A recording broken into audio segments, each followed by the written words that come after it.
absolutely beautiful out there. It's such a beautiful course. The trail running community, there's always a support for each other. Everyone in the whole crowd loves this race and loves our sport. I wanted to win. I wanted it so much. I was dreaming about it. That's the best feeling and the best result. That's why I do this sport. I'm really grateful to be at the start line surrounded by these amazing athletes. If you are a trail runner, you have to take part one time in your life.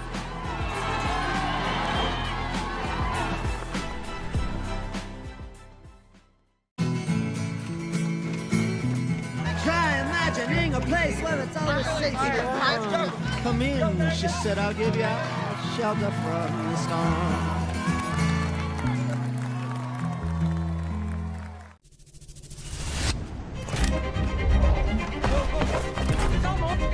First every week.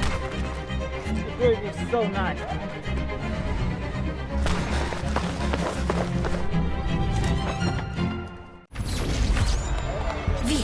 Tanta gente, non ci facciamo prendere dall'entusiasmo. Allez, bien en gestion, cardio est bon, c'est parfait. Mi è venuta una vescica, fa un male cane. Aïe, ah, ça va pas du tout cet orteil. Ce l'ho fatta, è finita.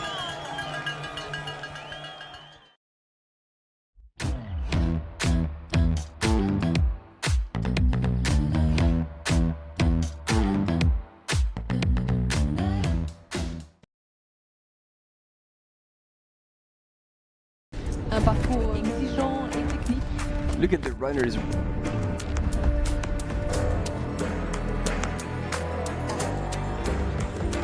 Très impressionnant. We asked for fireworks and we got fireworks.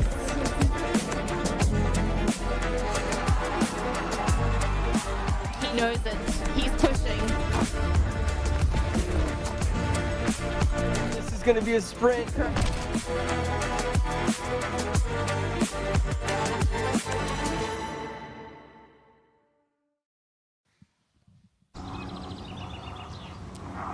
Ladies and gentlemen, welcome to the Verbier Marathon at this Verbier Saint-Bernard by UTMB race. We will be following today the 50k distance. Quite an interesting ratio of distance versus elevation. 43 kilometers and 3,000 meters of elevation game. I am Martin Gefuri, and by my side, once again, Stephanie Case. How you doing this morning? I'm doing great. I'm super excited for following the race today and excited to be back in the studio with you. I think, as you say, this is really interesting course because with 43 kilometers and 3,000 meters of climbing, that's actually more vert per kilometer than UTMB. Oh, yeah, there you go. That for you. And we see this on the screen because I believe a lot of people will be using poles today. Yeah, and that would be a good choice given the amount of vert that we have. The course is basically one kind of long climb up. I'm going to count it as one big climb and one big descent. There are some undulations in there, but there is a nice little punch of a climb at the end before the finish.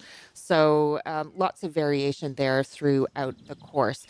The runners start in a town called Moet above Bruxelles, and they go through Lortier and wind up in Verbier at the end. And we'll have some interesting facts to give all of you viewers, all of you listeners, about the terrain that they're going to be following through, including a few facts about cows and raclette. So well, as you can see on your images, we are in Switzerland, and yeah, this doesn't. It can't happen. You know, we can't be in Switzerland and not talk about these staples being cows, cheese.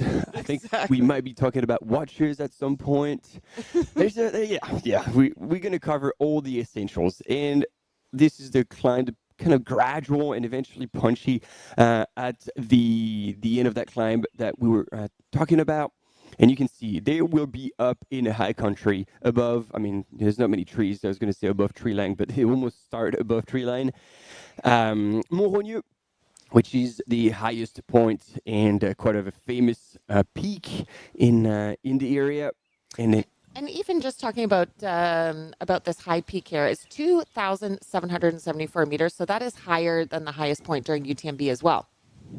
man, this race is topping UTMB on every stage. So, don't everyone looks at UTMB, but there are so many other races in the UTMB World Series, including Verbier. This one is quite punchy. So make sure if you are listening today to put it onto your race calendar in the future. So after they do that climb, There's the Yep. the little out and back to Col de Panos last year. Remember, we had super cool drone shot, and this is a really steep section, and basically they see each other when they cross, and that last descent is brutal. We had seen, I'm blanking on the name, but like our male runner was so far ahead, and then cruising on that, and then in the very last part on the way back up to Verbier, got snapped, and eventually I think finished even third. He didn't even get first or second. Oh, so gosh. stay with us all the way until the end, because in that last climb that you can see here, going up from the valley, those are mean switchbacks. It doesn't look like it, but it's super steep, exposed, and today is no exception. It's going to be very, very hot, and then a little bit of flat in town to make it to the town square. So yeah, a lot of exciting moments. Yep. To And come. as you were saying, that descent there, that last descent, it's about a 12-kilometer descent into Lothier, which can be quite punishing on the quads. And our female fan favorite coming in with the highest UTMB index, Maud Mattis, she has said that she's very comfortable on the steep climbs, so she's really looking forward to the beginning and the end. But she said she's dreading the descent, so that's something we will be watching. Whereas Marine Quintard, who is also up in one of the fan favorites, she said that she's actually looking forward to the descents, and that's where she feels the strongest, and not so strong on the climb. So we know we've got a bit of a difference, at least on the women's side, between the strengths of some of the leaders, and that could lead to some interesting Back and forth. Yeah, maybe some switch ups, but at least we'll see some people kind of surging and falling back at different parts of the course today. Yeah, and then when like descents are not your strength, you're gonna have to try and be smooth and roll down as opposed to attack. But when you're strong on a downhill, you can attack, but there's only so much conditioning you can put in your legs. So if you attack too hard because mentally you're like, well, that's where I'm good, that long flat section that you can see, if you're following us on YouTube, I'd say come on the live.utmb.world on the platform, because this is where you have like so much details, and you can see the course profile and all the sections we're talking about. But that flat section, it looks downhill, but you really need to have wheels to push on that section. And so if you've blasted your legs on the long descent before, it can be tough. And so again, Mode is stronger on the ups, finishes with a mean climb. Yep. It could be exciting. And over a 43-kilometer race, I mean, that's longer than most people will ever run, but for the ultra runners, for the specialists, this is really a quite a short distance, and there is not a lot of room for error. We were talking about this on the live last weekend when we were following Val d'Aran by UTMB. When you get in the shorter distance races, it used to be that you could still take a moment or two at a checkpoint, but now at the level of competition, the depth of the competition that we are seeing, you really have to be in and out of these checkpoints in seconds. Yeah. And it's like cross country over a marathon distance. You snooze, you lose 5 spots. It's like, what just happened? Exactly. We saw some of the race leaders, Sarah Alonso in the 50K at Val d'Aran by UTMB last weekend. She would come into a checkpoint, and while she was filling up her water, she would ask, which way do I need to go out, just to make sure. She didn't even lose a second taking a step in the wrong direction. And I expect we will see some of that today. Now, we've got what looks like beautiful weather right now, but there are thunderstorms in the forecast. So, there's been a reminder to all of the competitors. Of course, you always need to carry your mandatory kit, but I don't think we will see any of the storms come through while we're on the live feed, but they should come through later today. In Europe, in this part, especially in this part of Europe, we've been seeing just crazy heat wave, come through over the last few weeks, and that has led to storms coming in usually later in the afternoons and in the evenings. So definitely something that I know the race organizers are keeping their eyes on, and we will be too. Now, on that line, we've talked a little bit about the woman in the men's big favorite, and I think he was on all of our picks. Simon Paccard from France, representing Team Salomon, is on the high. Like, he's got not only the highest UTMB index, but he's fresh of like a super strong win at Maxi Race in Annecy. He's just moved into Le Grand Bornand with his partner. So he's up in the mountain, and he's interestingly enough, so on paper, he's definitely the favorite, but that is not an A race for him. So it's good that we keep that in mind. I learned that before I made my pick.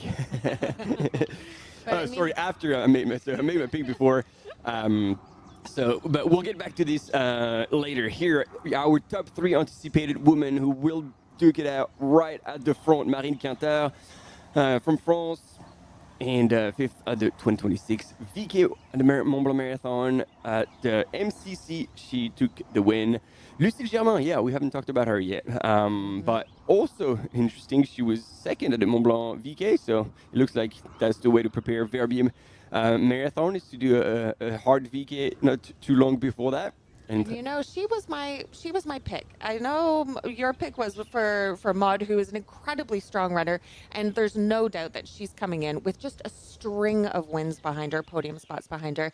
My question is, how long can she keep this up? Because she is racing pretty much every single weekend, and I know there's going to be a battle between Maud and Lucille actually said in her kind of pre-race questionnaire, you know, Maud is the one that she's looking forward to chase. So she knows that she's going to be chasing her down. But I look at Maud and I look at the amount that she is racing and the amount that she's traveling. You know, she's going to China, she's back, she's racing all sorts of different terrain, different countries. How long can you keep winning weekend after weekend after weekend? I mean, I don't know when she does the training because it's just racing. Yeah. And it's impressive, but that's my question.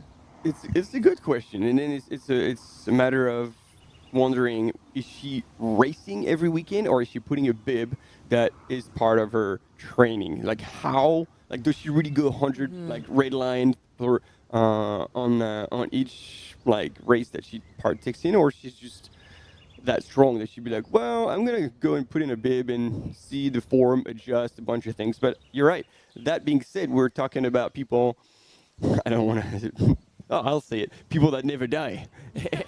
and we're talking about Ludo Pomeray right now, or François Den, who just reclaimed the record on the GR20. It's just like, man, those people are still there. But you know, at any age, I don't know anyone who could race the volume and at the level that Maud is doing right now. And again, incredibly impressive. It's a question for me. You know, it's always a question. Is that going to hold up in this race? I hope for her sake it does. But for Lucille, I know that she's going to be wanting to chase her down. And what's interesting is between these top 2 women, Maud and Lucille, they've both said that they're comfortable on the steep, on the technical terrain. Whereas, as I was saying earlier, Marine Quinter in 3rd, she's the opposite. She's looking forward to the descents. So I'm excited to see what happens after we get over that first climb. Will Marine be in 3rd? Will she be trying to chase down Lucille? It's gonna be quite exciting. Marine is gearing up for CCC, of course, and Maud is calling this a prep run for OCC, I believe. Yeah. Interesting, because that was the same situation with there you go.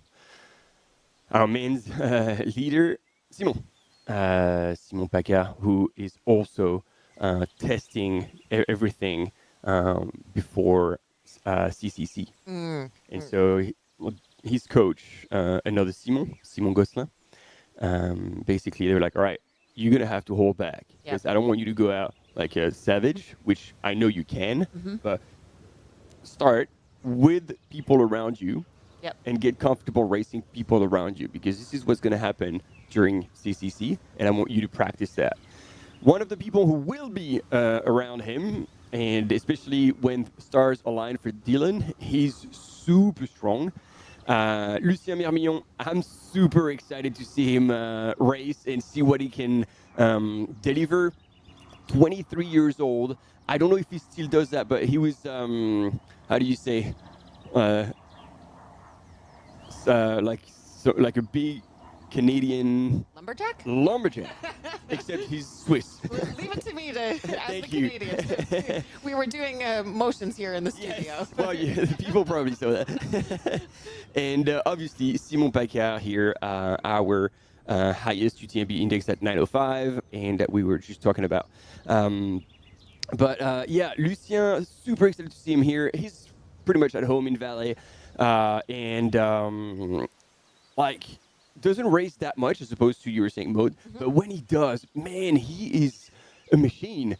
And I don't know if you remember, it was last year in 2025 at Wildstrubel. Wildstrubel. He got fifth, I believe. He won. He won? Or that was the year before, maybe? Maybe it was the year before. It was the year before. Yep. He came off the mountain in that last descent. Like, it looked like he was on a moped. He was like, nah, and it just blasted everyone. So I was just like, wow, okay. Let's watch this guy for sure. What a battle it's going to be today. And now we're seeing that start line, seeing all of the racers lining up, just anticipating this race start momentarily at 7:30 a.m. They are in Moy above Brusson. Now, this is actually kind of a local favorite ski hill. Everyone knows of Verbier, but there are so many other amazing regions, amazing areas to check out along this race course. Maybe lesser known places, but very well known to the locals. And you can see everyone kind of dancing from foot to foot as they are gearing up for this race start. There is Maud on the screen. You can see she is ready to go. And talking about Simon, our men's race favorite, gearing up for CCC, he's going to want to definitely better his performance last year. I believe he was 19th last year, which is good, but certainly not what he is capable of. Yeah. So when I say that, and you looked a bit surprised, that's because I had it mixed up. And I'm a bit disappointed nobody in the chat called me up for it. But the person I was talking to, who's a lumberjack, is Maxime Pelouchou, obviously, and not Lucien. So my apologies, and everything I said about like being a lumberjack, being from Switzerland, and having placed so well at Wildstrubel by UTMB is Maxime Pelouchou, of course, and that's the one I'm really excited to see race. To see, if he's going to send it on all the descents. Lucille Germain, that's the one you were talking about. Yep. And it's been fantastic to see her. Like, she's been, even though she's still super young, she's been in the circuit for quite a while, and she was there. And then the last couple of years, she really broke through and like really went a notch above what she was delivering before. And so I don't think it was a bad move to put her at the top of your picks. Oh yeah, I mean I like picking the maybe not super obvious one. Yeah. Lucille is actually comes from a kind of Nordic ski background, and what's cool about it is that her brother is actually racing the 70K. Ooh, all right. She's got her whole family out there. Her mom and her sister will be crewing her. I guess they had to choose between who they would crew.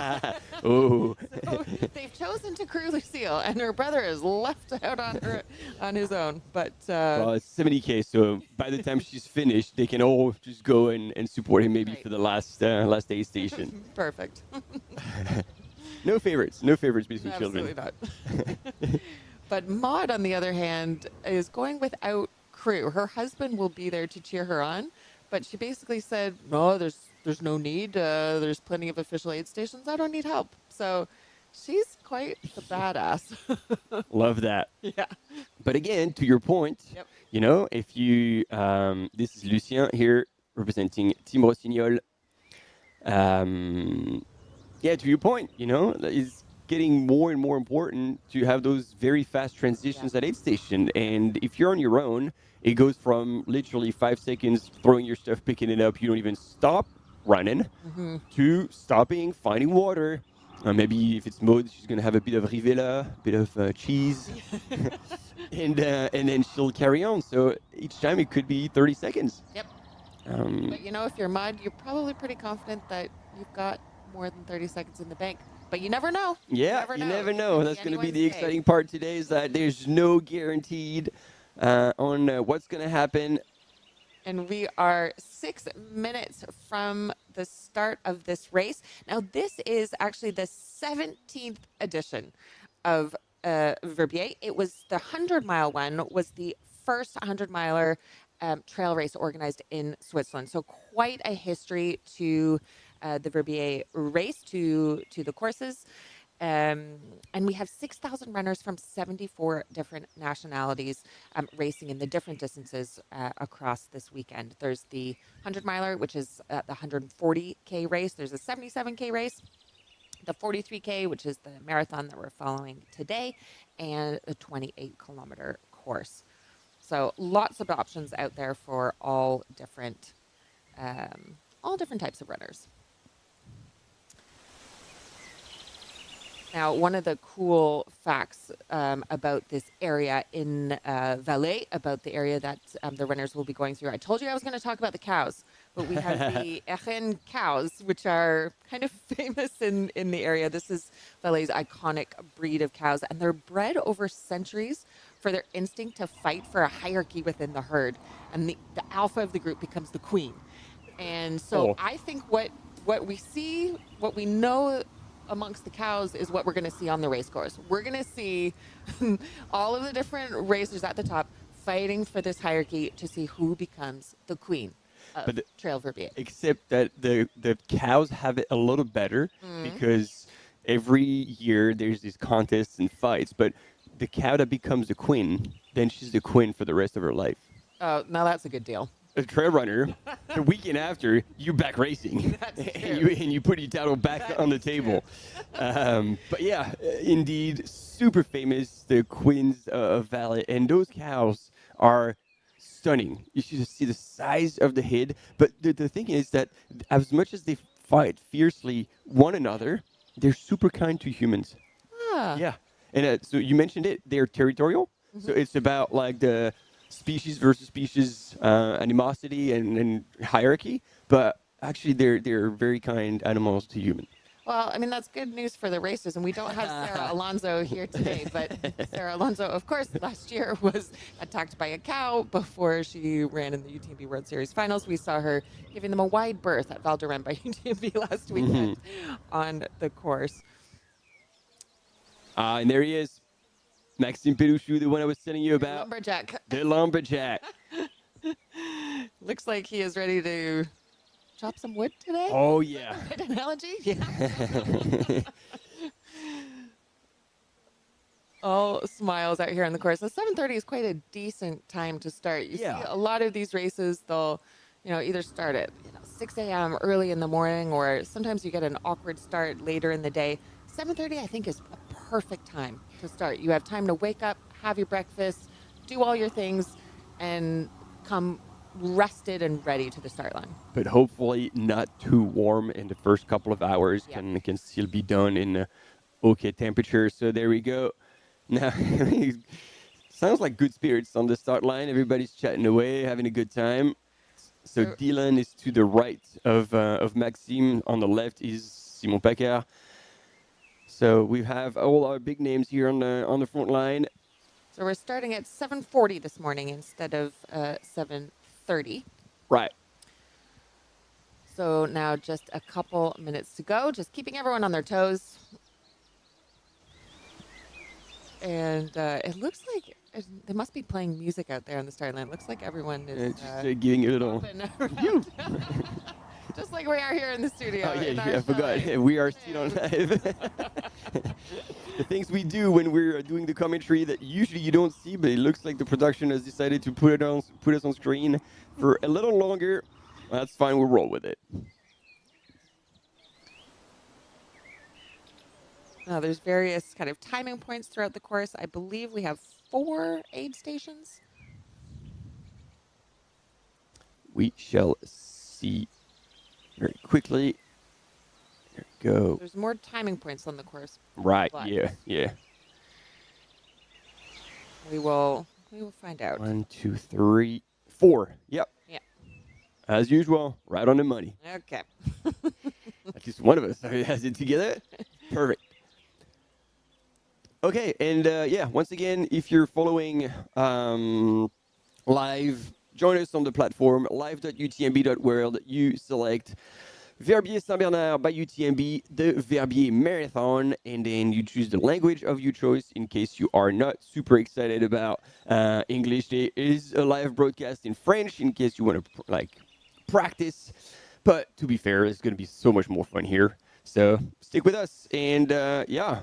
And we've already got some comedians in the chat. Thank you for joining us. We have Ludo telling us that he's almost back in Silverton. Of course, a reference to Ludo Pommerier, who is running Hard Rock at the moment ahead of his course record. Super exciting time. And of course, Ludo, if that is in fact you joining us, we are happy that you are following the UTMB races while you race Hard Rock. Yeah. Any Ludo appearances is a gift to everyone. All right, we're not hearing what's going on from the finish line. We're just hearing birds, but that's okay. It looks like the start is going to occur any second now. 15 seconds to go. We are ready to head off for this marathon at Verbier. And 5, 4, 3, 2, 1. Allez! Let's go. Oh, no. Come on, this is Switzerland. There you go. And we're off. Just giving them an extra few seconds. And it's a hot start, too. Yeah,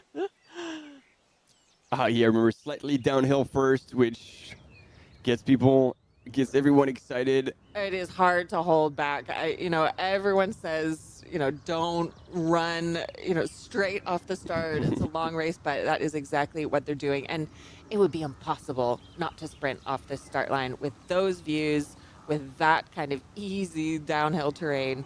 They will be, of course, doing this long slope upwards. They've got, about 12 kilometers until they hit the peak, the highest point of this course. So Dylan Ribeiro is leading the charge, but they are all together, the ones we expected to see. So Maxime Pelouchou, Simon Paquet with a white t-shirt, and the fourth gentleman as Paul Buret. The team Rossignol actually has shown up in numbers today, so it's going to be interesting to see what they can do. Paul Buret, Marine Quintard, and poor guy, I keep forgetting his name. Lucien Mermillon, of course. Yep.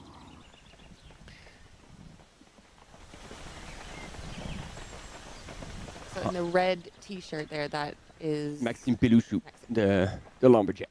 The lumberjack, perfect. And they are going for it. Now, the winning times last year, just to give everyone a bit of a sense, on the men's side, it was 4 hours and 35 minutes. That was Dominique Hohenleitner from Germany, I believe. And then on the women's side, it was 5 hours, 23 minutes. I hazard a guess that we're going to see a faster time from either Maud or Lucille today, but let's see. It was Candice Fertin who won the women's race last year. And I'm impressed at Maud's pack, but actually I'm looking ahead because they have a lot. As we said, there is a risk of thunderstorms, so the entire mandatory kit has been enforced. They have to carry everything, and so elite athletes, especially for a 50K, are much less used to carrying stuff. But obviously, like every other participant, they have to carry the mandatory equipment. So it was interesting, Simon Paquet saying yeah, we're just gonna have to carry everything, knowing we're not gonna use it, but we're gonna play by the rules, and so yeah, we're gonna look like turtles. You can see some are carrying poles, but some are not. Yeah, one of the top 4 here, I think it's Dylan, has chosen to go without. And it doesn't look like Maud has poles either. There we go. Oh yeah, but Maud is known as like the power hiker of the women's circuit. She doesn't need them. So she'll just be like bent over, hand on knees, hiking super hard, while some of the runners here in the men's openly said that they were gearing up for OCC or even CCC, and in which case you really want to go and practice with your poles. So interesting, Simon Paccard, who was instructed by his coach to take it easy and stick with the group, is now leading the charge. No surprise there. So we'll see what happens next. Yeah. And an interesting story, just seeing Maud on the screen here. She actually won this race in 2009. So 17 years ago, and she will be coming back. If she can win it again, that will be quite the cool story. That is impressive. Talk about longevity. Yep. Oh, he's going. So right now Simon Gosselin is looking at the screen. Is like, what is going on, son? Just take it easy. That's not what we said. That's not what we discussed. But maybe he's just stretching out a little bit, making sure the engines are firing. I mean, if you feel good, why not? And it doesn't look like he's working too hard. No. He's just, stretching it out. Maybe this is his version of holding back. Mm-hmm. And see, he's keeping an eye on the watch, making sure he doesn't overreach, whether it's heart rate or pace. He would have broken down every section with his coach and knowing what he could do and what he should do. You can see it's a very runnable section in this early part of the race. Dang. Which makes it, it's always nice if you've got a bit of a chance for the field to kind of spread out, jockey, find their place. Sometimes you have race starts where you funnel into a technical trail or into an uphill immediately, and then it's always a bit of a gamble. Should you run and race to the start so you can get ahead of the pack? But here, no such stress. They've got this nice stretch of a gravel road here, a bit of a Jeep track, where they can just settle in, figure out where they want to sit in the pack, and start the race off in a nice, relaxed way.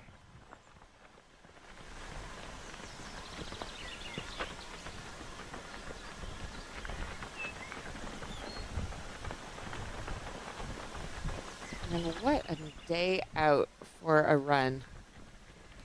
And we see this, we've been seeing this time and time again. They just make it look so easy. It doesn't look like they're really racing and running hard at the moment, but make no mistake, they are running at a speed that most of us would not be able to keep up with. Even downhill. Even downhill, exactly. And there we see a bit of a flyover of the course, starting in Moet. And again, these first sections, as you can see on the right-hand side of your screen, is still in the trees, a little bit of a cover, and then they're going to pop out above, and it's going to get hot. In the meantime, we got a quick commercial break, but we'll be right back. Stay with us.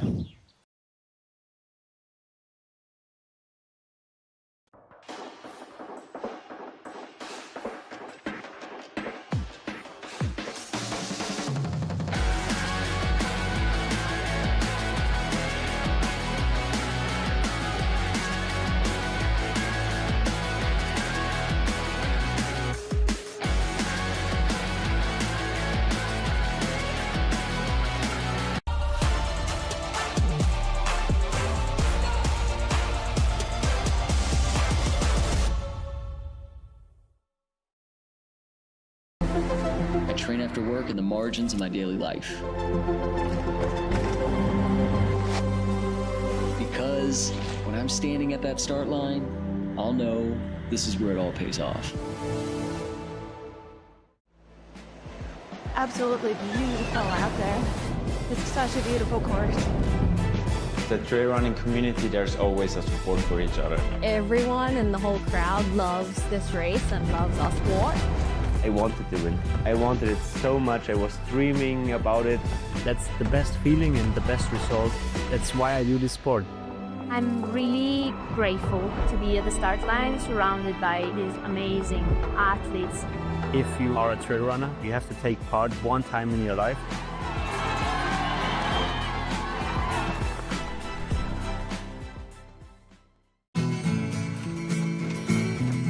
Try imagining a place where it's always safe to come in, she said, I'll give you shelter from the storm.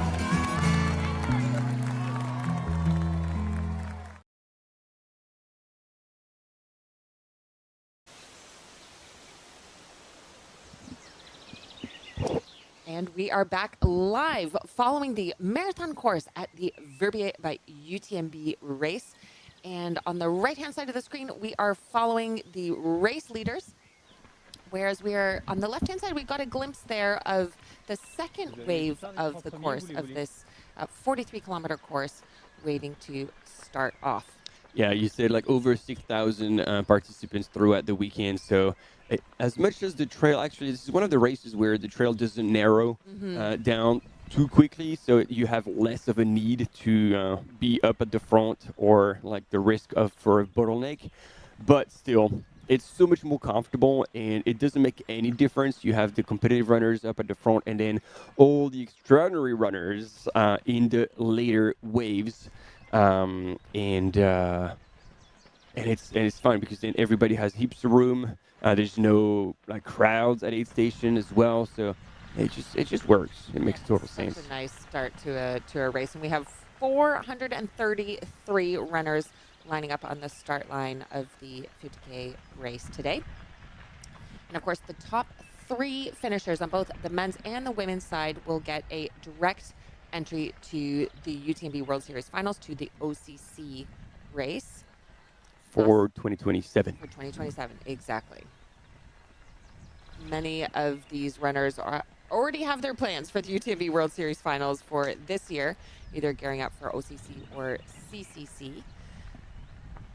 But it doesn't hurt to kind of already solidify what your plans are going to be for next August in 2027. Yep. I mean, it's always good to have that card like nice and early. It's in the pocket, whether you play it or not. Yep. It's fine, but it's done. And man, I gotta say, look at him. Simon, just looking relaxed, strong. Really smooth. Yeah. Really smooth. Oh. Yeah, I think we've lost Maxime Pelouchou, which I was telling you, he's the one with the red t-shirt or tank top. And he's a fantastic downhill runner. And when we saw him take the win, I think it was in 2025, at Wildstrubel, also in Valais, we didn't see him the whole life. And in the last descent, he just came flying.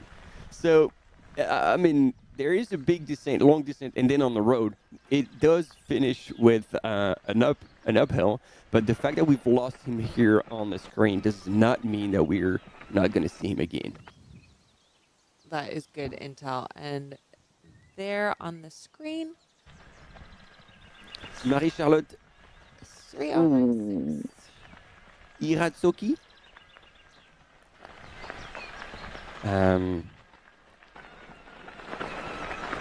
Yeah, I think I'm saying it right. Super inspiring story. She's coming back. She was in the ICU.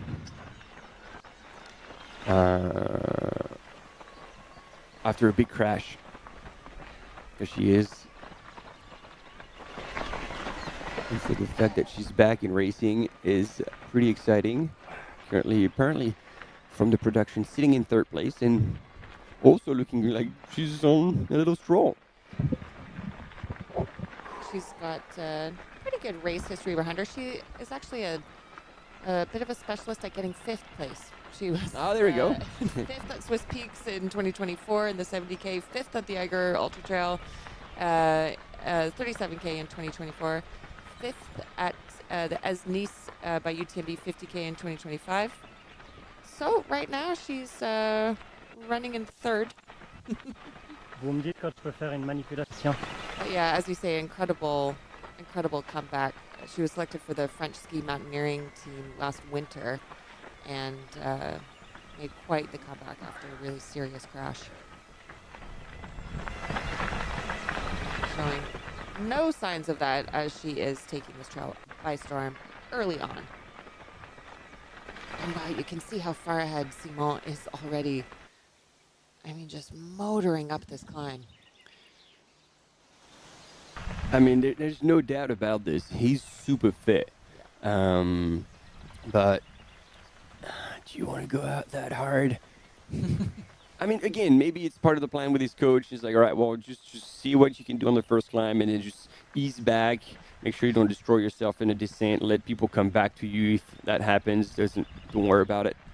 There's the mental aspect of this as well, right? You know, we like to talk about, of course, what we're seeing from a physical standpoint, but you know, everyone's got a different approach, a different style.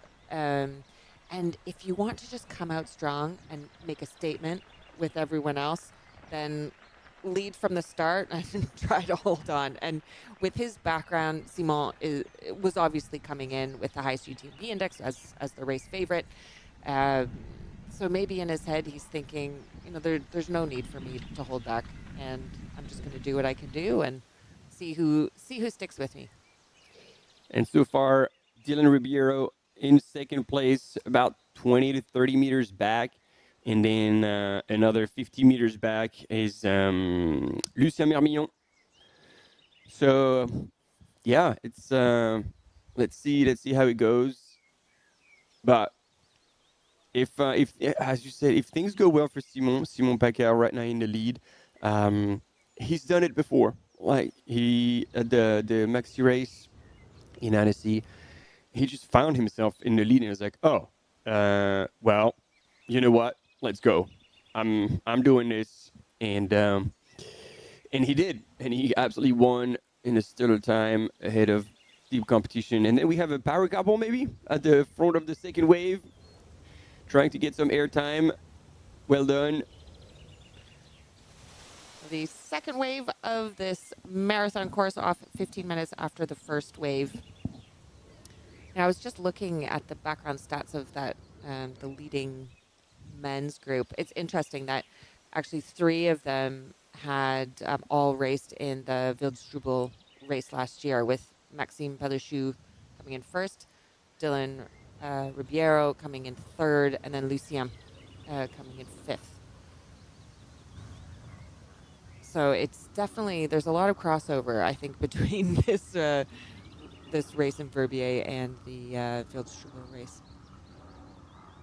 Well, that's the thing, like, you know, in Valais, those are kind of the similar profiles, similar mountains, similar weather as well. So there we go. In the lead, Simon is leading the charge, but he's not gaining any time on Dylan Ribeiro. Dylan is just staying there, sitting on Simon, just 10, 15 meters back. So he's just also cruising, but just choosing not to close the gap at this point.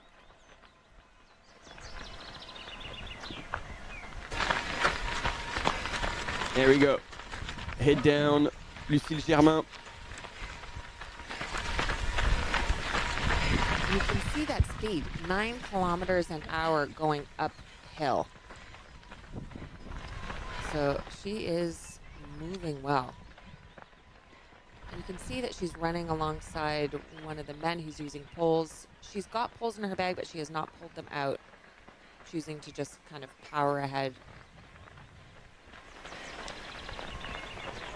In second, as we suspected that she would be, chasing down.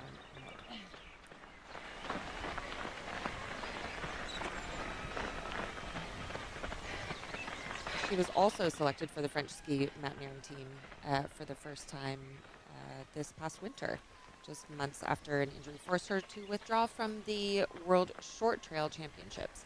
So lots of people with ski backgrounds, which makes sense. I mean, very, very typical over, at least on the European side. A lot of trail athletes, particularly trail athletes who are good at vert, train through ski mountaineering over the weekends. I think that's where we saw Jim Walmsley a few years ago when he was trying to figure out how to crack the UTMB. Thought, you know what, I'm going to do this the European way, I'm going to do this the French way, and I'm going to move to Ariège-Beaufort. Exactly. Pick up skiing in the winter, and there's got to be something to that. Yeah, I mean, it just forces you to like evolve in the mountain environment in harsher conditions, because in the winter you've got like colder temperature, you get snow, you get all this shebang that you could experience in the summer when you go up high, and obviously the poles. The poles is critical, and once again, you know, like men going top 3 at UTMB back in the days, running, and I think it was under or around, I think it was 20 and a half hours. Hiking time was 11 hours. Wow. So half the time during UTMB, you're going to be hiking. And then there, I'm talking for the pinnacle, the top athletes. Yep. So if you can't hike, you get no shot. You get no chance. And so the fact that, if you can practice in the winter, and it's more tricky as well because you have ski boots, you get skis. So the balance is not quite the same as when you're on your feet. So if you can handle like really good pole technique when you're on skis, then it becomes a whole lot easier when you're trail running. It's also the downhills, you know, being able to get that workout on the quads. It's so hard to train downhills in the winter on trail because of the snow. Yeah. But yeah, talking about the amount of hiking, this is why my partner calls me a professional hill walker. Yep. I really resent. And I'm sure he knows that. That's why he's calling you this.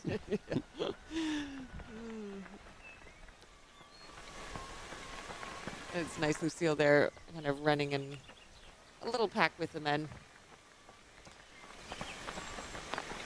And you can see here, again, just how far out Simon is already on this first climb. Almost out of the trees and up on that ridge. Soon, it doesn't look like there's much wind. Oh yeah, they're on this much steeper section, and look at that, they are still running. Wow, now here's where I would have broken down into a hike, but at least the top men are going for it, you know, shortening up their stride, but continuing to maintain that running pace even up this steeper section of the climb. Wow, they are 4.2 kilometers in and taking no prisoners. Wow, that climb is something. Like, you can see it all the way up. So you look up, you're like, okay, we're not done just yet.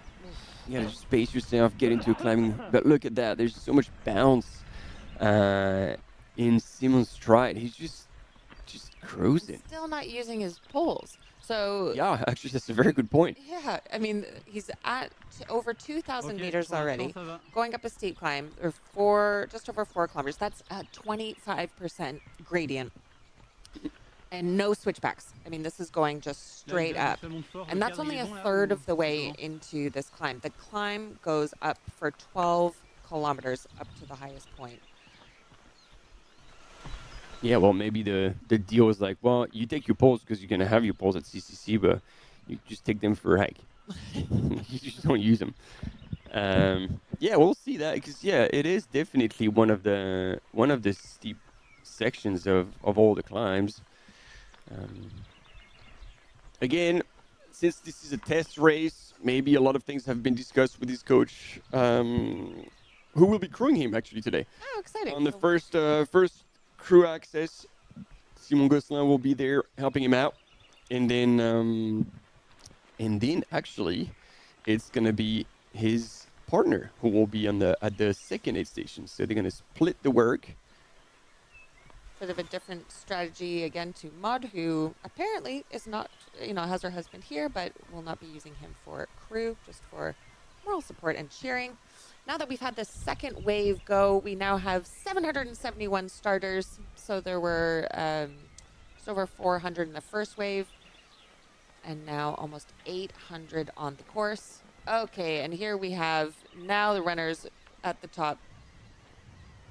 hiking, doing this power hike. You can see the steepness of the gradient there from the side. And as you said earlier, Maud, no poles, just classic. It's kind of her signature hunched over power hike. But again, like from a pace perspective, like she would be just as fast as other runners running on that gradient. And I want to correct myself again because Simon is not going to be crowing Simon Paccard, his coach. It's Greg Jacquet. Greg Jacquet, who's his manager. And we'll be at the aid station, and then Justine will be at the second aid station to crew for him. So let's hope he doesn't mistake one for the next, and Greg gets a big kiss on the mouth when he leaves the aid station. Like, oh, oops, sorry, wrong one. Oh, keeps things exciting.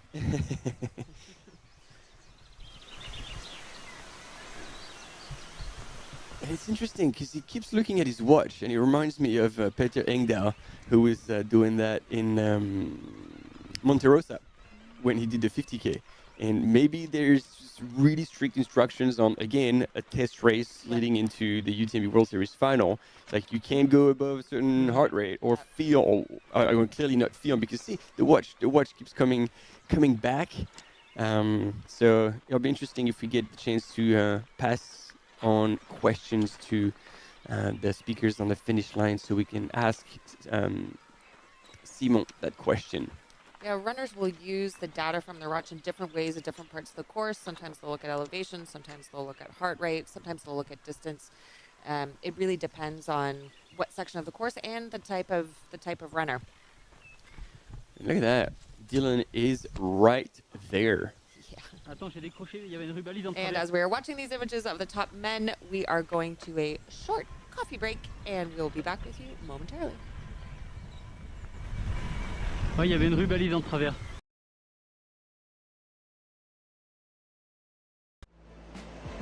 Absolutely beautiful out there. It's such a beautiful course. The trail running community, there's always a support for each other. Everyone in the whole crowd loves this race and loves our sport. I wanted to win. I wanted it so much. I was dreaming about it. That's the best feeling and the best result. That's why I do this sport. I'm really grateful to be at the start line surrounded by these amazing athletes. If you are a trail runner, you have to take part one time in your life.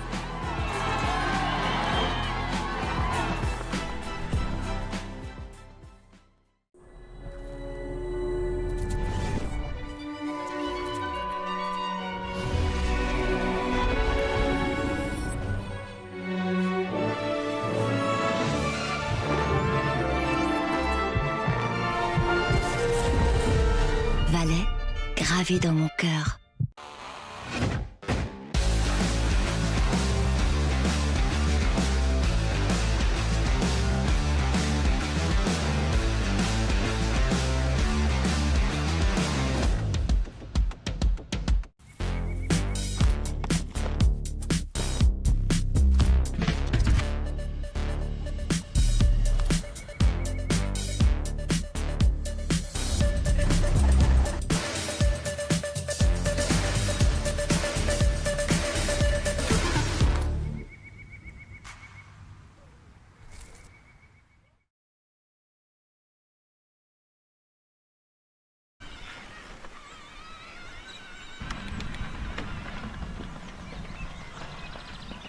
And we are back with the Trail of Verbier Saint Bernard by UTMB. We're following the marathon course here today. And we are 27 minutes into the race, following the lead, the top two men. They are 5 kilometers into the course. It's Simon Paccard and Dylan Ribeiro. And they are running together. Dylan is not letting Simon out of his sights. Ooh. And even... Are we seeing a pass here? Yeah, making a bit of a move. Okay. Interesting. To be fair, Simon had called it. He's like, if Dylan has a good day, like, man, he's super, super strong. And they obviously know each other, both running for Salomon. If I'm... Oh, but there's a response. There was a response by Simon Paccard, who's seemingly was reclaiming the lead. I feel like we're going to see a lot of this today. Now back here with Maud Matisse, Look at those first woman. Ooh, this is steep. Now, we were talking earlier about what a prolific racer Maud is, seemingly racing every weekend and winning, back to back to back to back. She was just doing last weekend, I believe, she was just doing the Piramenta, the summer version, which is a team race, 70K with 7,100 meters of climbing over 3 days, which she won, of course. And she's back here, full gas this weekend. I just don't know how she does it. I don't know, because obviously those climbs are pretty brutal during Piramenta d'été. And the thing is, I guess it was possibly a bit more money on the line, considering that her sponsor was the main sponsor as well. So, good point. as a professional athlete, you will also not go for these easy wins, but you have to make a living out of it. And there's usually bigger bonuses for races that your own sponsor is also sponsoring. And this is her prep run for OCC, which she came in 3rd last year. It's an exciting race. Martin and I will be commentating the UTMB finals again this year. Super excited to see just the level of competition every year. Gets deeper and deeper and faster. Oh, yeah. Yeah, it used to be that, you had the big UTMB who was the race, and then, there was a 100K and a 50K just for people who weren't quite ready for the 100 mile.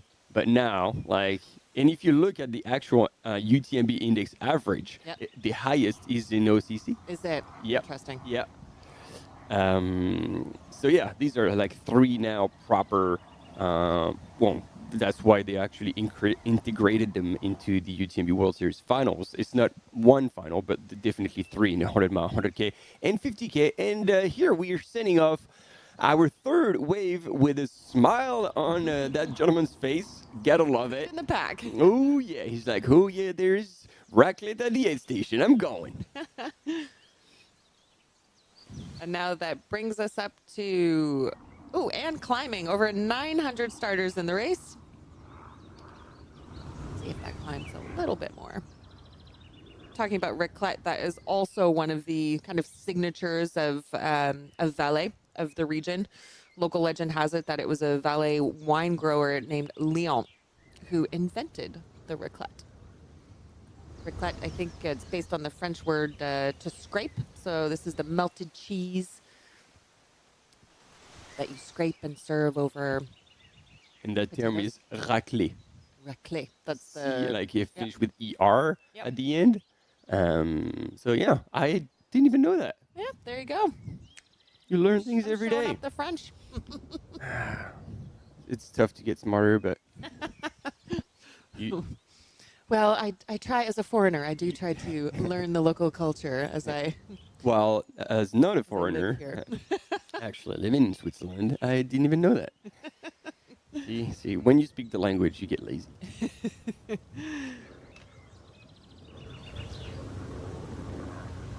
Yeah, and the real question is, who really...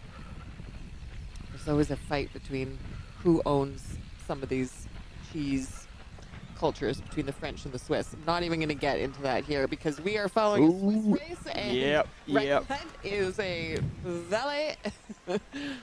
Valais tradition, and that's what we're sticking with. Absolutely. And there we go, back with the women's race, and Maud Matisse leading the charge. No sunglasses at all as well. It's going to be a stiller day, and it's like staring at the sun for, what was it, 5+ hours? I really feel like she's kind of she's a low maintenance runner. Yeah. No poles, no glasses, no crew. She's just going out for a run, racing every weekend. Winning every weekend. The true definition of old school. Love that. I love it. And she's got a sense of humor. If you look on her social media, she looks quite serious here in the race, but her social media before the Piramenta was quite was quite nice. You know, a lot of focus on the food, the fueling, bit of dancing before the race start. You know, she's out there not just to win, but to have fun, and that's the whole point of this. Yeah, and again, as a Swiss runner, she was on the French side in Beaufort, which also is a place of very good cheese. So she was like, "Oh, maybe I'm going to experience a little something, something."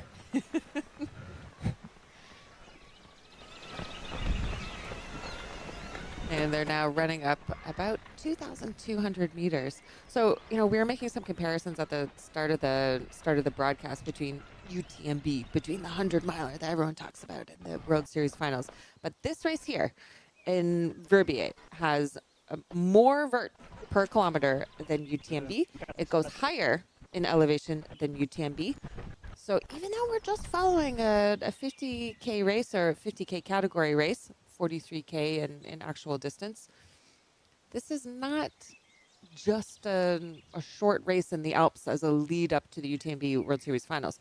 You know, the races in Verbier are known to be quite tough. And the runners, when they come here, they know they're going to get amazing views, amazing trails, but also a real challenge out there. Yeah, and so we're getting now onto that single track, and they're going to stay on that ridge. There's a few switchbacks coming up, and then they're going to be contouring around the back. And yeah, Maud Matisse is leading the charge for that pack of 4.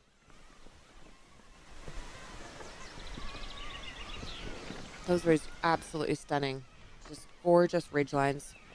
You know, at some point in the course, they will be getting views of the Grand Combin, which is the highest peak in the valley at 4,135 meters.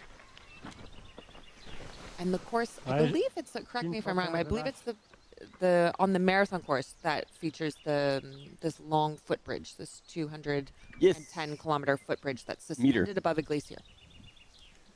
You said 210 kilometers. Not kilometers, meters. It's a very long bridge. That would be a very long bridge. Very long bridge. And you're not allowed to turn back either. Once you're in, you're in. Yeah, I think that would strike the nerves of most of the Wow, that'd be daunting. And an architectural feat. That too.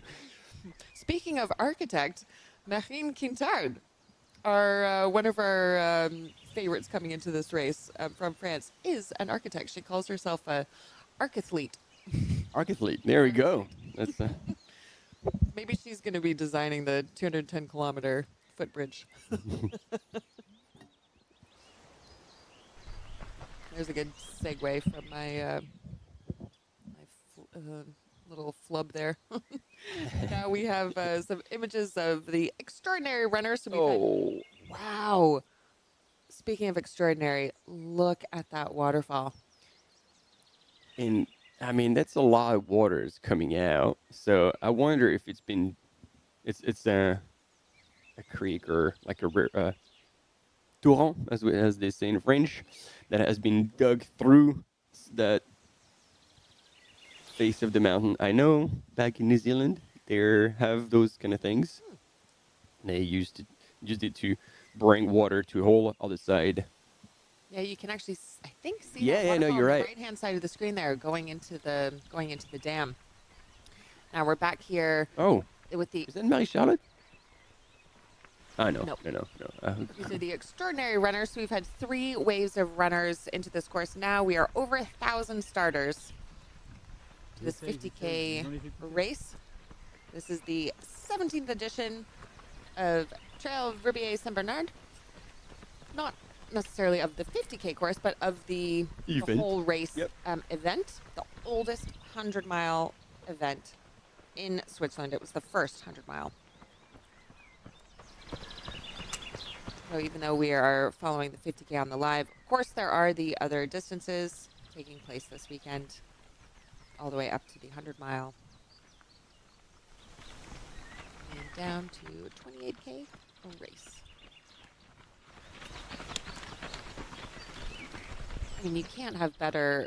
I know that the forecast shows for storms later today, but you can't have better conditions like this. The birds are chirping. It's sunny. Cool morning to start off. It's in Verbier. It's only 17 degrees, so it'll be a little bit cooler up high, but Of course, the temperature will creep up as the day goes on. Yeah, that's probably going to be the only thing if indeed the temperature starts to raise when, in that last descent, when they're at the bottom of the valley, actually few road sections, that is going to be a little tougher, a little warmer. The heat will just come off the tar sealed road, and that's going to be hot underfoot. And the hottest part of the course will be, when they do that descent, as you say, to Lortier,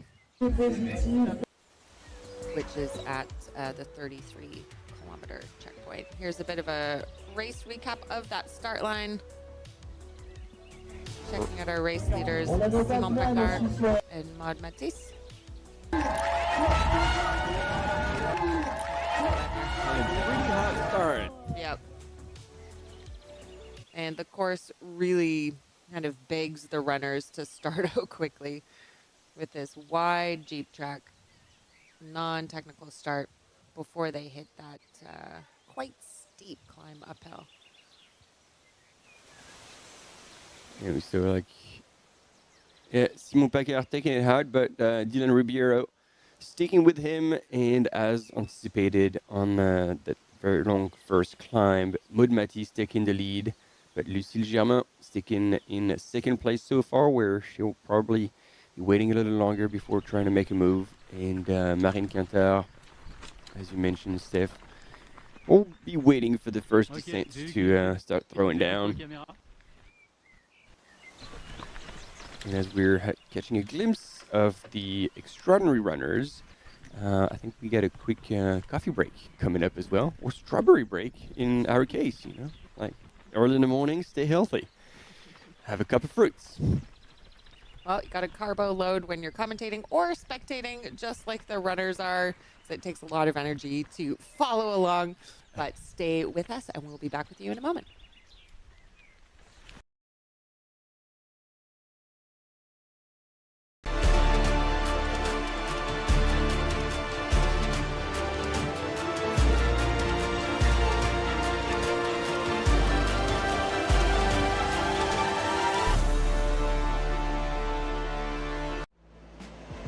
Absolutely beautiful out there. It's such a beautiful course. The trail running community, there's always a support for each other. Everyone in the whole crowd loves this race and loves our sport. I wanted to win. I wanted it so much. I was dreaming about it. That's the best feeling and the best result. That's why I do this sport. I'm really grateful to be at the start line surrounded by these amazing athletes. If you are a trail runner, you have to take part one time in your life.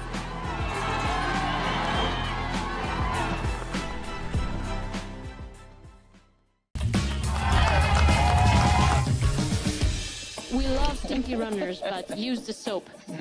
You finish your race and your hands are nice and soft. How good is that?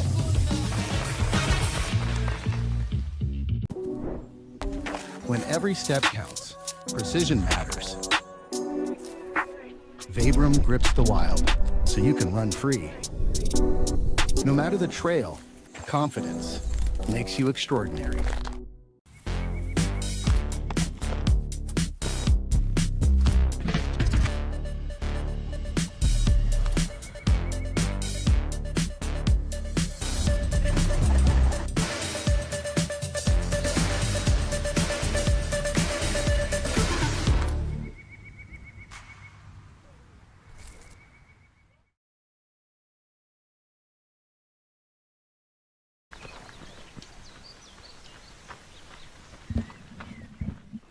All right. We're back with our extraordinary runners in this Verbier Saint-Bernard by UTMB Trail, the 50K distance, 43 kilometers, 3,000 meters of elevation gain, point-to-point race, finishing in the one and only beautiful town of Verbier in Valais, Switzerland. It's going to be a hot day. Hot day in terms of the race competition and maybe in terms of the temperatures as well. You can see here among the extraordinary runners, virtually everyone has poles, whereas at the top we did see some of the leaders going without poles, like Maud Matisse. Do we have Batman? I believe we have Batman on the course. Oh, yeah. Phenomenal. We are, if you are just listening to us and you are not watching, please jump on and watch the live stream, because we have someone in full Batman getup, including a mask and a cape. Wow. Running on this course. Oh, yeah, so long sleeve, long tights. And black. That man's going to get hot. Woo! He's out to fight crime, shoot up some runners along the way. But, you know, why not? It's not often that you see costumes during the UTMB World Series races, and I welcome them. Gotta love it. Parce que tout le monde a le mot gentil chez les supporters. Chez les concurrents, ils se demandent si j'ai pas perdu un pari. This is like what the beauty of you know, having such an outfit is like, well, everybody's cheering for you. Like from the sideline, everybody's like, oh yeah, Batman, which we just did. We did. And he said, you competitors are like, oh, okay, what are you doing? Like, did you lose a bet or something? But yeah, enthusiastic and spirits were high for Batman. Hopefully he can fly down this descent. That would be a nice trick. And coming up, we do have a bit of a highlight of last year's edition of the Trail Verbier Saint-Bernard. Let's take a quick look at it.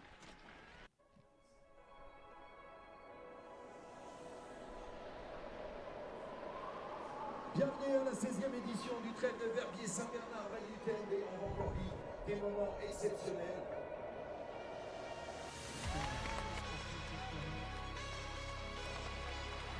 You just get a sense of the atmosphere along the course, what the runners are experiencing, but also what the spectators are experiencing as well.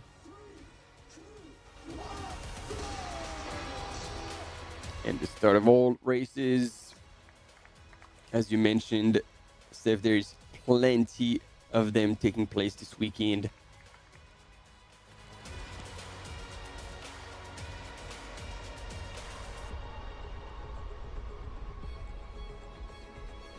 Look at that. Stunning.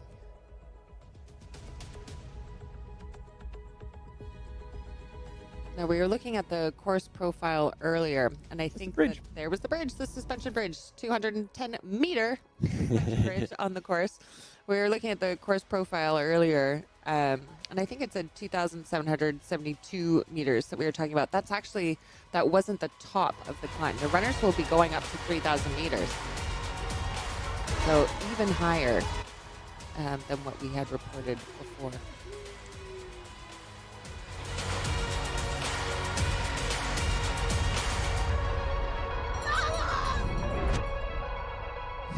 Yeah.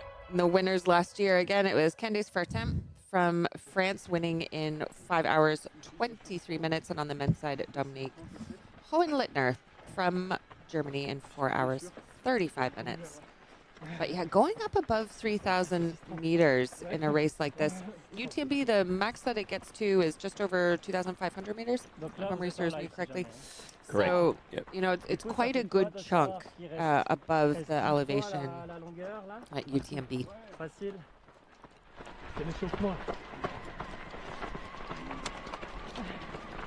you can see everyone has to bring the same mandatory gear, but there is a difference in the size of the packs. The top runners just get so good at getting the lightest gear, the smallest gear, you know, figuring out exactly what is the least amount of weight that they can take to get them through the course. And so I'm always interested from not just a commentating perspective, also from a runner perspective, you know, just how much of a difference in the size of the packs you can get when everyone is supposed to be carrying the exact same stuff. And that's the thing, to your point, you mentioned the size, because obviously the weight element is the first thing that comes to mind, but if it can pack down into very little volume in your back, it's not something that's going to swing at every step, it's just going to be leaning and well packed against your back. So there's, the weight element, but the volume, as you said, if you can pack it down to as little as possible, it's good. And then, like some of these runners will be out there for twice as much time as the elite runners. So elite runners be like, okay, well, I need to tick the box of the mandatory equipment, but if it doesn't protect me as much, as long as it fits the requirements, it's fine, because they know they're like the chance of actually using it is less than 1%. Yeah. As opposed to, all these extraordinary runners who will be there and maybe still out there when, or if those big afternoon storms hit. And then you really want, especially to your point, like racing at altitude, you really want to have those like waterproof jacket, waterproof pants, because temperature can turn extremely quickly. Absolutely. And that is the real difference here, the real differentiator for this course. If you're able to finish quickly, you are going to be getting the best conditions. Whereas, unfortunately, it's the ones who are going to be out here the longest that then will be hit with even tougher conditions. And so it'll just become exponentially harder as the day goes on. Well, you get more bang for your buck. Yeah. Yeah, you get all weather conditions. More time on the course. There you go. So, yeah, I think this is a section of the course where we have very limited reception, where the leaders are currently running. So we're hanging out with the different waves here. As you see, the extraordinary runners just going through. We had a cool chat with Batman. Let's see if we can... have further conversation with people in the back. And if you are following us in the chat, let us know who you are cheering for, where you are tuning in from. We've got we've got a son and father team out there, which is super cool. Fun. Mm-hmm. Who are they? That would be Louis Van Gil and Jan Van Gil. There we go. Son and father. So shout out to them. And then we also have some cheers for Finlay Spence from Scotland and Elliot Kempton from Wales. All right. Well, it looks like they're going to be looking forward to the back end of the day, more so than roasting in a heat. Midday, out on a course where there's going to be very little tree cover. And also, speaking of family, we mentioned that Lucille Germain, running in second on the women's side, will be kind of running with her brother is going to be out on the 70K course with her mom and sister crewing. Oh, here's Batman. Yeah. Is there Robin on the course as well? Do we have a Robin? Là, j'ai pas les bonnes chaussures, malheureusement. I did once run a half marathon in Geneva dressed as Angry Bird, which was not very kind of aerodynamic in terms of wind resistance, but it did make for a more relaxed race. I can understand the mentality of Batman, because once you put on a costume, it kind of takes the stress out of the race.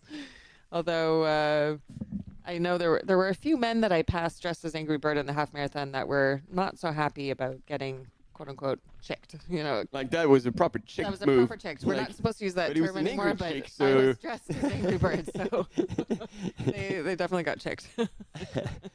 Love it. Yeah, and it's funny, like when you fit, you can throw a half marathon and like dressed as anything and without much training, and it's going to be an easy one. I did that, but it wasn't as challenging, I reckon, because I ran in Elvis. So I did had the cape, the wig, the glasses, and everything. But rhinestones. It ended up being actually not as hard, and I could still run a decent time. But there's nothing like throwing a race with like friends and getting dressed up and maybe drinking a little wine at aid stations too. Don't think we'll be seeing much of that on the Verbier course. But, we do see interesting outfits. It was a couple of years ago at the Wildstrubel race. I think you and I were both commentating the year when we had epic snow. Yes. Where we had one minimalist of our starters wearing what you often see in Europe, but not often on a start line, which was the race Speedo. The bungee smuggler. And here we have a bit of a view of that course, of that climb that the runners are going up, this 12-kilometer climb to the highest point in the course, which is over 3,000 meters. Just epic elevation and epic views. Now we'll be taking a bit of a look at some of the best of shots of Val d'Aran by UTMB, which we commentated on last weekend. A really exciting 3 days of live coverage over the 50K, 100K, and 100-mile courses of the UTMB World Series Major. And there we have the 50K with Sarah Alonso coming into the race saying she wasn't sure that she was up for the competition, and then was leading the race from about 2 hours in.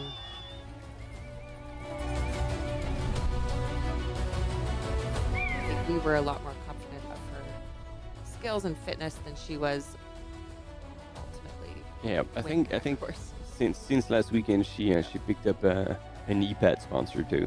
Oh, nice. Because Sarah, in her true style, had a few dives on the trail, but epic falls. Came out unscathed. And also saw an incredible performance from Yao Miao in the 100K version. Despite going blind for a few minutes. Yep. And unfortunately, the race leader in that race, Hulan, suffered a 1-hour time penalty for receiving unauthorized assistance. It was a mistake that he made at a checkpoint, but unfortunately, mistakes they can cost you. He ultimately finished in 6th, but outside of that top 5 prize money. And did you know that actually his brother was also racing and also got a penalty? Oh no! Yeah, their parents need to have a word with them. Yeah. Guys, rules, read them. And there we go. Luca Del Pero taking the big win, and Sarah Alonso in the women's race. A 100-miler. It was a tough day that Katarzyna Dąbrowska, who will be joining us later as a guest on the live stream. So please stay tuned for that. It'll be interesting to hear from her. She's also raced at Verbier twice, so loves this course, and will be still in her recovery from her win at the 100-mile race last weekend.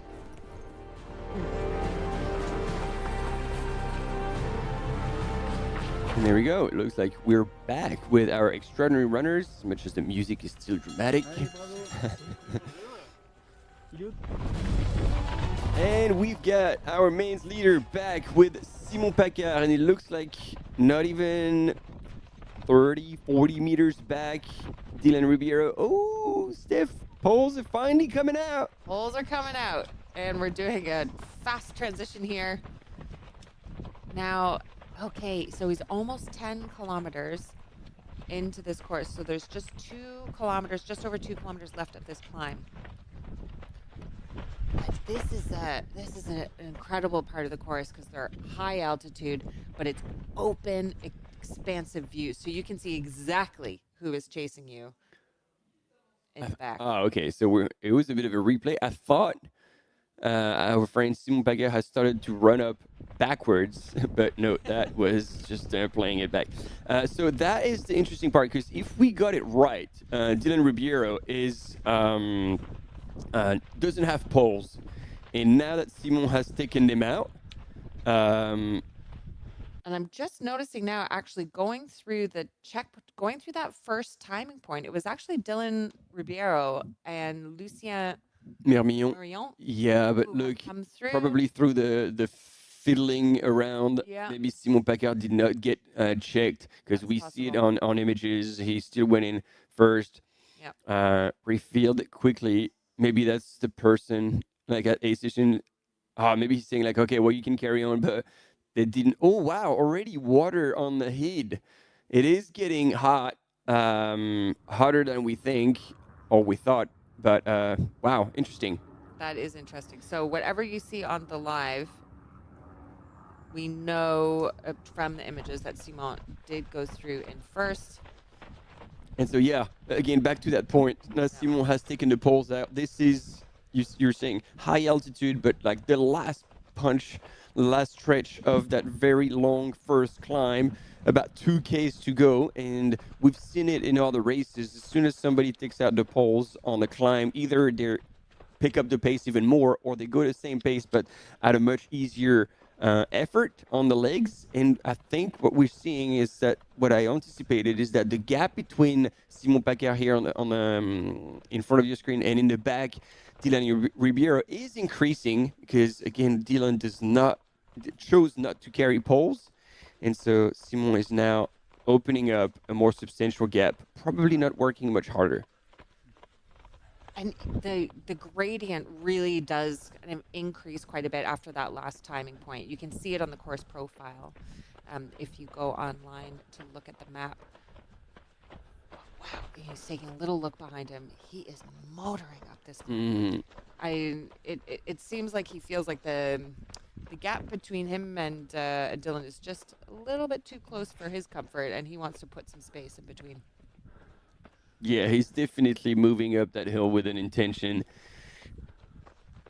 And again, if he doesn't want to work too hard running down, he's going to have to make a difference on the up, test the engine, see how comfortable he feels running fast or power hiking fast up that track. And again, you see two runners, but this is one of our camera runner up at the front, and Simon Paquet with a white t-shirt is our men's leader at the moment in this Verbier Saint-Bernard by UTMB 50K, and we're just around an hour elapsed.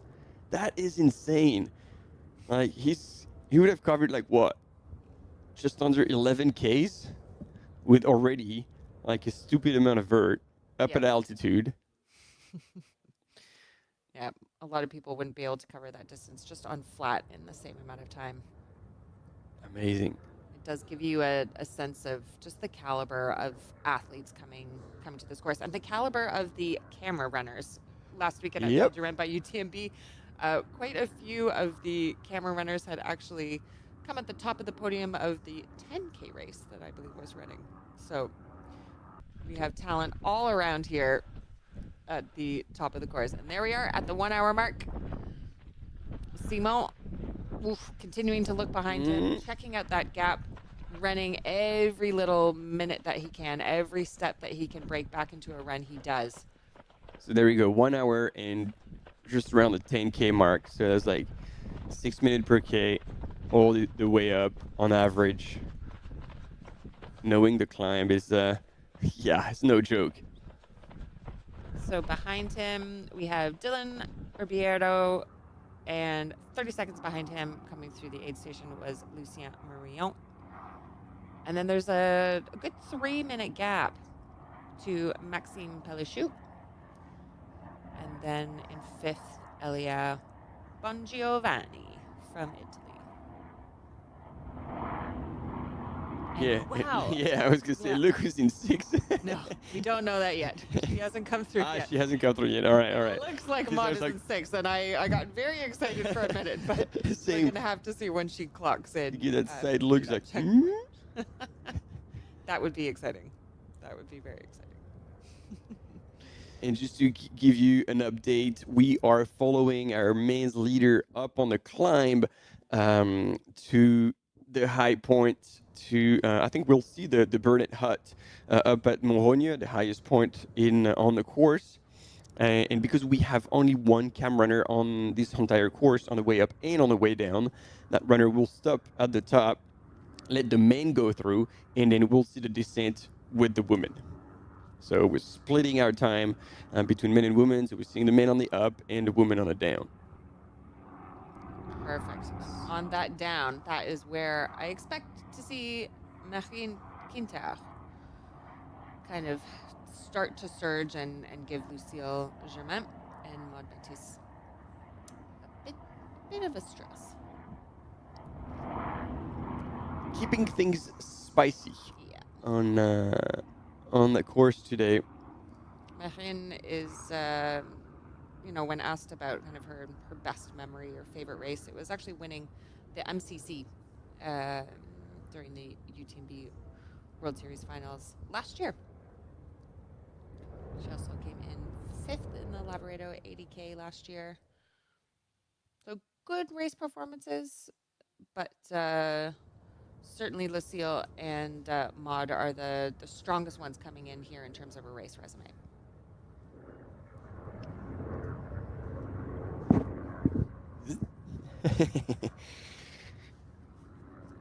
Quick adjustments here from the boss. Always keeping an eye on us to make sure. Keeping an ear on us. Yeah. And so again, fantastic shots. And yeah, we said it last weekend. I think it's important that we repeat it, especially when you see these views. We are not shooting those aerial shots from a plane or from a helicopter, but as you can hear, it sounds like it. But this is the magic of audio from the studio. It is indeed images coming from a drone. We're not disrupting the wildlife or burning gallons of gas to provide you with the aerial shots. Look at that speed. So Simon was running at 7.5 kilometers an hour, a 20% gradient. Those stats there provided by Sunto, with about 300 meters left of elevation to climb before he hits the highest point of this course. And then it's a long descent down. It doesn't mean that there aren't still climbs to go. So there's a descent down to about another checkpoint, timing point at 16K. And then there's another couple little undulating climbs. Yeah, between that Laurent long descent down to Lothier. and Kevin de la Poussière, like, yep. This is like a roller coaster kind of going across. And I just want to say before we have a quick break that Simon Paccard has now moved ahead of our cam runner, and usually it means that the pace is too hard and our cam runner is starting to drop back. So he's following on all cylinder. We'll be right back after this short break.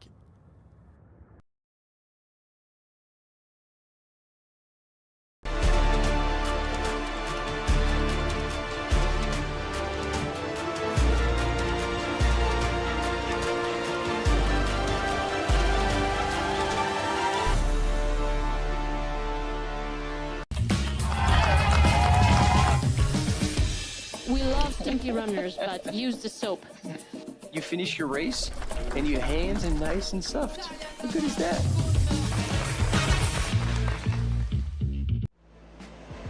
Absolutely beautiful out there. It's such a beautiful course. The trail running community, there's always a support for each other. Everyone in the whole crowd loves this race and loves our sport. I wanted to win. I wanted it so much. I was dreaming about it. That's the best feeling and the best result. That's why I do this sport. I'm really grateful to be at the start line surrounded by these amazing athletes. If you are a trail runner, you have to take part one time in your life.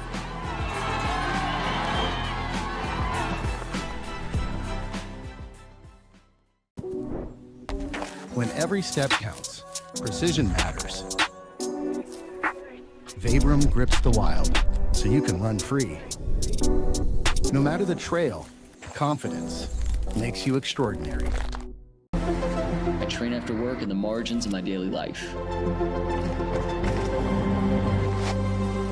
Because when I'm standing at that start line, I'll know this is where it all pays off.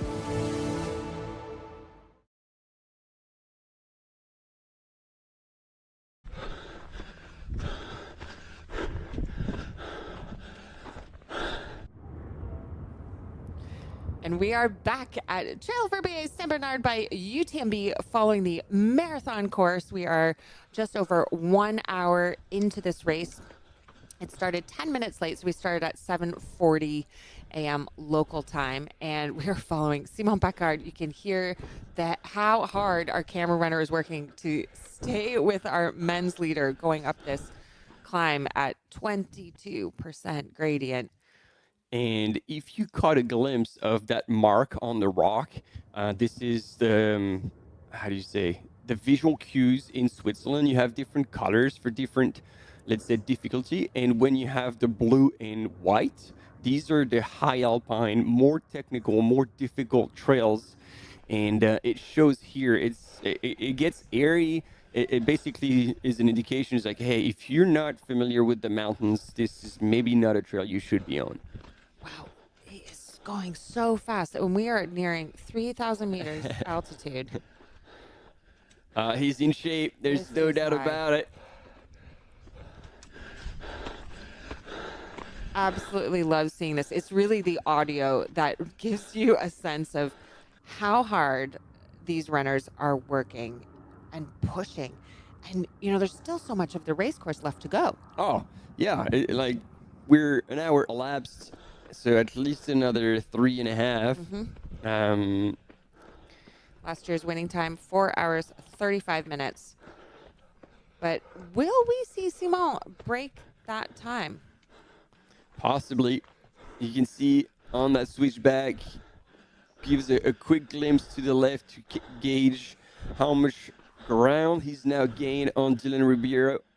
So we have Maud Matisse has come through that last timing point. Now, if you go on the live website, it shows her in 10th, but she'll actually be in 11th scratch because Simon did not register going through that timing point.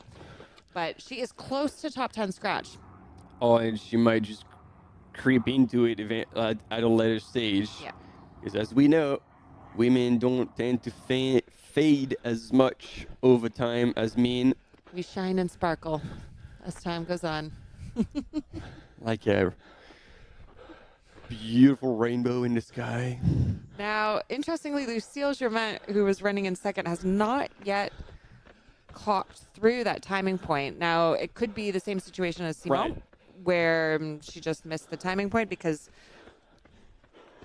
now she has. We have her. It's just come through, but that means she's 6 minutes behind Maud. Man, 6 minutes over 10K. Yep. That's quite a sizable chunk for, you know, just the first 10K of this course. It's a chunk as much as big as a quarter of a wheel cheese. Can we call it quarters just yet? It's a couple of ricklets. A couple of bites. And yeah, that's the aerial we're talking about. That's what people come to this race for. The high alpine, the high altitude trails that you don't get to experience very often. But, you know, when a race takes place on those trails are secured. And that gives you the opportunity to move across them safely and being looked after, having aid stations as well along the way. Ah, beauty. And behind Simon, we have Dylan Ribeiro and Lucien Mermillon, who were 30 seconds apart from one another at the last timing point. As Simon comes to the top of the climb here, hopefully we will get him at least registering with a timing point, so then we'll be able to understand exactly what the split is when Dylan comes through. And if you like technical terrain, give us a thumbs up in the chat. This is the Swiss mountains of Valais at their best. Up into thin air, to the great despair of our cam runner right now. He's like, man. And as we were telling you, he's running up with the men, and he will be running down with the woman. So his day will only be half done once he gets to the top.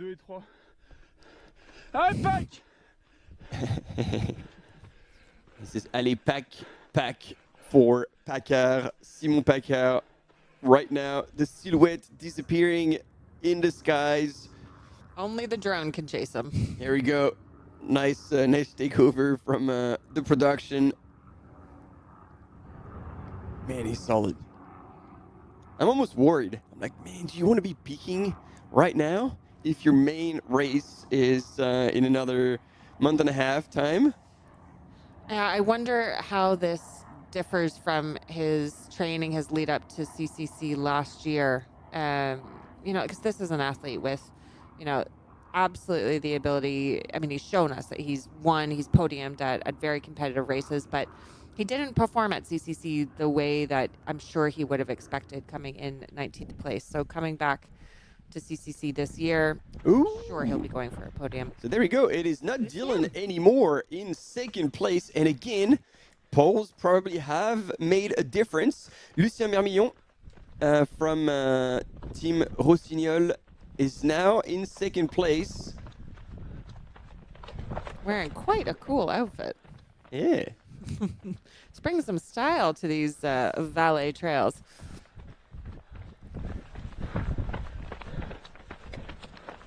And there you can see on the left-hand side of your screen that difference between where Simon is and Lucien chasing him up this climb. And we'll see that distance spread as Simon crests the top and is able to break out into a faster run. Wow. He's actually right there. Whoa. Whoa.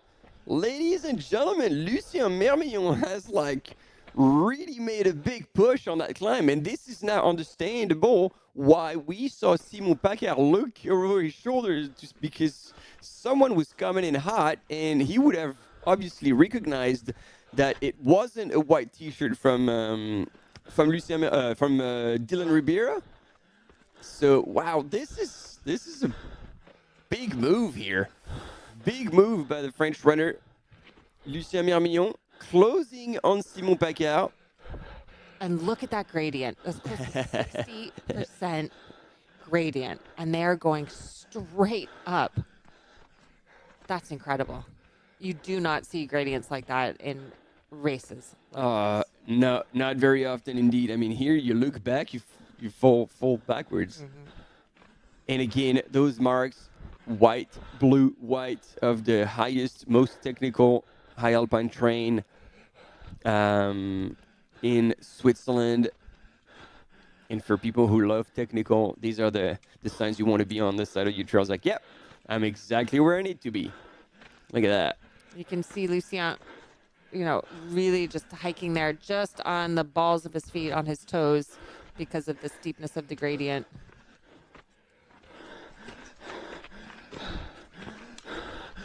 And he's really keeping up with Simon. Oh, he's closing. And I guess maybe that was part of his plan. But when you see you're closing on first place, you're just like, okay, you just keep pressing. Keep the pedal on the gas. He's on the hunt. He definitely is.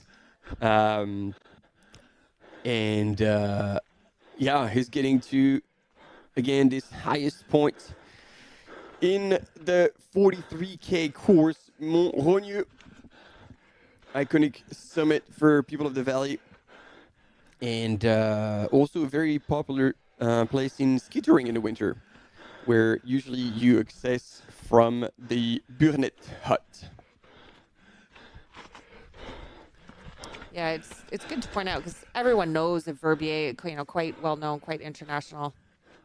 But there are so many good hills, good mountains, good ski resorts, and backcountry trails to discover in this area. You can't go wrong. All right, team, in the chat, give us some cheering for our camera runner who's now working extremely hard to keep up with our front runners and possibly give us images of a potential pass in the men's race. Well, Lucien Mermillon is closing the gap on Simon Paccard. Simon, who's been leading the race from the start. And now on that steep technical section, even though we saw Simon moving extremely well, we didn't quite realize how strong Lucien Mermillon was pushing to close that gap. And there we go. The elastic has broken. Our cam runner is going to sit there and wait for third place in the men's race, who will most likely be, because we caught just a glimpse of it, Dylan Ribeira. And again, he's just going to walk at a more human pace until the first woman catch him, and then we'll be rolling down the other side with the women's race. And and we now have almost 1,500 runners. It's just as the waves have started and gone through, the stats have updated. So 1,472 starters on this course. 53 of those have passed that first timing point at 10K, with our race leaders heading up to the highest point of the course at 12 kilometers in. And that's Simon Packard being hunted down. Oh yeah. By Lucien Mermion. I'm just watching. It's like, is he gonna close the gap? Because admittedly, like Simon Packard was moving well, but like, was he moving full throttle? And does he have another gear that if Lucien Mermion is trying to go ahead, is he going to respond or is he going to let it happen? And here we see in third place, Dylan Ribeiro, no poles. And so you can see like he has to scramble his way up. So again, an indication of how steep the terrain is, but also, you know, got to be at a disadvantage not having poles at this section. I'm wondering if he is kind of regretting his decision not to bring poles. But yeah, you can see he's using his hands quite a bit to pull himself up this steep climb. And really we can see not moving at the same kind of intensity, the same kind of pace as our two lead men who both have poles. Yeah, and all the work is being done by the legs, which means he's also like blowing matches on this way up, while Simon and Lucien are saving a little bit their legs by using a whole upper body strength with the poles. So it looks like as much as Lucien was closing on Simon, now they seem to be maintaining that gap. So maybe he just wanted to close the gap and be in contact as opposed to really pass and try to open a gap. So I don't know if we're going to have a bit of a replay of that, but it sounded like there was a bit of a slippage for Dylan Ribeiro on the way up, but obviously quickly handled and back on track. But man, oh man, this is a steep section. I'm glad we have images here with Dylan, because it really shows. My heart rate has gone up just watching this. You really get a sense when you see Dylan kind of using all fours. He's on all fours, scrambling his way up this steep climb. What an amazing way to start a 50K race. And they still have so much ahead. You know, we'll see how these poles, you know, being able to transfer some of the energy and the load, you know, to the upper body, how this will help to save the legs for these top two men on the descent.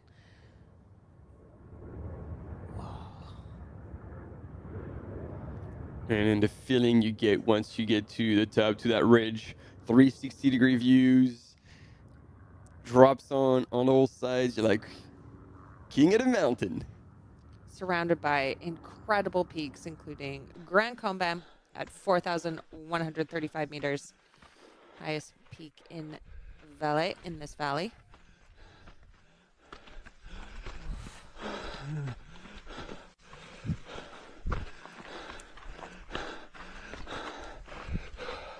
We are seeing just some epic performances here from the athletes and the camera hikers at this point. Camera strugglers.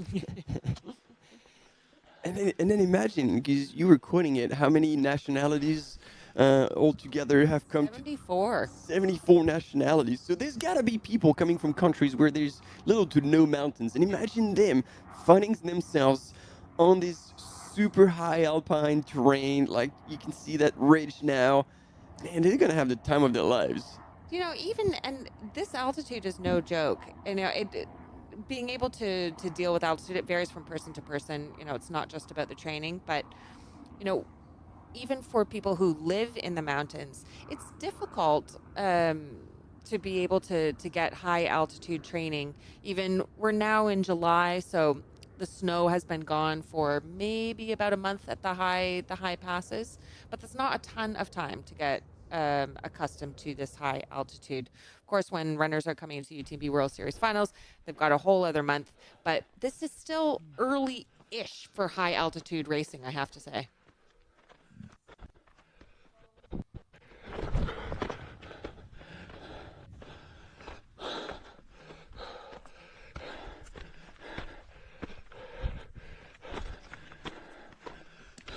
I have been known to use my pass in Chamonix and go up the Aiguille du Midi, which is at close to 4,000 meters, and just run up and down the stairs in the at the aid station. That would be quite a sight for all the tourists coming out. It's like, did you forget something? Doing? Oh no, you're going back up. Did you forget something again? You got to get the altitude training where you can. Wow, that would be a good shock to the system running at 4,000. It's, in all the high altitude protocols, you stay up high, but then if you can't be up high and you just have like a little recall every once in a while and to tell the body, hey, remember, that's how it feels. Or you do the poor man's or the poor person's altitude training, which is heat training. Yes. So, there's a lot of benefits to heat training, going in a sauna, training with a heat suit. All of these types of things can make all of these adaptations in your blood, which can actually help you at altitude as well. Little tip. Oh, and here we have, is that Simon at the top? Cresting the top at over 3,000 meters, around 3,080 meters. Okay. Yep, we actually have now an update on the timing point. So the timing point is just before the top of the peak. So we had Simon Paccard go through at 9:02, so 1 hour 22 minutes into the course, and 2 seconds behind him was Lucien Mermillon. So they are really neck and neck, exactly. And then about a minute behind them is Dylan Ribeiro. And we will be waiting to see Maxime Pelichou come through next. And looking forward to an update on the women's side. Yeah, I suspect that the rest of the women after Maud and Lucille have just not clocked through at that first timing point. Either that or there really is quite a big gap, because we still only have 2 women that have crossed through at the actually officially clocked through. Officially, yeah. Okay. So I suspect it could be the same as what we saw with Simon. Oh, there we go. We've got now activity on the live. Love it. So we are supporting Coman Jonas, Felix, Pierre de Thibault. Hans is just giving us a shout out. Thank you. Welcome back, Hans. Tom is cheering for Olga, alles Gute, and cheering for Nick Stewart from the beaches of Noosa, Queensland, Australia. Yeah, that is indeed a terrain that is very different, going to be very different for him. Although, in UTMB World Series, there are a few races in Australia that take the runners up some mountains in Thredbo for Ultra Trail Kosciuszko by UTMB, as well as the UTA Ultra Trail Australia in the Blue Mountains, which was the Oceania Major earlier this year. We've got a question in the chat. Has the 45 to 49 women's category departed the start line yet? The different start waves are not based on age, because as we have seen, age does not actually mean that you are slower. We had 3 start waves, I believe, this morning. The second start wave started 15 minutes behind the first. I think the third wave started another 15 minutes behind that. But the start waves, it's determined by your UTMB index. So your UTMB index is a score that you get. The more races you do, the more data there is. If you haven't done a race that gives you a scoring, that gives you an index, then you would start in the third wave, in the last wave. Yep. So it's based on your past race performances, and that determines where you go. So it's all different ages, can be in all different waves. But yes, all of the waves have started for this 50K marathon course. And so now we have a 2 men's leader with this super cool drone shot, like coming off the mountain. And both look very comfortable on those technical sections. Simon Paccard leading the way, but Lucien Mermillon, another Frenchie, has closed the gap now, and they're both running together. And here we are with third place, Dylan Ribeiro. Oh, slipping once again. It doesn't look like there's much thread on Dylan's shoes. It looks like the Salomon Glide, actually, which is almost a training shoe, gravel shoe. So taking gravel shoes up ridge lines, I love that. Love that. Absolutely love that. Bold. And I think that is a Vieux Grand Combin in the background. And we are now sitting above 3,000 meters at the top of Moronieux. Wow. 3,084 meters. And dropping down on the other side, and look at that. I feel privileged to be here in the studio, but I gotta say, I really wish I was out on these trails with the runners right now. Oh, yeah. We'll get there. This is the place to be. Yeah. That's why I learned my lesson this year for the UTMB World Series finals. I'm racing at the beginning of the week so that I don't have any FOMO when I go into the studio. I will be happy to sit down. Exactly. You'll be coming into the studio with sore legs and a happy heart. Exactly. Hopefully.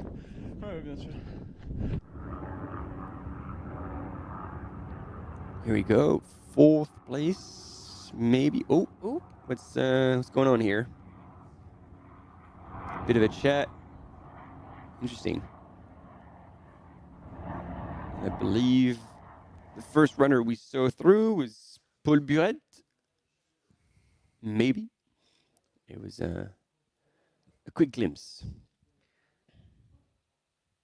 Okay, so on the men's side, we've had the top 5 men go through the timing point at Ronio. And it was Ilya Bongiovanni. And it is tight at the top of the men's field.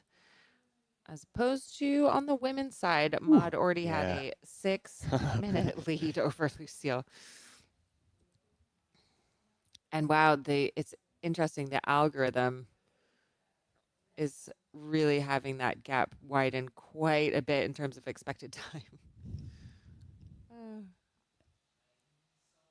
Well, we'll keep an eye on that. Yeah. See if that indeed translates into an almost 26-minute lead at the next checkpoint. But there you go. At the first one, we've pointed out for you already. They were all in a nutshell at the top. Simon Paccard, Lucien Mermillon, and Dylan Ribeiro at the very top. Top of the world. So now as the women continue up that climb, up to the highest point, the men's leaders will now be doing that first ascent. There will be a timing point now. It's about 4 kilometers to the next checkpoint at 16, or at least timing point, at 16 kilometers. And we see we're waiting for an update on the women's side. We think that some of them just haven't clocked through at the last timing point. So hold your breath. We will get an update as they come to the top of the following climb. But as expected, Maud Matisse in first, and my pick for today, Lucille Germain in second. We're going to a short coffee break. Stay with us. We'll be back with you in a couple of minutes.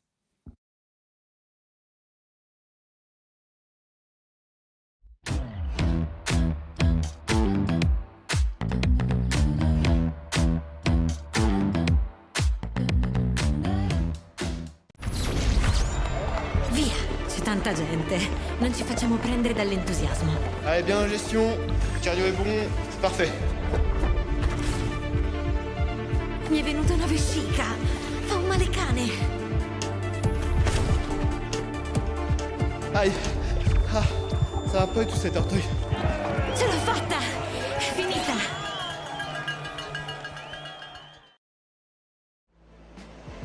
Absolutely beautiful out there. It's such a beautiful course.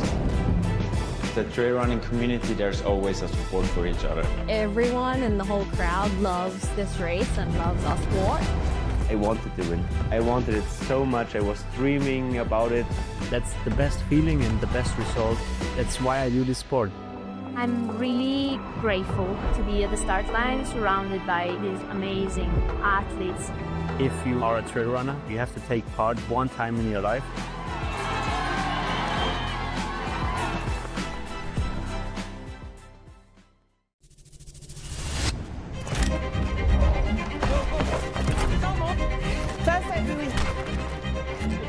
So nice.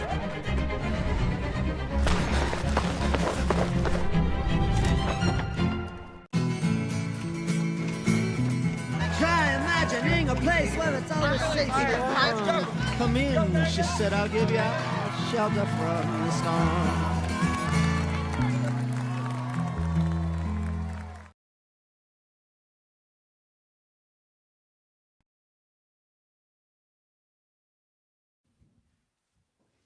And we are back, everyone, at the Trail Verbier Saint Bernard by UTMB following the marathon course. Started at 7:40 local time. And we have been watching these incredible images of the leading men going past the highest point in this course at over 3,000 meters. And do we have images there? Yes, that is Maud Mattis. Woo!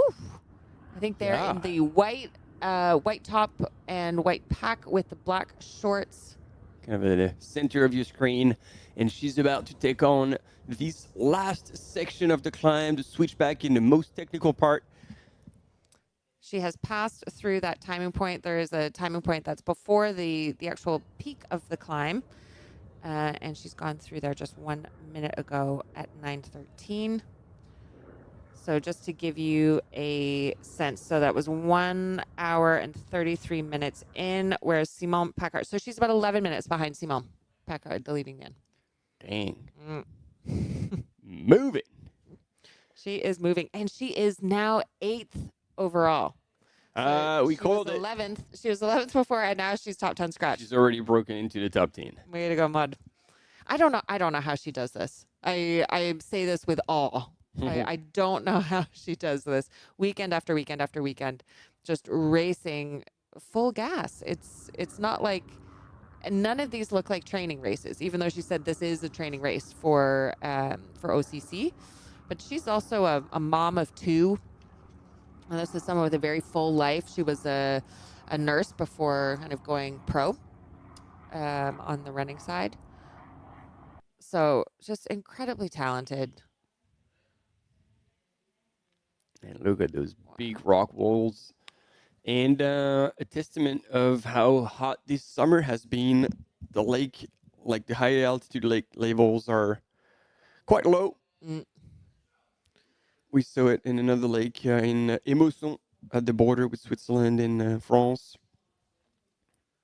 And the very top of the climb, Mont-Blanc, is where we're expecting Maud Mattis to be in about 5-6 minutes, perhaps. And the top of that climb is actually over 3,000 meters.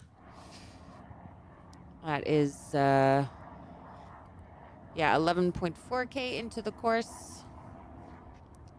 And as promised, right now we only have drone shots, but at the top, our cam runner is waiting for Maud, waiting for the lead woman, and we'll be following her on the backside as she will make her way down. And our cam runner will probably drop back to catch the second and possibly third. But if that is the case, he's going to have a little bit of a picnic, because it looks like there's already a bit of a gap between first and second.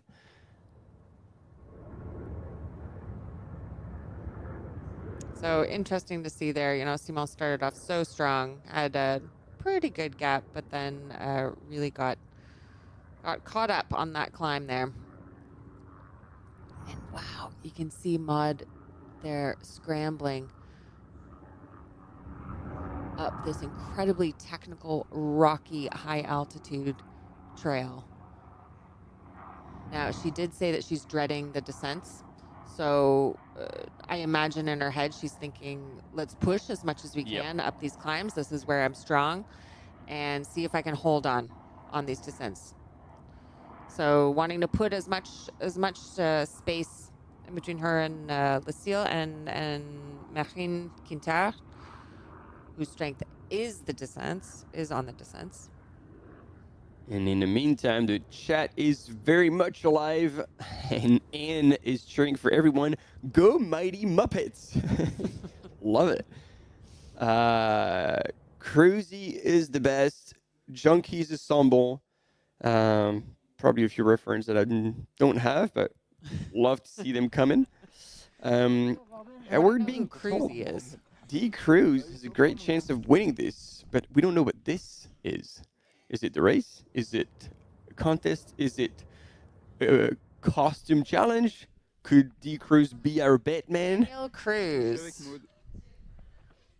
Mile Junkies is his team. There we go. Good chance of winning this. I think the chance is slim. Now he's in 54th position. Don't have him through a timing point yet. He might have gone through, like he might have started in a later wave. You never know, though. You never know. Speaking as someone who's won a race from the third wave, don't count them out. Don't bring back controversy here. And there we go. Maud Matisse absolutely cruising on that ridge line. Doesn't get much better than that. And as much as she was dreading the descent, she is looking pretty comfortable here, running across that ridge before dropping down. And she's still attacking that section. Yeah. She is not cruising at all. And the fact that she didn't have poles, unlike what we saw with Danielle Ribeiro on the men's side, it didn't affect her at all. And now she hasn't had to faff with having to put her poles away and put them in her pack. She's just continuing to carry on. And it actually comforts me a bit to know that a runner like her is also someone who dreads descents. But for someone who was really not looking forward to this section, she is doing not too badly with her footwork there. Yeah, and in those kind of sections with a lot of rocks, yep. Most of them they're pretty stable, but the kind of scree, it's brutal. Dust in the middle makes it super slippery. So either you engage and you're going in full confidence, bent over a little bit, and make sure your forefoot is where your load is, because as much as it's counterintuitive, like when there's a big gradient, you want to lean forward, because if you're actually holding back and therefore more on your heels, if your heels slip, you're on your bum. Yep. While if you're in your forefoot, all of a sudden you can have a slip, then you land on your heels and you have a second point of contact that could stabilize you a little better. It's very counterintuitive. It's hard to lean into the downhill, lean into the hills, but certainly something that Maud Matisse will know well. And we are going to show a little recap of her finish at OCC last year. She was third at OCC last year, and she is using this as a prep run to return to OCC this year, obviously hoping, I'm sure, to better her third place position. 赛道改了以后，其实我感觉是在22公里的时候，我们没有补水站，然后在那一段。 And the person you could hear it was the finish line interview of last year's OCC winner, Yao Miao. So it was a bit of a reference, but indeed on the images was Maud Matisse in the streets of Chamonix. Yao Miao, who we saw take on Valderrama by UTMB, the 100K course, by storm last weekend, finishing 8th scratch, first overall. She was as high as 6th or 7th scratch in the race, but had some vision problems at the checkpoint. Artis right before the last climb. Whoop. A little bit of a wrong turn there. It's hard to see where the course is on terrain like this. You really have to stay alert, stay focused. Yep. Yeah. Figure out where the flags are. Where's that terrain? You can kind of read the rocks sometimes, but when you're kind of focused on putting your feet, one foot in front of the other and not falling over. To also have to follow the course when you don't have a person in front of you to follow can be a disadvantage. That is a super cool ridge line. Yeah.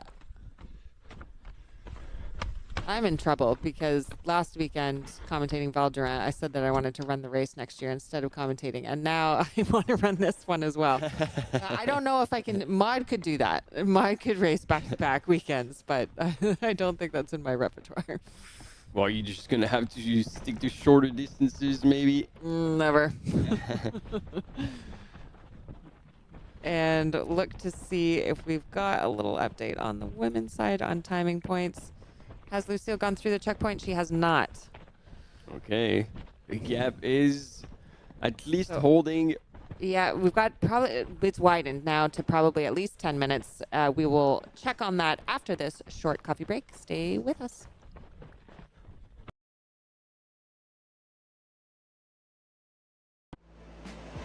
Absolutely beautiful out there. It's such a beautiful course. The trail running community, there's always a support for each other. Everyone in the whole crowd loves this race and loves our sport. I wanted to win. I wanted it so much. I was dreaming about it. That's the best feeling and the best result. That's why I do this sport. I'm really grateful to be at the start line surrounded by these amazing athletes. If you are a trail runner, you have to take part one time in your life.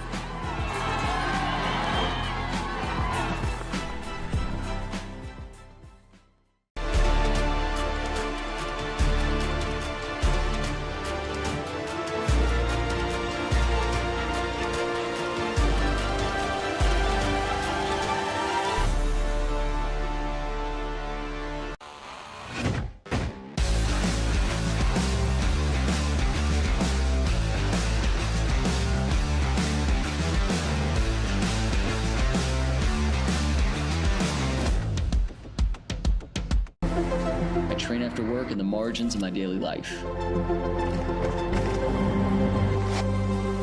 Because when I'm standing at that start line, I'll know this is where it all pays off.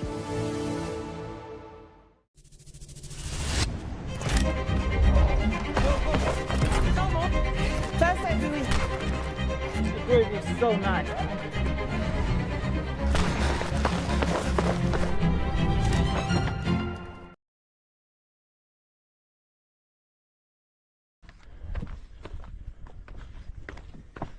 Here we go, still on that ridge, cruising in what something looks like trail running paradise after climbing the highest point in the race.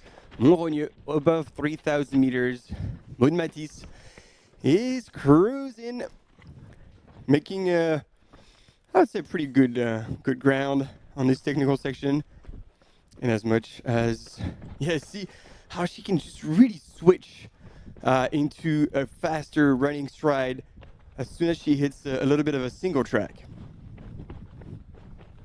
Yeah, the minute it gets less technical, she's really sending it, which is an interesting indication. Maybe it confirms that on technical, she's like, I'm not going to take any risk. Yep. I'm just going to go my own pace, not too crazy, not take chances. And then as soon as it gets rolling, I mean, multiple champion and record holder at CEST now, which, you know, is a very fast race. And so she shows here that indeed, as soon as the trail gets rolling and opens up, yep. Whoop. She is just a really fun runner to follow in terms of style and technique. I mean, she's got so much energy up the climbs, but you can tell she isn't as confident on the descents. But in her head, you can tell the constant messages, go faster, go. And so this is with Dylan Ribeiro, and this might be a replay of the bit of a slippage. Either that or just a slow-mo of hiking uphill. Going into the sun. Yeah. Whoa. Dominating. And we still don't have Oh la la. any of the women clocking in yet behind her. There we go. One man passing Maude on that little downhill. That's going to be good if she can hold on to it, because she's going to open up, pick the best line. Obviously, that man is looking very comfortable, and see, he's cutting a little bit that switchbacks, and then she makes the same move. Obviously, she needs to be careful and not stretch it too much, but that is always helpful to have someone ahead of you who's very comfortable, picks the best trajectory, so you just go in cruise control, don't think too much about it. Oh man, look at that. We're back on the climb, so we might be with the second place woman, unless it's a replay. I hope so. Yep, we are there indeed. You go. So that is Lucille Germain. She was 8th at Zegama this year. She had to DNF at the World Short Trail Championships due to an injury, but was selected for the French ski mountaineering team, which should definitely help her. That kind of a background should help her with climbs like this. Coming into the race, she said she couldn't wait to follow Maud, which is indeed what she's doing. Yeah. And she knew that she would, this is her strongest part, the technical parts. Maybe even when she said she was looking forward to the technical parts, if that holds for the downhill as well as the uphill, then maybe she'll be able to gain a bit of time. Lucille is worst at the flats. So these sections that Maud can really kind of push forward on, Lucille will probably lose some time on. And but it's a good place mentally for Lucille, as you were saying. Her whole family's there. And in the winter, she's a Nordic skiing instructor. And coming back here to Verbier reminds her of her Chamonix-Zermatt traverse that she once did, calling it beautiful and wild. Wild it is indeed. And so her mother, Patricia, sister Leah, and agent Alexis will be out crowing for her, leaving behind her brother racing the 70K alone. Poor guy. But yeah, as long as Lucille finishes in good enough time, they can switch over and crew the brother. But again, I feel like on that technical section, and you can see that it's pretty long because Maud is still in it. I feel like this is where Lucille could make time. Oh yeah, see, on Matisse.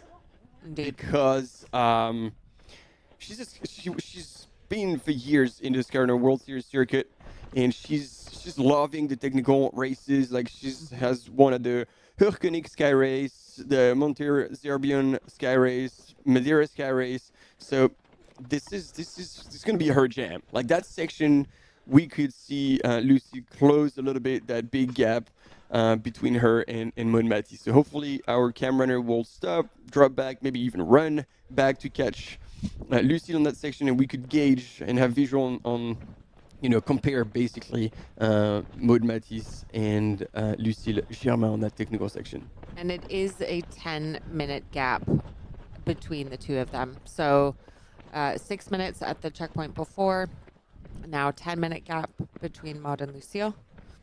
Wow. And we are waiting for the rest of the runners. And it looks like it's updated now. It's no longer Marine Quintard. Marie Charlotte Iratzoki. Merci. So who's definitely back in the game? Orsini in 4th and Amandine Delster in 5th.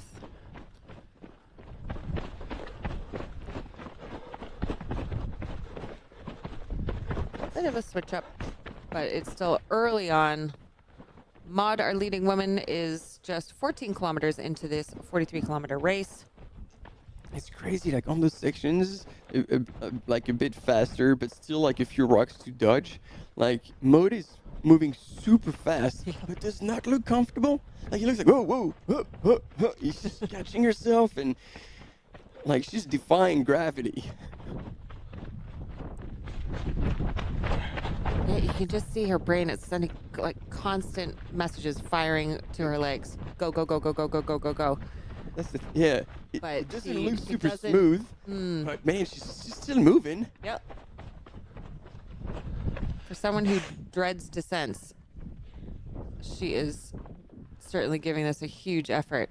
But yeah, you can see she's not as comfortable, even just when Finding you the are line. when you're concentrating so much on where you're putting your feet. Yeah. You really lose the sense of where the trail is, and it's the more comfortable you are in a technical descent, the more you're able to lift your eyes up and look ahead to make sure that you know where the trail is in front of you, and you're not just constantly reacting to the next couple of feet. Exactly, and then when you're able to do that, you can also pick the best trajectory because, like she's doing right now, you could be on the track or be like, hey, if I actually shoot straight down because I know that 10 meters away I'm going to be back on the trail, then that's when you're like excellent at technical running and you make the best decisions when you come to choosing your line and like also reducing momentum. You know, if there's big turns and if you can go straight, you don't need to pull yourself left and right, but just keep flowing. Okay, now we've got an update on the timing points at the high pass.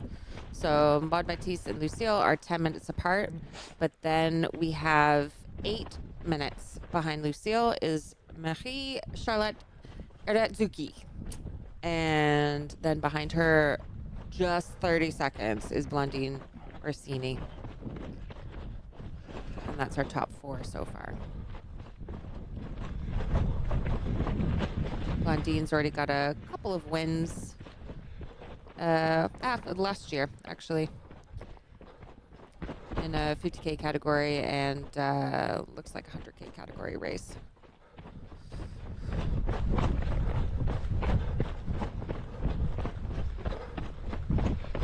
And Marie, we were saying earlier, is a 5th place specialist, now running in 3rd. Also, French ski mountaineering background.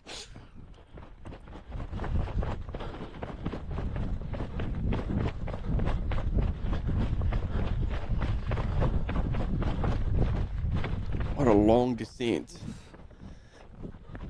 She'll go through a timing point in about 1.5 kilometers, and then still have a little bit more of a descent before a climb, a descent, a climb, and then the long descent down to Lortier. Now, Lortier, this is a place, it's 33 kilometers into the course, but was hit really hard by floods in 2024. That basically cut off the area for months, and stabilization work is still ongoing. It did affect, I think, the original marathon course, but just something for us to be aware of as the runners traverse down into town. Man. Still a ways away yet. And there you go, ladies and gentlemen, Maud Matisse, your women's leader in the Trail Verbier Seminar 50K. Quick break, but we'll be right back. Stay with us.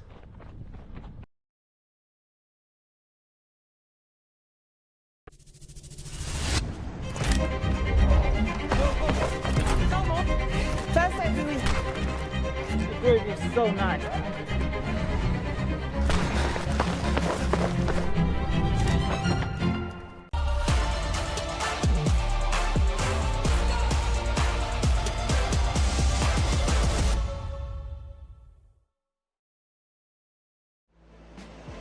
Absolutely beautiful out there.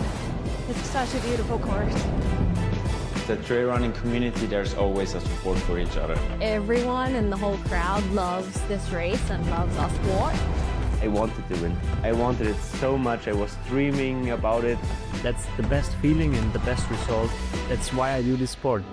I'm really grateful to be at the start line surrounded by these amazing athletes.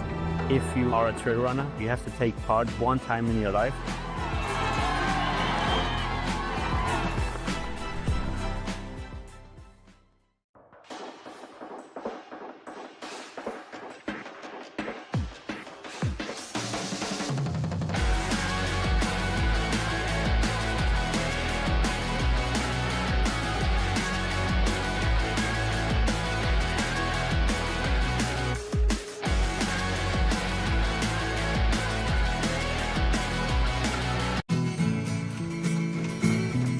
Try imagining a place where it's always safe.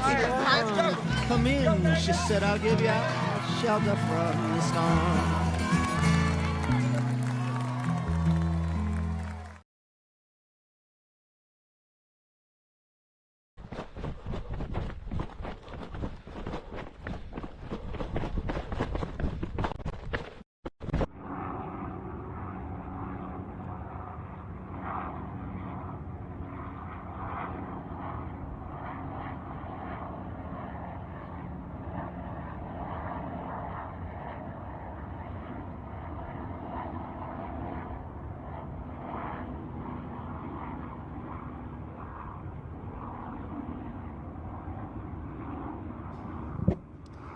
And we are back at Trail Verbier Saint-Bernard by UTMB following the marathon course.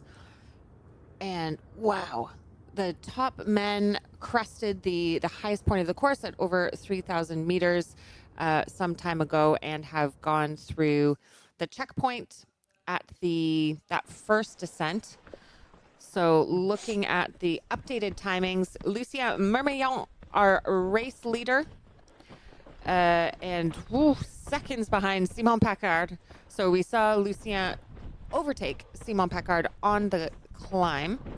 And then in third, Dylan Ribeiro, now 5 minutes behind. So a 5-minute gap on the descent, was not able to make up the time that he lost on that climb. I did suspect that we were talking about this, like Lucien was coming back strong, and was Simon going to hold on or try to keep like in contact, which he is like 28 seconds back. But it looks like these two have started to duke it out, which left Dylan a little bit further back, and also Dylan not using poles for that whole climb probably left a few feathers on that climb, and it came to the top a little bit more cooked than the first two gentlemen. But following Dylan, not too far away, another 30 seconds behind at the last checkpoint was Elia Bongiovanni from Italy. So a close race between first and second and between third and fourth on the men's side. We are following Maud Baptiste leading the women's side, coming up to the checkpoint. We can see it there on the screen. She is motoring uncomfortably on the technical descent, but she is motoring. She had about 10-minute lead, just a bit over a 10-minute lead at Rognon.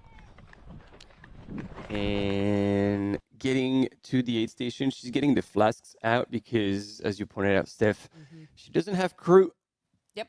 And will be doing her own crowing. So basically picking up whatever she can find at aid stations. She might be carrying some of her fuel, like having the flask pre-filled with the powder and add water to it. And she was running in 8th scratch, but we saw she was passed by one man on the descent. And I suspect when her timing chip is updated, we'll see her in 9th scratch. And she's off. I believe that's what happened because the fluid in her flat looked a bit orange, and she was filling it with water, so she might have had that like powder in her flask. But that was a quick transition, I gotta say. Like, I don't know what she was chewing on. She would have grabbed something very quickly, put it in her mouth, and then as she was chewing away, refilled her flask with water, and off she was. Yeah, man, that's already a big gap.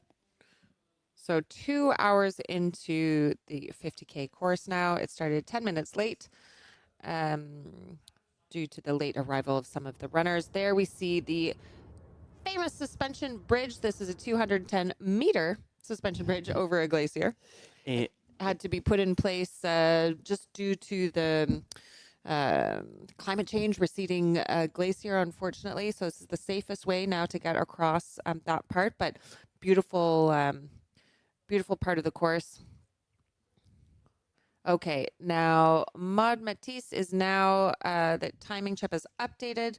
So she's now still running top 10 scratch, but she's dropped from 8th to 10th. So she lost 2 spots overall on that descent, which I think was probably to be expected. It's not her strong suit. Yeah, and it was a combination of both descent and technical terrain, which is like a double negative for Maud.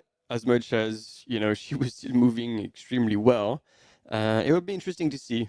So it was a 10-minute gap with Lucille, and Lucille supposedly is much stronger on those technical descents. So we'll see if that gap has shrunk to less than 10 minutes, or despite being her strength, Maud Matisse is still flying and opening up a bigger gap. Now we're getting a bit of a recap of the start of the race this morning. So you can see the first wave of the race as the elites were nervously and excitedly bouncing from foot to foot. It was a fast start from the beginning. This kind of wide Jeep trail with a bit of a descent right off the bat, but then they go into a long climb uphill. Maud Matisse leading from the start, followed by Lucille Germain, who was excited to be chasing Maud and kind of knew that that's where she would be sitting in the course. We had Simon Paccard really just head out quite strong. Ended up putting on a bit of a gap. And Batman. We did see Batman make an appearance on the course today. Now, despite the lead and the gap that Simon had tried to put in at the beginning, he was caught by Lucien Mermillon on the climb, both of them using poles, but the two of them put a gap on Dylan Ribeiro, who did not bring poles for that climb, and that did hurt him. Lucien then surging into the lead, Simon not far behind. So the two of them are jockeying back and forth. Maud Matisse was able to stretch her lead from about 6 minutes at the first timing point to 10 minutes at the top. Struggling a little bit on the descent, both with kind of staying on course, staying on her feet. But it is not affecting her speed too much. She was an 8th scratch at the top, and then now dropping back to 10th. If you're following along, jump into the chat. Tell us who you're following, where you are coming in from, and there is a poll. Ooh. Which runner will take the win in the marathon? I love a good poll. For the men's side. Simon Paccard, Lucien Mermillon, Dylan Ribeiro, or Davide Perez. And Larber is in the chat, and I want to say this before everybody gets angry. That is coming from a second degree humor. Commentators, you will rue the day you disrespected Cruise's mighty powers. He's a quicker than Usain, stronger than Arnold, and better looking than Brad. We're here for it. He's the chosen one, and he shall will this race. We're here for it. Whatever, anything can happen. We and definitely root for the dark horse. Yeah. Okay. Yeah. So we'll keep an eye on him. We'll keep an eye on him. Thanks for the heads up and beautifully put together message. Yep. We certainly appreciate that. I'll put a little heart on it. Top 3 winners from the men's and the women's side at this race today will get a direct entry to the UTMB World Series finals next year.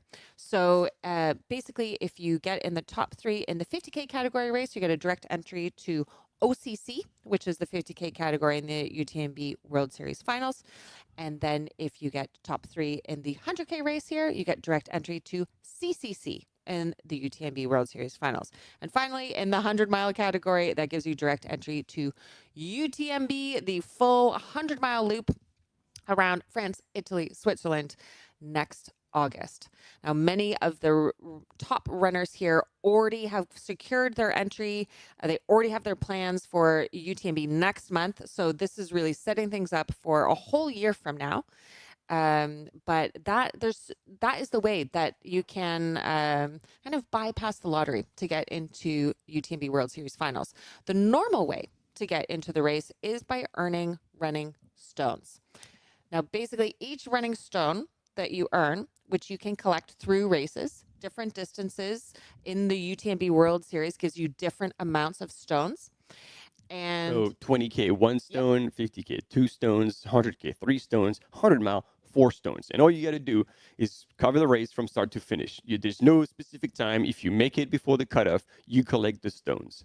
Correct. And in the UTMB World Series majors, there's one per region. So 4 UTMB World Series majors, you get double the amount of running stones. And that's what makes them particularly popular and particularly competitive. Now, each stone is like a ticket in the lottery.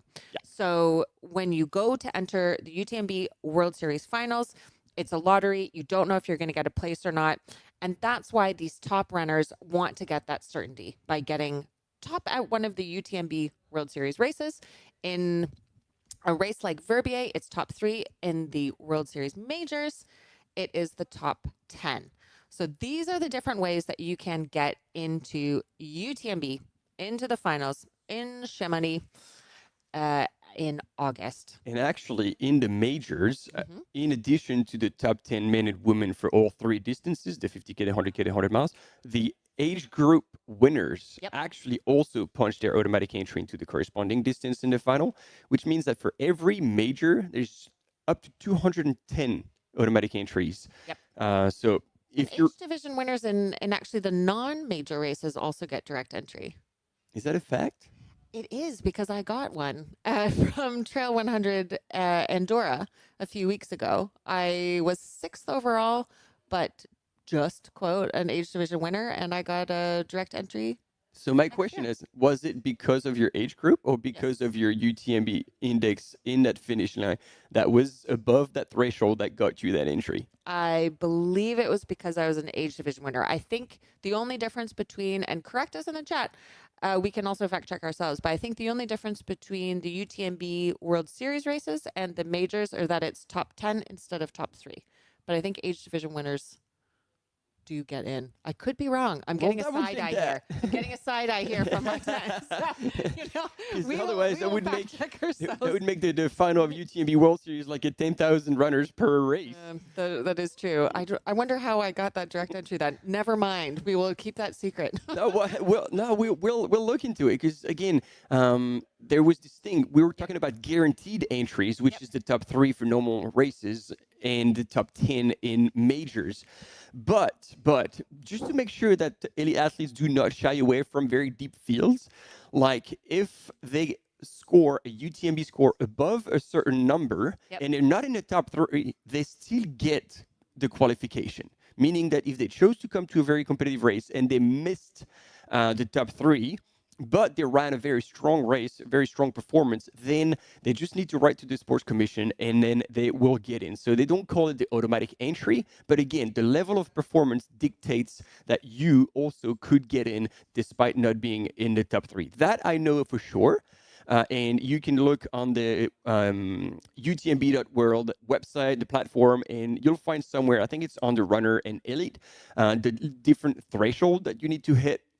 And they actually are obviously different for men and women, but also different from distances. So it's a lower UTMB score that you need to score in 100 mile, and then it's a little higher in the 100K, and it's a little higher in the 50K.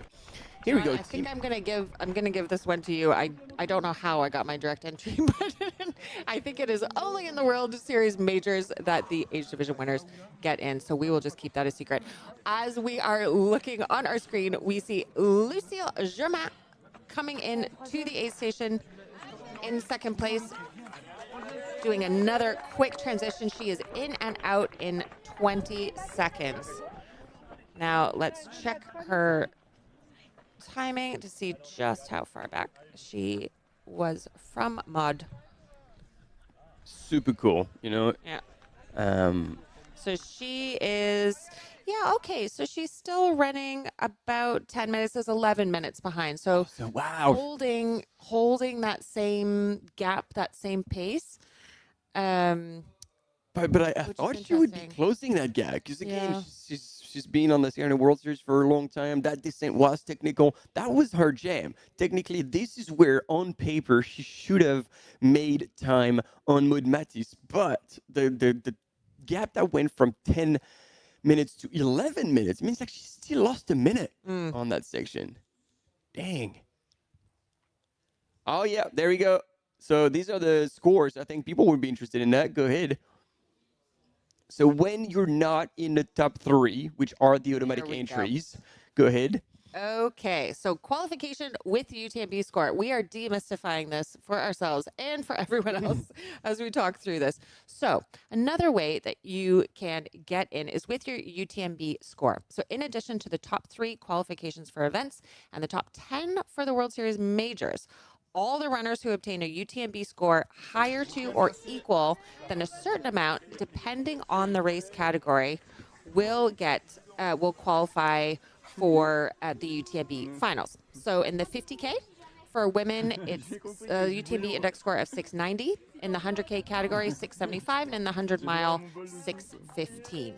For the men, it's 840 for the 50K, 820 for the 100K, and 780 for the 100-miler. So there we go. Now we have understood it. These are the different ways that you can get into the UTMB World Series finals. And so indeed, it means that when you're a competitive runner and you're at a race hoping to qualify and you see you're outside of the top 3, don't let go of the gas pedal, because again, if you cross the line and you score a UTMB score higher than what you mentioned, you're in. Which, I wasn't thinking of when I was running the race, so it was a nice surprise. So there you go. Age division winner or top 10 at a UTMB World Series major, top 3 men and women for UTMB World Series event, or you get a UTMB index score that is above a certain level that qualifies you for direct entry to the finals. And the final way is through the lottery. So earning those running stones. So picking up those lottery tickets, you get 1, 2, 3, or 4 running stones in the UTMB World Series events, depending whether you do the 20K, 50K, 100K, or 100-miler, and double the amount of running stones in the World Series majors. There we have it, ladies and gentlemen. That is the UTMB World Series, different ways to get into the finals. I hope that has helped you. It's helped me. And there's no cap to it as well, meaning that, if you really want to get in and you do, let's say, 100-mile at a major, you get 8 stones. But then if you do another 100-mile at another race in the UTMB World Series, you add another 4 to it. So you end up 12 stones, and so on and so forth. So if you're really committed, I remember we did the math. I think it was 2 years ago or 3 years ago. If you they did an average of who got in, and the threshold was 13 stones. If you had 13 stones, statistically speaking, you were getting in. Oh, interesting. Okay. But this was previous years. I think the demand is now even higher. And because there's so many more events across the world, then it gives a chance for more people to get running stones, so the chance to put their name in a hat. But obviously, then it makes it more competitive to get in. And I just love the fact that age division winners are given a chance to go to the World Series finals, because it just increases the diversity, the depth, and it makes sure that runners who are older, or maybe even on the younger side and still coming into the sport and not having developed the experience yet, get a chance to experience what it's like to run in UTMB. I ran my first UTMB finals week race. It was TDS, so not officially OCC, CCC, or UTMB in 2009. And standing on that start line left such an impression on me. I've just gotten goosebumps here in the studio. Anyone who has watched the UTMB World Series finals and heard that music, that classic UTMB song with thousands of runners standing on the start line, ready to run through 3 countries, to run around the mountains, is really like nothing else.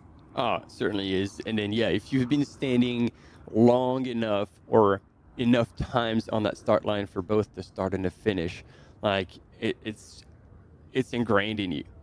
You hear it. You could be commuting to work or doing something entirely different. You'll be like, ooh, it brings you back. Do you know, I had a friend that played that song in the labor room when she was giving birth. Well, that's intense. That is intense.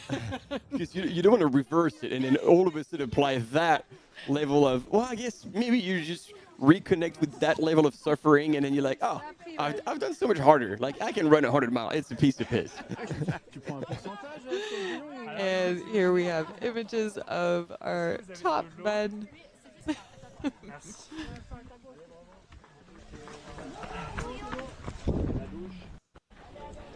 I don't know what what the banter was, but it looked like they were having a bit of a pleasant chat. And we are with our race leader, and it looks like, white t-shirt, white cap. Simon Paccard might be back in the lead, ladies and gentlemen. That would be exciting. So now the top men are on the second descent. This is a little mini descent for another mini climb. And then they hit the long 12-kilometer descent down to Lotier. And I love that when you look at the profile, it's a mini. But when you look on the images, you're like, what? Relatively speaking. It's a mini, relatively speaking. I'm sure if the runners heard me right now, they would correct me. Again, through the last aid station, we had Lucien Marmillon from France leading. That might have switched up. Behind was Simon Paccard. They were seconds apart. So really now we are seeing a bit of a gap for whoever is in first. If this is... Hear it? I'm getting choked up. I'm getting choked up. Just beautiful running down these trails. And then we had Dylan Ribeiro and Elia Bongiovanni running close together in third and fourth. So we'll see if there's also been a bit of a split there as well. Yeah, but interesting. We only have one man on the images, and I don't think that our drone pilot would have missed Lucien Marmillon, which means that, Simon Paccard is back in the lead. Man, look at these. What is it? It almost looks like a glacier with the rocks on it, but no, this is all mineral. Yep. Wow. Stunning. Absolutely stunning. And this is a much more runnable section here, even though it's high altitude, even though they're descending. Much more runnable than what we have been seeing. And they are moving. There's barely any... let's just reveal that bottom corner.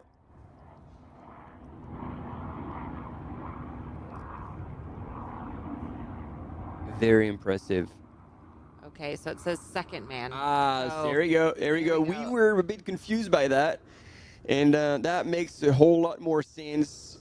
And it would mean that Lucien Marmillon, as you saw in the rankings, is still leading the men's race. And Simon Paccard has not.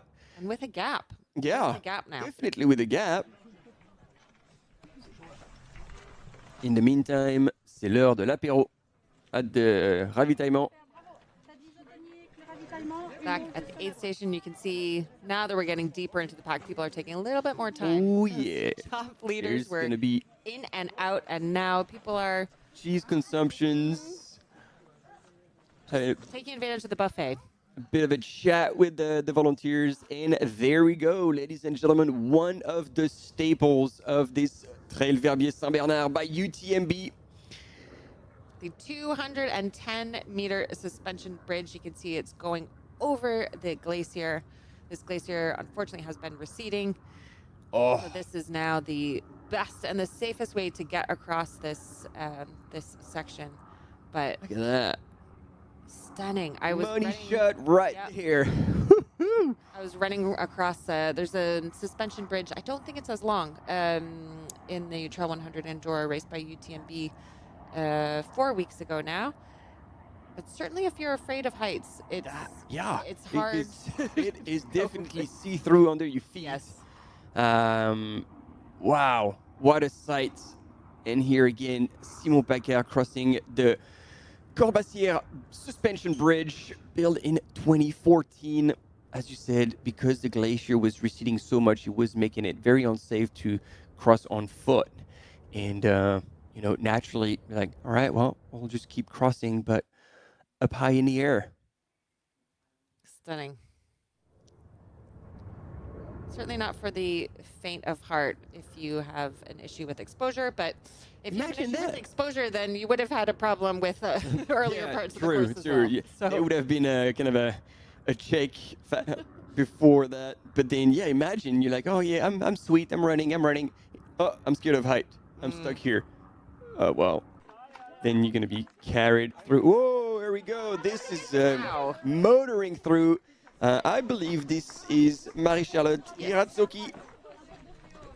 And that was cool. She just took her flasks, threw them on the ground. Coming through. Oh, and she wants a bit of extra water.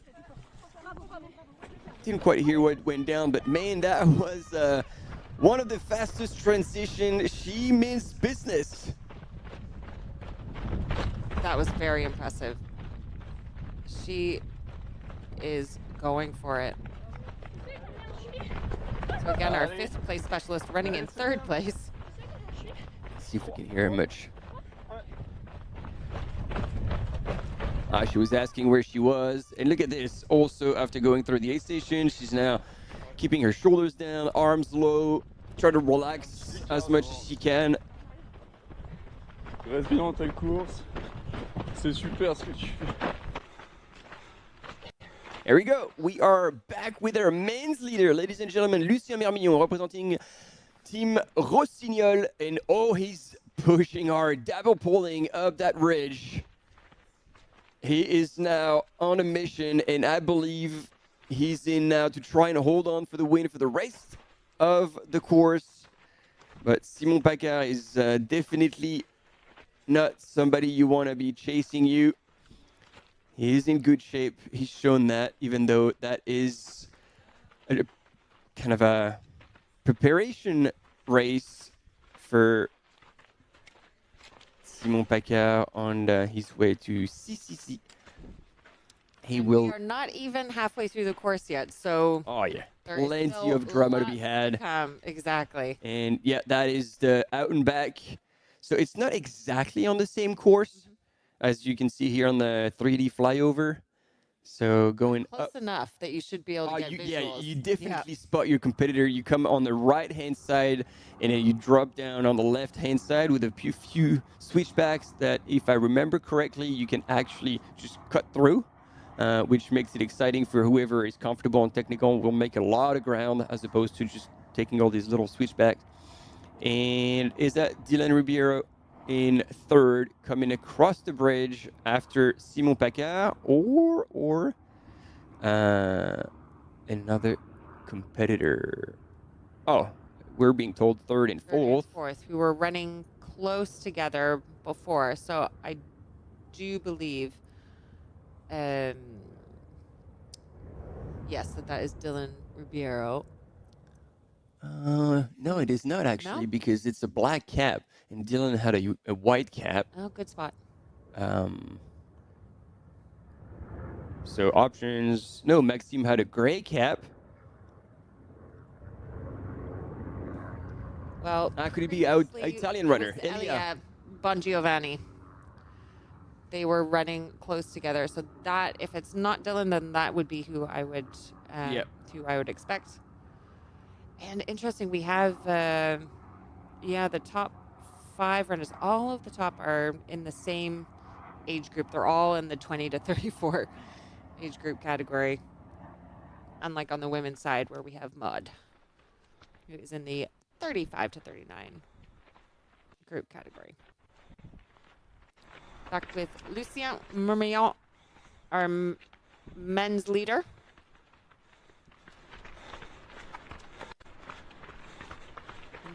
To update the site just to see. There we go. Okay, Marie Charlotte Irazuki, still stumbling on that one. She came through 11 minutes behind Lucille. So there's 11 minutes between Maud and Lucille in 1st and 2nd, and then another 11 minutes between Lucille and Marie. So pretty spaced out on the women's side, at least for this part of the course. Whereas we've got a tighter race on the men's side so far, between 1st and 2nd and 3rd and 4th. And I didn't quite take the split time, but the difference between Lucien Mermillon and Simon Paccard is probably around a minute and a half. Now we have Simon on the screen, where we saw Lucien just earlier. There's a bit of a gap, gotta say, like since we last saw them together. So I don't know if Lucien is choosing to really play his cards on that big climb. See on the left-hand side, the zigzags, this is where the runners will be kind of down on this out and back. I love that dynamic because not only does it allow you to kind of see where your competitors are, but it allows those who are further back in the course to be able to see what the race leaders are doing, and for runners to kind of, even if they can't hear one another, to at least mentally cheer each other on. It's not often when you're in a race, if you're further in the pack, that you get to see what first, second, and third are doing on the trail. True. Or it could be completely demoralizing because you see them miles and it's like, really? How do you go that fast?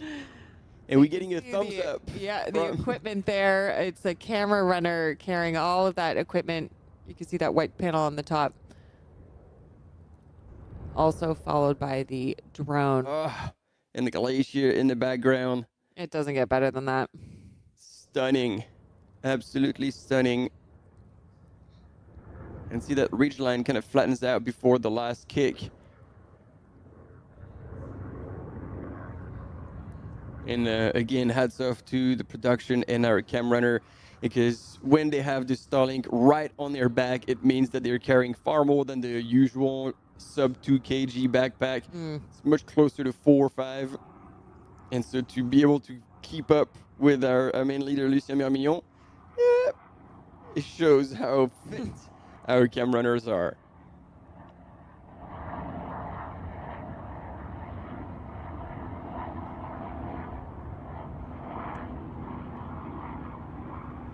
What a race.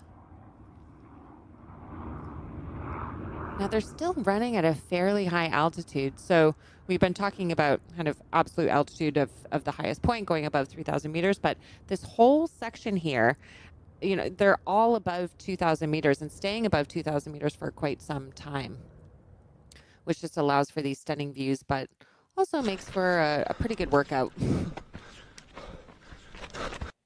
And speaking of workout, we could hear the heavy breathing of the camera runner there going up this climb.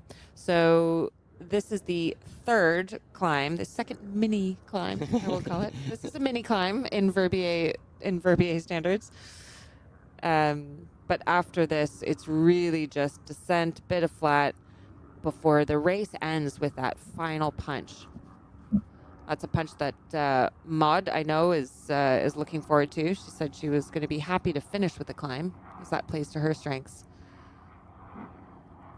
But it's hard to be happy with a climb at the end of a 43-kilometer race. Yeah. Especially that one, again, like you will see, like you'll stick with us until the end, and you will see how brutal it is. It is exposed. There's a lot of switchbacks and then a few steep straight up sections on the roads before you get into Verbier. And then from there on, it's about a K on the road, finally flat. But then it means you have to put the fast wheel back on and push it. We've seen passes on that flat section after 43 kilometers. It's it's on really on, like all the way through to the line. Yep. Okay, I just want to give an update. As we're following the top men, I want to give an update on the women's side because we've had the top 5 go through that last checkpoint. So Maud Matisse in first, she came through just under 2 hours into the course, followed by Lucille Germain 11 minutes later, and then Marie-Charlotte Iradzuki 11 minutes after her. But now we've got in fourth Charlotte Mormont from Switzerland. Yeah. And she came through just 3 minutes after Marie. And then Sandy Gross from France, who came in, about a minute behind Charlotte. So there's a tight race between fourth and fifth, running not too far behind third, but quite evenly spaced out 11 minutes apart between first, second, and third. And Charlotte Mormont, who was like racing quite a bit in the past few years and then took a break to have her first child. Yeah. So she's back on the circuit. It's good to have her back, especially almost at home in Switzerland, I want to say.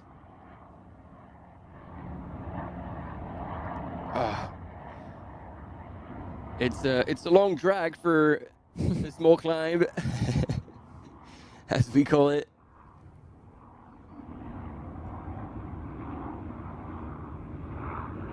And yeah, you can see, like, Lucien Mermillon is really making an effort here. I don't think he's aiming for to give Simon Paquard a shot to closing the gap, and he's pushing really, pushing with his poles, double poling as you say, but also switching back into a run any chance that he gets, which is difficult on a gradient like this.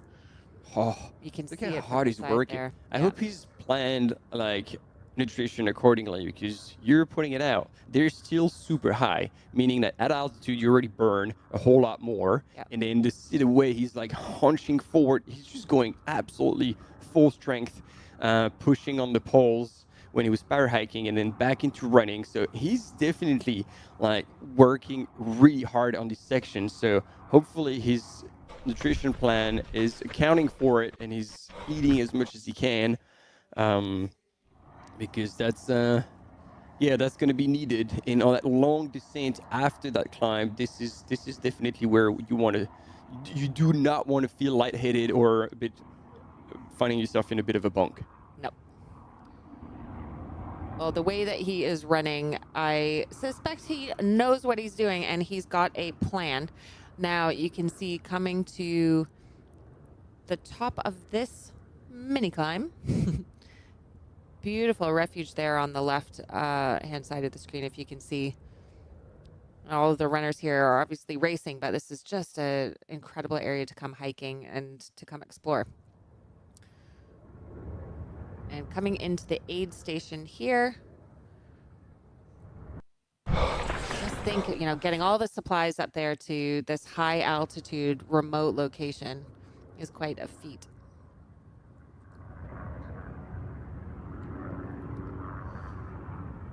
And you can see if you go actually on the UTMB site, we should have a live camera, station camera at this checkpoint.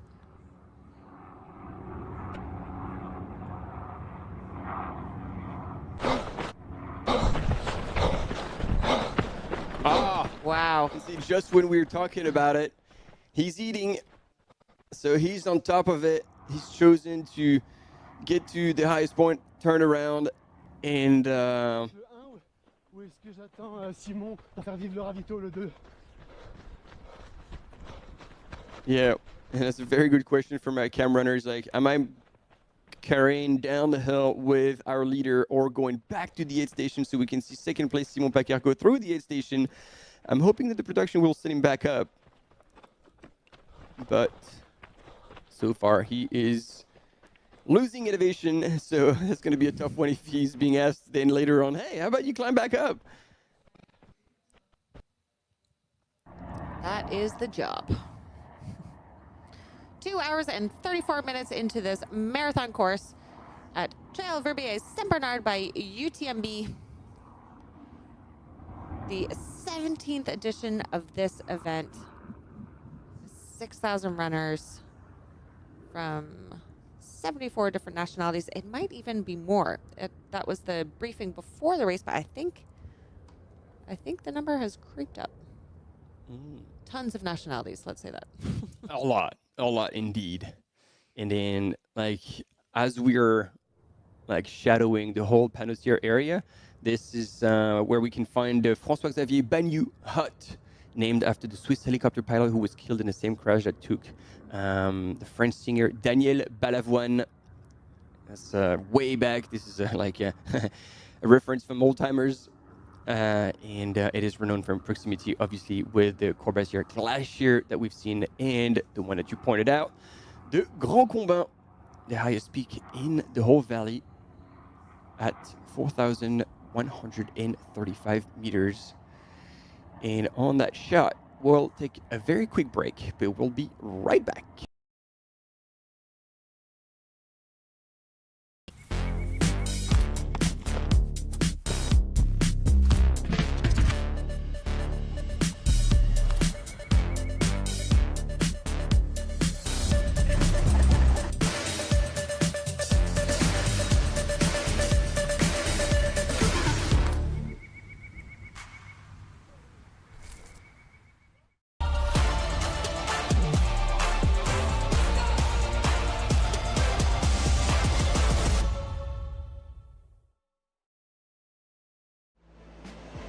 absolutely beautiful out there. It's such a beautiful course. The trail running community, there's always a support for each other. Everyone in the whole crowd loves this race and loves our sport. I wanted to win. I wanted it so much. I was dreaming about it. That's the best feeling and the best result. That's why I do this sport. I'm really grateful to be at the start line surrounded by these amazing athletes. If you are a trail runner, you have to take part one time in your life.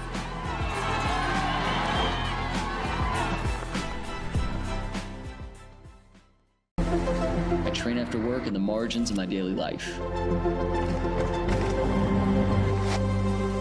Because when I'm standing at that start line, I'll know this is where it all pays off.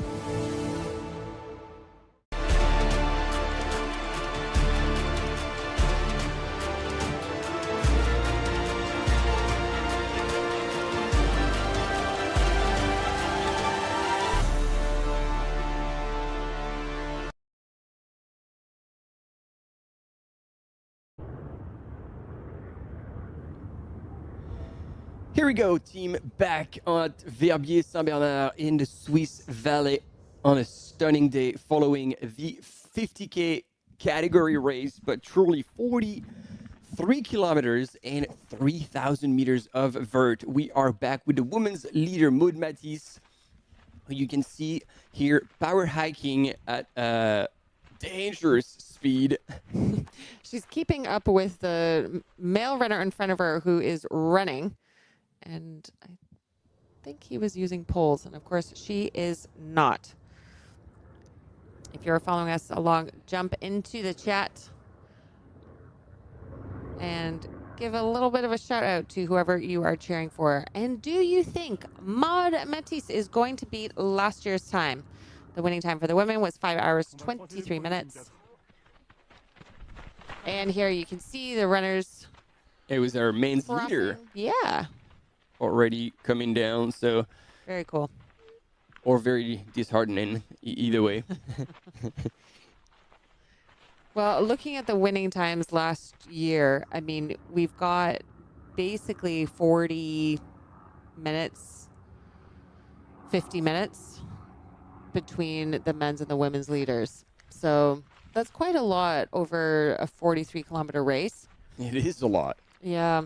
We'll see if that tracks this year. But no, Maud is running. She's been running top 10 scratch for the last hour or so. So I think there's a good chance that she's going to beat last year's winning time for the women's side. And I don't know, just for the record, like we're seeing Maud Matisse like right now crushing without poles. Yep. Like, what performance would Maud be able to do if she decided, oh, well, actually, I'm going to start using poles now. And be like, dangerous. Dangerous. Like, she still has a card up her sleeve she hasn't played yet. So it'll be interesting to see if she ever makes that move. Here we go. We are with our second man runner here who was leading early on, Simon Paccard, who said that this race was not an A race, but more like a fine-tuning race leading into CCC. And what a fine-tuning race. He was leading earlier, was taken over by Lucien Mermillon, and he's now a minute back. So not too far, but far enough that, especially on this more runnable section, you can just see up ahead, I think. Can he spot him? Maybe. It's hard to tell. I thought I saw something, but it might have been a little bit of a blur. With a minute ahead, yeah, it should be a long enough of a gap that he won't be able to catch wind of Lucien unless the view opens up more here. And as we're studying that long descent, that again, if you are on live.utmb.world, you'll be able to see on the profile.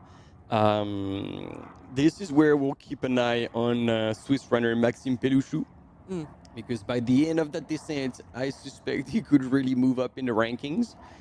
And I don't know, from the body language and everything from Simon Paquet, I felt like he was moving with an intention, but not overreaching. He just like was still in control, not trying to destroy himself too much. So we'll see what that leads when they get to the next checkpoint. But yeah, exciting race right now in the men's. Where in the women's, Maud Matisse is a bit like she's killed the game by running up in the lead with now 11 minutes on second place. Lucille Germain.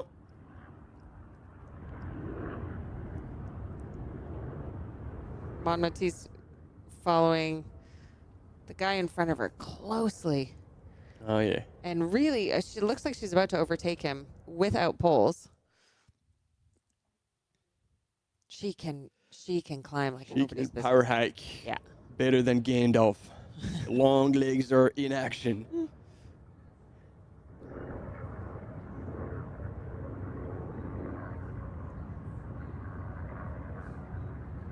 And again, an absolutely stunning day. It's hard to believe that there was a warning for thunder storms for the afternoon. So we'll keep an eye on the sky as the day progresses. But this is the reason why these runners are all carrying a rather big pack for a 50K, because they have been required to carry the integrity of the military equipment lists. So all the things that needed to carry: waterproof pants, waterproof jacket, long sleeve, pretty much everything. Because indeed, since they are at high altitude, if the weather turns, you really want to have enough to make sure you stay warm and dry as you progress through this alpine terrain.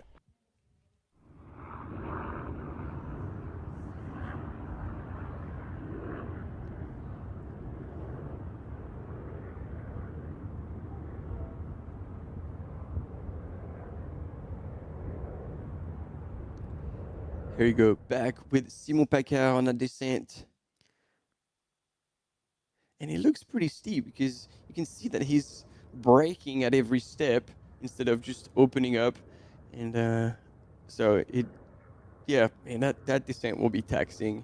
And I'm feeling like he's not necessarily the strongest, but whoever gets to the bottom of that long descent unscathed and then can really crank it up on that long, slightly downhill, long section where, you know, we've seen runners like go sub 4 minute per K pace. Wow.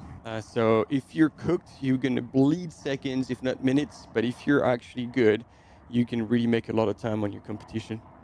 And that's the thing for people who haven't experienced these races themselves. For people who are spectating, they often make the mistake of thinking that the descent is the easy part. It's where you can relax. But the descent is what can kill your quads.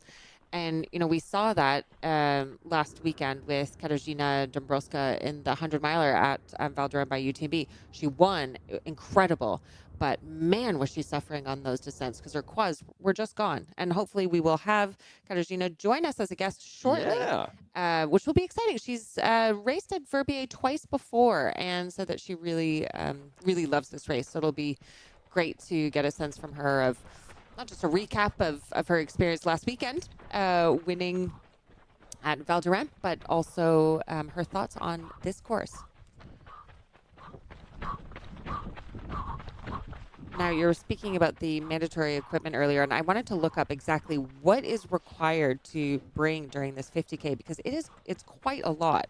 Not only is it a smartphone, bring a personal cup, flasks, food reserve, survival blanket, whistle, all of this stuff, elastic bandage, but jacket, yes, for the bad weather that we know is coming at least later in the day.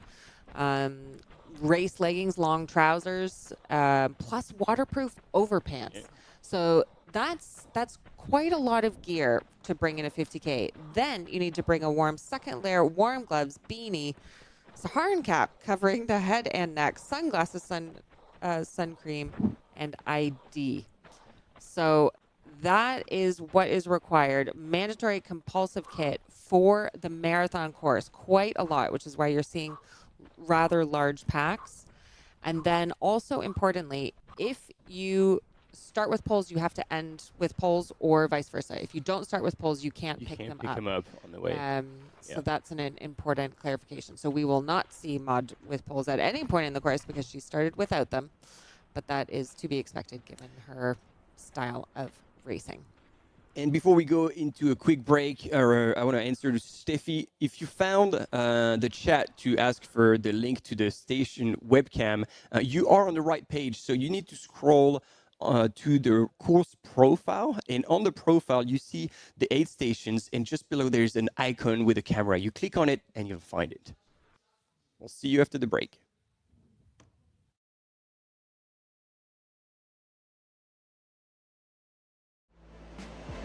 Absolutely beautiful out there. It's such a beautiful course. The trail running community, there's always a support for each other. Everyone in the whole crowd loves this race and loves our sport. I wanted to win. I wanted it so much. I was dreaming about it. That's the best feeling and the best result. That's why I do this sport. I'm really grateful to be at the start line surrounded by these amazing athletes. If you are a trail runner, you have to take part one time in your life.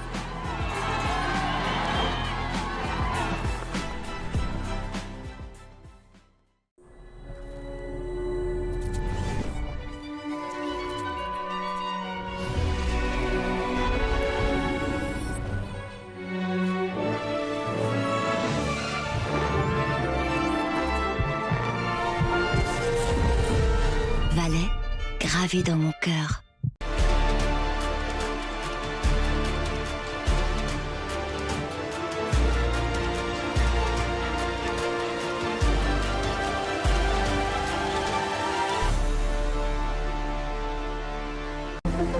I train after work in the margins of my daily life. Because when I'm standing at that start line, I'll know this is where it all pays off.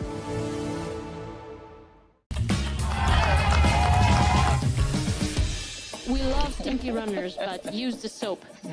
You finish your race, and your hands are nice and soft. How good is that?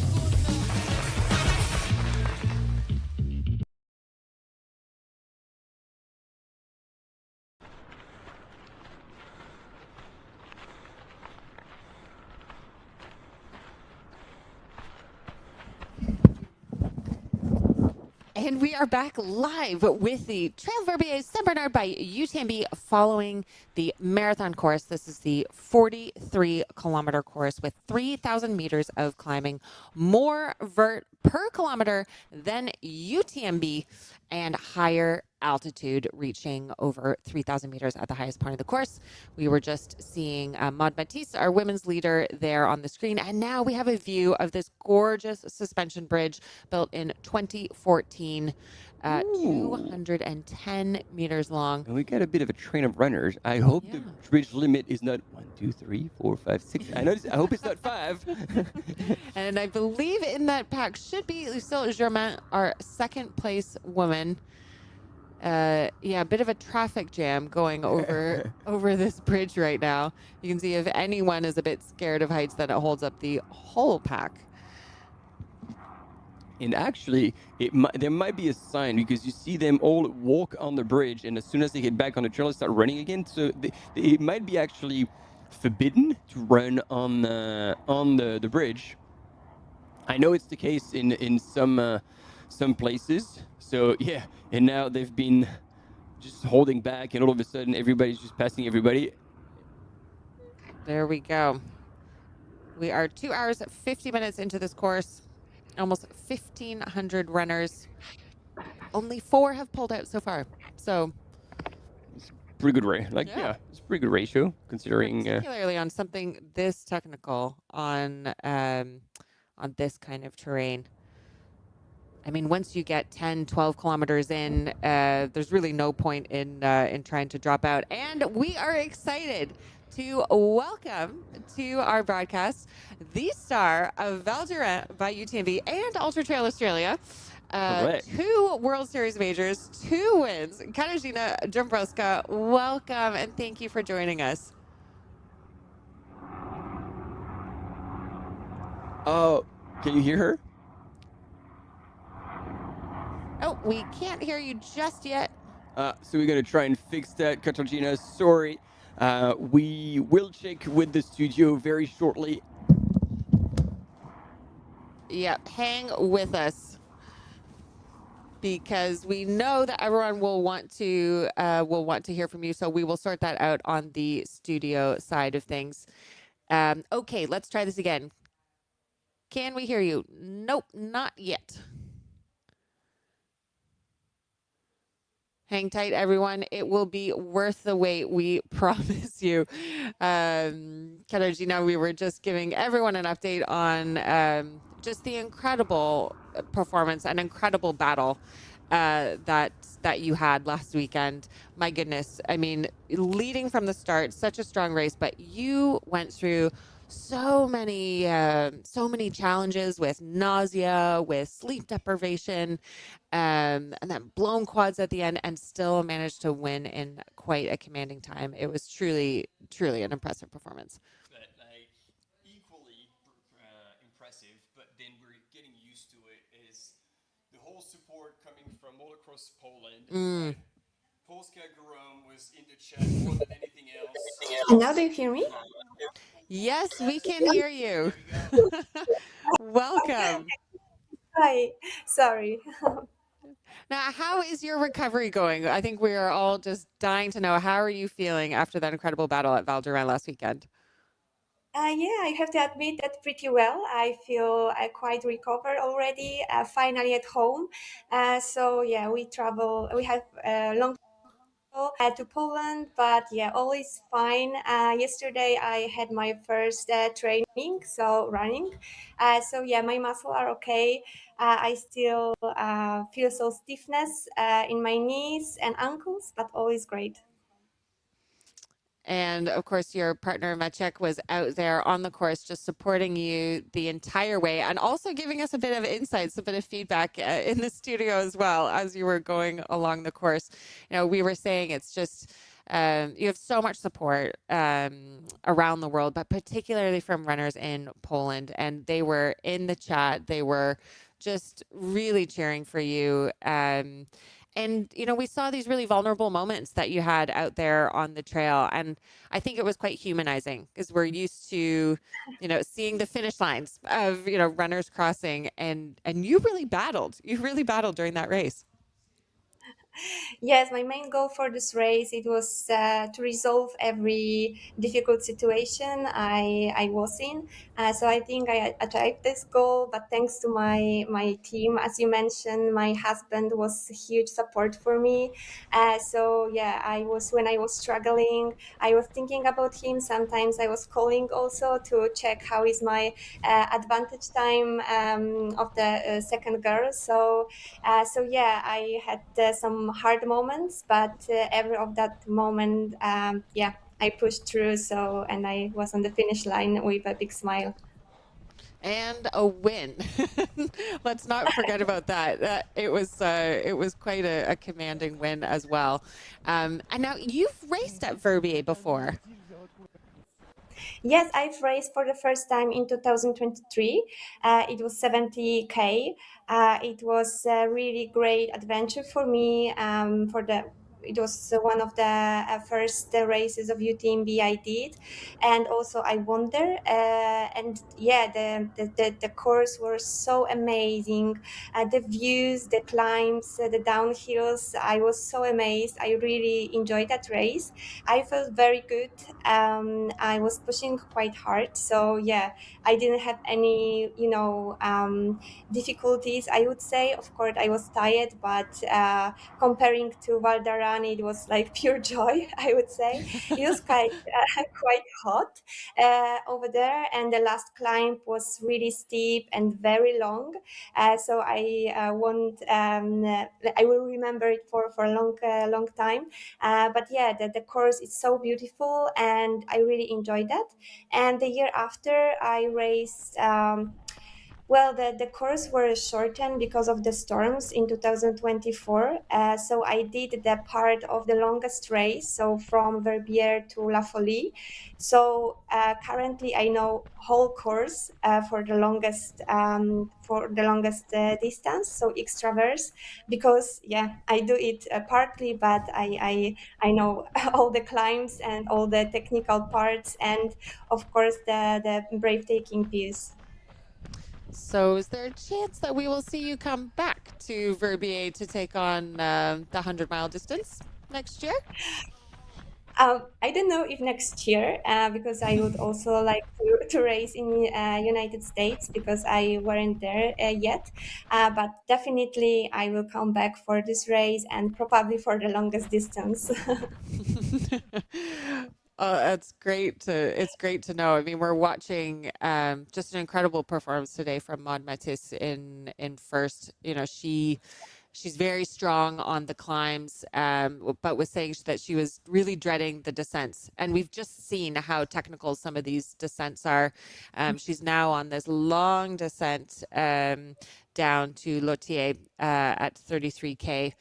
So we'll see if she can hold on, but she's got a pretty commanding lead. Have you raced against Maud recently? I'm sure you have in the past. I don't remember because Maud races quite shorter races than me, but maybe in a Marathon Mont-Blanc in 2022, I think, or I don't remember, but once we had we raced together.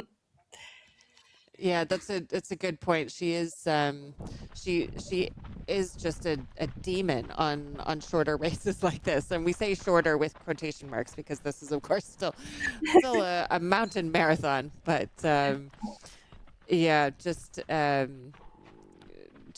absolutely incredible to see the way that she's moving, even over the descents that that she said that she's not super comfortable with. But she had an 11-minute lead at the last checkpoint, which I think has widened. Yeah, over Lucille Germain. Wow, amazing.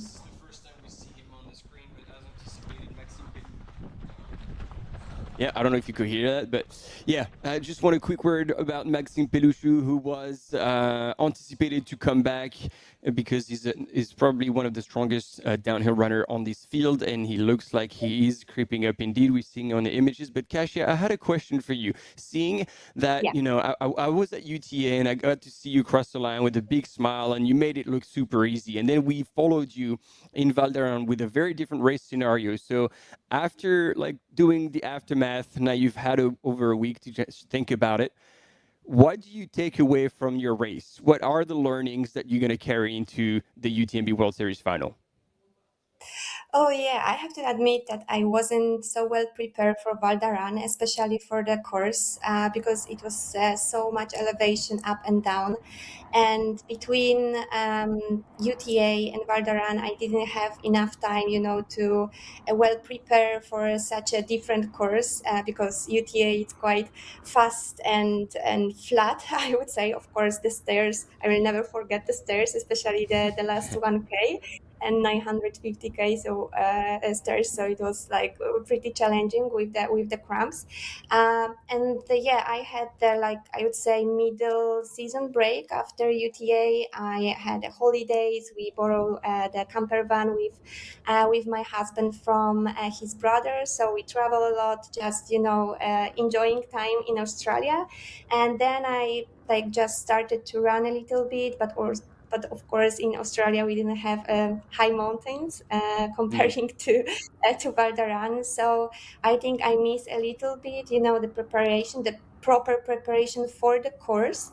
And and after returning, I couldn't recover from the flights. I struggled a little bit during trainings. Also in Australia we had autumn and we come back to very hot condition in Poland. So also I struggle a little bit with heat. my coach in the last so Jack Cancel in the last 2 weeks decided to shorten a little bit the training, so we had to modify my training plan. So I knew that I'm not so well prepared for such a demanding course, but we decided to just go with what I have. The fitness was there, of course, but the muscle endurance definitely not. So we decided to have like great adventure there, and also to be focused on resolving some hard moments and struggles, to check my nutrition plan, because everything can go very smooth to 10 hours, but after 15-20 the stomach is not responding so well. So we wanted to check what to do, what should I, how I should react. So I have a lot of insight, a lot of very important things which I apply to my training before UTMB. The first one is I have to recover in 100% and then come back to training with fresh mind, fresh body, and the curiosity of the UTMB course.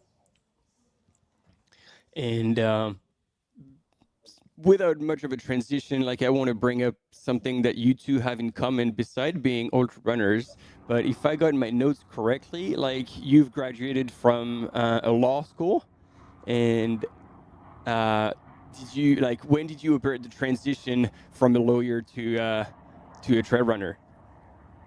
I wasn't a lawyer, I was a psychologist. So I am a psychologist for my profession. So maybe that's why also the mental part of my racing is so strong, and even I struggle, I can push further.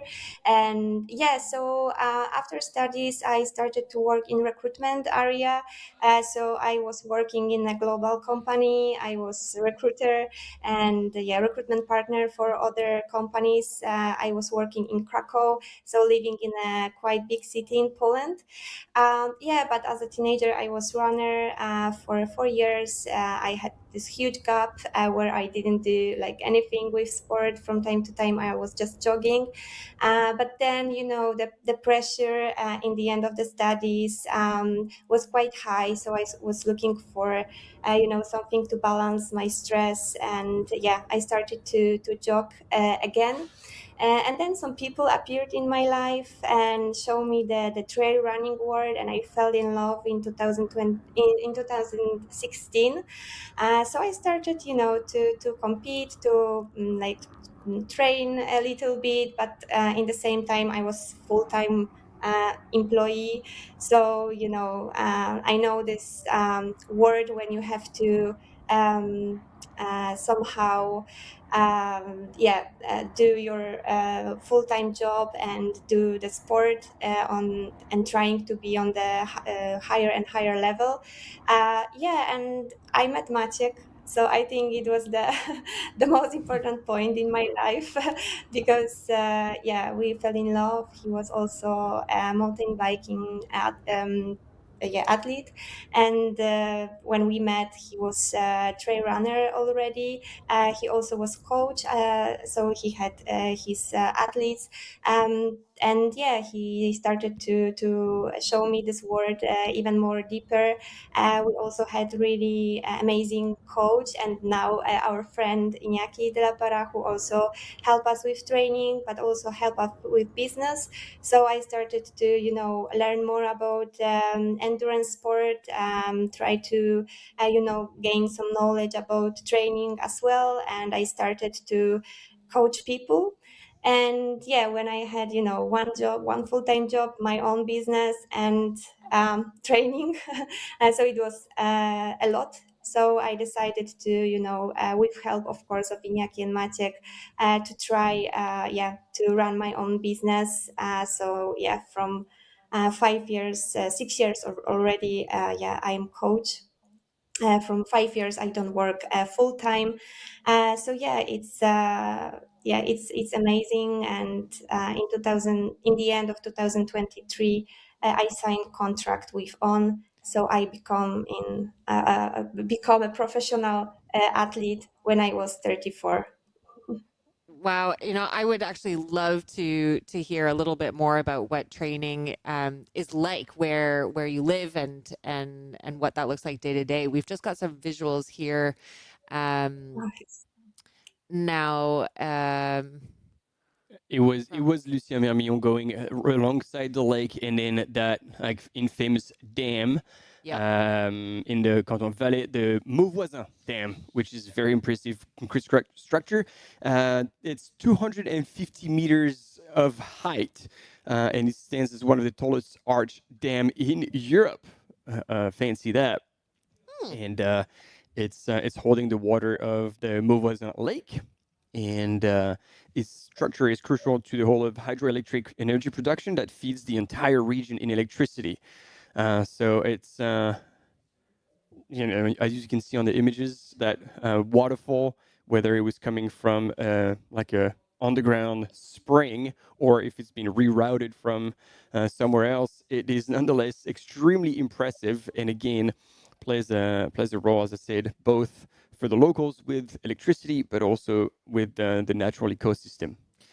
We've been learning a little bit ourselves and speaking, Katarzyna, with all of the listeners about some of the history and the culture of the area. But one of my favorite favorite facts about this is just the culture around the cows, the Erin cows in Valais. So these are cows that have been bred over centuries for their instinct to fight for a hierarchy within the herd, and the alpha becomes the queen. And so, there's a bit of a play here between the different cows fighting it out for hierarchy, within their own herd, and the runners on the course kind of fighting for the top spot. But just something for us to keep in mind as we see these runners battle it out. But as we're watching these images of the top men and the top women, I'm just interested to know, like, what does your local training ground look like in Poland? What do you have at your disposal when you're training for these big races in the mountains? Oh yeah, definitely different one of those pictures we look at now, but I used to live in a really small hilly terrain, so usually I was travel a lot for training camps to prepare for the race. But in autumn we decided to move in a little bit higher mountains, maybe not like this, but we have a quite nice area to train right now. So when I close the doors of my flat, we are in the forest already, but we live in a medium city, I would say, in Bielsko-Biała in south of Poland. To the Tatra Mountains we have 2 hours of driving by car, so not so far away. Now I have really amazing place to train. In the 10K I can gain like 800 meters of elevation, so it's quite good number for now. But usually when I prepare for UTMB or for Transgran Canaria, I really like to travel to the place where I race and know the course, to adapt to the conditions and to the terrain. On Friday we are traveling to Chamonix. I have a camp with my team with on to do the recon of UTMB, and then I stay in the high mountains till the race. Well, we're looking forward to welcoming you to Chamonix shortly. We're just seeing on the screen now Simon Paccard, who appears to be having an issue. Wow. Big, like, back in the race for a second, because Simon Paccard, who was in second place, just said that he was most likely going to drop. So I don't know if he took a tumble or what, but he says, like, I just can't run downhill. And he had his phone out trying to call his crew, but he said, I don't have reception here. It's probably in that valley, but wow, massive change. Yeah. Massive change here. It's hard to see a moment like that, particularly when you're leading. And you know, it was kind of what I was feeling when I saw some of the moments you were having at Val d'Aran. Gosh, you know, when that moment when you sat down on the trail and put your head in your hands, I thought, oh no, what is happening?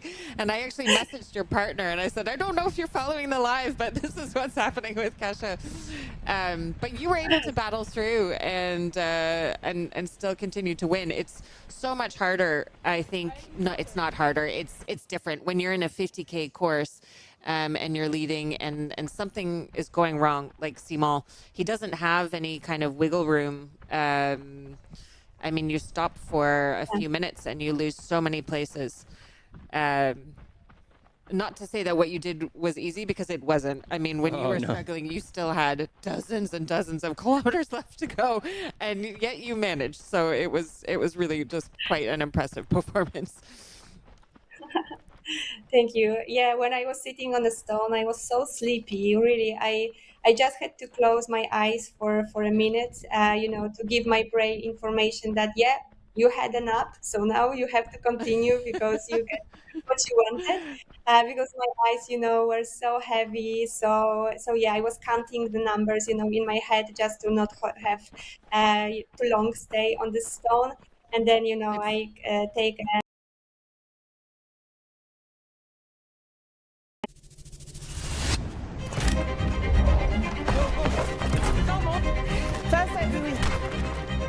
It's so nice.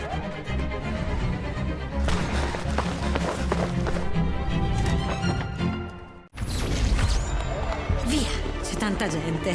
Non ci facciamo prendere dall'entusiasmo. Allez, bien en gestion, cardio est bon, c'est parfait. Mi è venuta una vescica. Fa un male cane. Aïe. Ah, ça va pas du tout cet orteil. Ce l'ho fatta! È finita!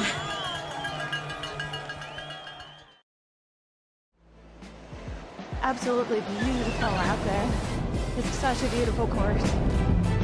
The trail running community, there's always a support for each other. Everyone in the whole crowd loves this race and loves our sport. I wanted to win. I wanted it so much. I was dreaming about it. That's the best feeling and the best result. That's why I do this sport. I'm really grateful to be at the start line surrounded by these amazing athletes. If you are a trail runner, you have to take part one time in your life.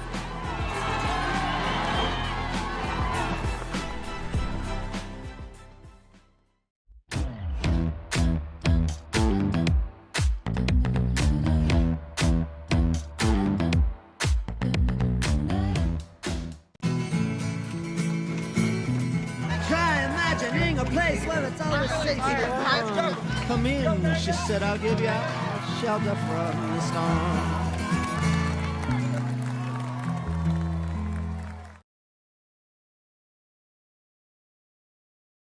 We decided to first spot, and teams looks pretty good because also Marcin Świerc, so the athlete from Poland, also did camp there and he recommended that place. And just as we're chatting here with Katarzyna Dąbrowska, we are back following the 50K race at Trail Verbier Saint Bernard by UTMB. And we had a bit of an upset just before the break. Simon Paccard, who was leading near the start of the race and then fell back to second. It looks like something has gone wrong. He's gone over on his ankle. We saw him there on the screen. He was on his phone trying to contact his crew, but it looks like he is going to drop out at the next aid station. So he's making his descent into Lotier. Disappointing and not expected. We had all picked Simon as our race winner, as our predicted race winner coming in. It's had such a high UTMB index, an incredible race resume, and was looking strong. But hopefully, whatever he's done to his ankle is not going to affect him for the rest of the season and for the UTMB finals as he was gearing up for CCC. But full credit to Lucien Mermillon, who currently is in the lead and was actually in the lead before Simon did his ankle. So today he looked like he was on top and was geared up for the win now. Second place, Simon Paccard is most likely out from what we could understand. He's got a lot of runway, but it doesn't mean that he's letting go of the gas pedal. We see him on the trail, and he's so aware. I don't know if you picked that up, but he went on the trail and then crossed the road. He gave a quick look to make sure there was no car coming, so he's in full control here, and we can anticipate him to really push hard all the way through to the finish, climbing up back to, climbing up to Verbier, to where the finish line is located. Steph, we might see a new course record. I mean, I am here for it. I am absolutely here for it. We'll have to check the times to see. Kasia, you were saying that the 70K race in 2024 was shortened due to storms, due to weather. So we'll have to check to see. I can't remember from memory if that also affected the 50K, but we know the times last year for the men, the winning time was 4 hours 35 minutes, and for the women 5 hours 23 minutes. And the speed that we're seeing Lucien Mermion go down on this downhill was impressive. The Sunto was clocking 15 kilometers an hour, which I hope was a bit of a blip, but that is...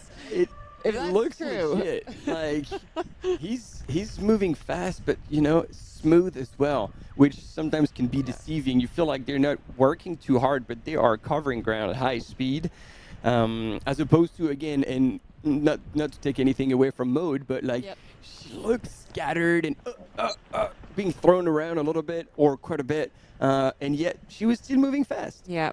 Now, Kasia, when we were commentating you last weekend at Val d'Orient and you were on that final descent, it looked so painful because your quads had just gone. And what I was seeing was your brain saying, run, run, run, and your legs were saying, walk, walk, walk. So can you talk us through what was happening in that moment? Because it was, it just looked so painful. Yeah, it was very painful, and I tried my best, to run.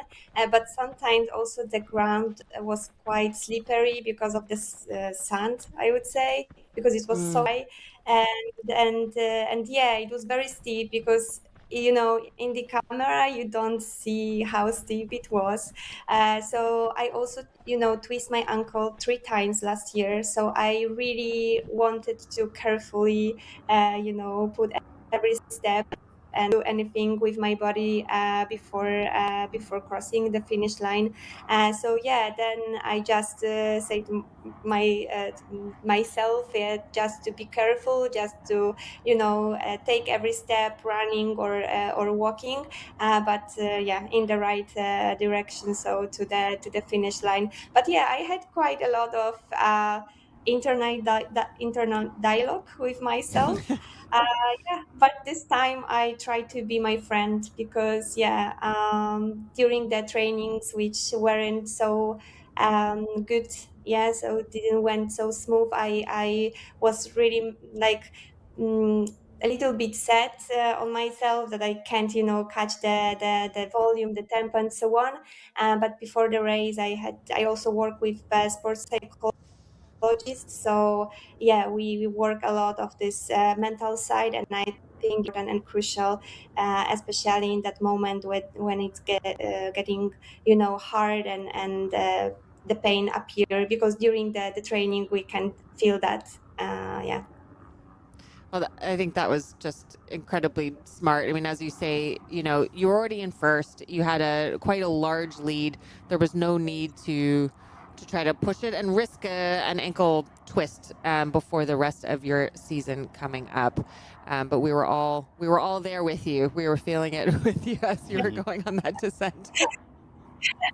Thank you so much. I was already hearing the voice from the finish line, so I started to be, a little bit touched, and I was a little bit crying. But luckily, I had, some sunglasses to cover the feelings. But yeah, I was already. We saw you, we knew you, and we knew how much this was gonna mean. It's just like, oh, there's probably gonna be tears, and we saw you in the last stretch. I was like, yep, it's happening. but happy tears. Happy tears. We didn't see sad tears. We didn't see sad tears. The finish line was so incredible. There was so many people, so much noise, and yeah, I felt so great, so special, and yeah, proud of myself because it was tough last 60K because first 100K went pretty smooth, and then I had to I struggled with stomach issue and the sleepiness. So yeah, but yeah, the finish was perfect. And it's all good learning in the bank. We are all going to be cheering you on and commentating you across the line for the UTMB World Series finals. Thank you so much for joining us. It has been such a pleasure. And we were so excited that you were able to make the time for us today. You have such a big following, huge fans, both in the studio, online, in Poland, around the world. And we just wish you the best luck in your training. And hope to see you around Chamonix, otherwise at the finish line of UTMB. Thank you so much. It was a pleasure to speak with you. And good luck for all athletes on the course. Thank you. Do Oceania. Thank you so much. If they see it like this. And everyone, that was Katarzyna Dąbrowska, our winner from Ultra Trail Australia, our winner from Val d'Aran by UTMB, joining us on the live. And we will see her again at the UTMB World Series finals. Can't wait. Ciao, ciao. And now back on the screen, we are following Maud Matisse, who has moved up to 7th scratch. So she was running in 8th and now is 7th scratch. She's moving her way through the field, holding her own on this descent, which she said that she was dreading, but she's really holding her own. See if we can hear anything from the aid station.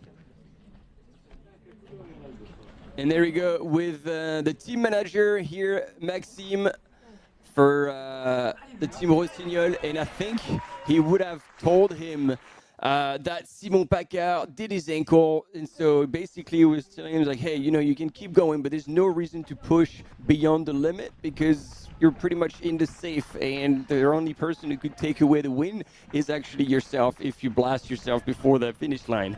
Indeed, if Simon Paccard, the next aid station, drops out, that puts who did we have? No, it was, yes, Italian runner, Bon Giovanni. Yes. Elia, who was running in 3rd, and therefore he already has passed Simon Paccard, so running in 2nd, but still a massive gap, 2.6 kilometer between 1st and 2nd. At this stage in the race, I don't think you can close it. No. And speaking of massive gaps, Maud Matisse, who we see on our screen, at the last aid station, she had an 18-minute lead over Lucille Germain, which is substantial. And there we have an image of our 3rd place woman, Marie-Charlotte Eratzuki. And she is still on the climb, so hasn't even started the descent. So quite a big gap there as well. 3rd, 4th, 5th are running much closer together, but 1st and 2nd, Maud and Lucille are just miles ahead, literally, of 3rd, 4th, and 5th. Really impressive performances there.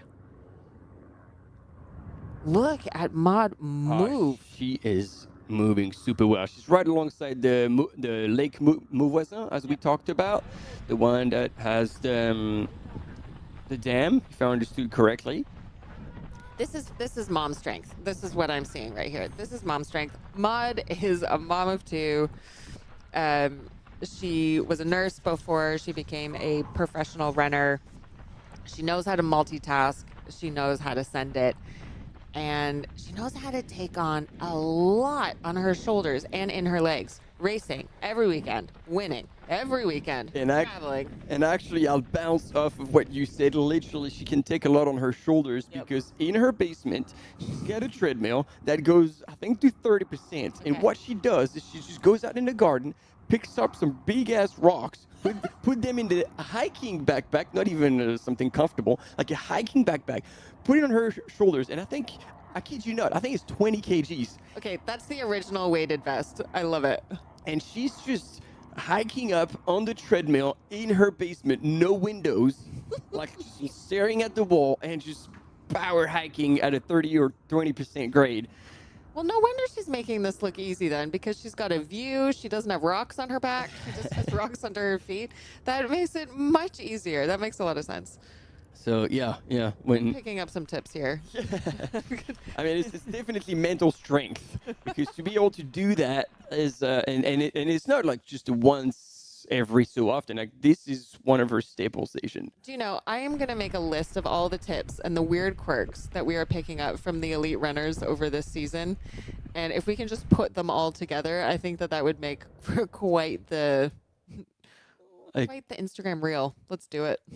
That, and then highlight reel. We'll dare people to just like, could you try and do them all and see how quickly you will break yourself? Speaking of mental strength, it was interesting listening to Kasia Dąbrowska talk about how, she has a psychology background, and how that helps her, with the mental strength. We certainly saw that come into play at Val d'Orem. These races, particularly, I think, I'm still biased towards the long races, but particularly when you get into the 100 milers, you have to be so mentally strong, because you go through so many more ups and downs, just because of the length of time that you're out there than you would see in a 50K. But, that being said, there is a certain type of mental strength that you need for 50Ks nowadays, because the competition is so deep. To be able to put your, pedal to the metal for hours on end with no let up, no margin of error, that takes a different kind of mental strength, looking more into the, the road marathon type of category. It is hard to be able to run at this speed and this effort over this number of hours. So different kind of mental strength than is what is required in a miler, but yeah. And look at that gap. Like, imagine that's conflicting thoughts. Like, for Elia Bongiovanni, he's like, oh, I'm running in second, and I'm also 2.6 kilometers back from the next competitor up. So it's pretty much like, okay, as you said, mental. And like, okay, I'm gonna lock this in and try to move as fast as I can so nobody comes back to take away second place. But also, how do you feel? Because you're like, obviously, Elia is an elite athlete, top runner, and you're like, oh, but that guy ahead, right here, Lucien Merbion, he's just on another planet. Yeah, absolutely. It gives you you can be happy with a second place, but it also indicates, how much more work you might need to do going into the rest of the race season. With our race leader, 34 kilometers into this 43-kilometer course. Okay, we can see the distance between them now is 2.08 kilometers. So actually, the gap has closed a little bit, I believe. But not. Oh wow! Yeah, it has indeed. From 2.6. It was 2.59, so 2.6, Yep. and now 2.05. But I guess in the middle there was a bit of a climb that Lucien Merbion had to go through, so that would have slowed him down quite a lot. But even 2Ks, when they're getting so close to the finish line. So we have Lucien clocking through at Lortier, but still waiting for Elia, and I guess a confirmation of Simon dropping out or not. He would have had to have run down to the aid station. So now seeing Elia here on our screen in second place. What do you think? Did he fall on his elbow, or is that some? No, it looks like a band-aid. Maybe not from this race. Might be, or it could be a head buff. Oh, right. Sometimes if you have a head buff, you use it to cool down your neck or dump it in the river. Yeah. If you just want to store it somewhere, you can put it around your elbow. But True. Yeah, possible.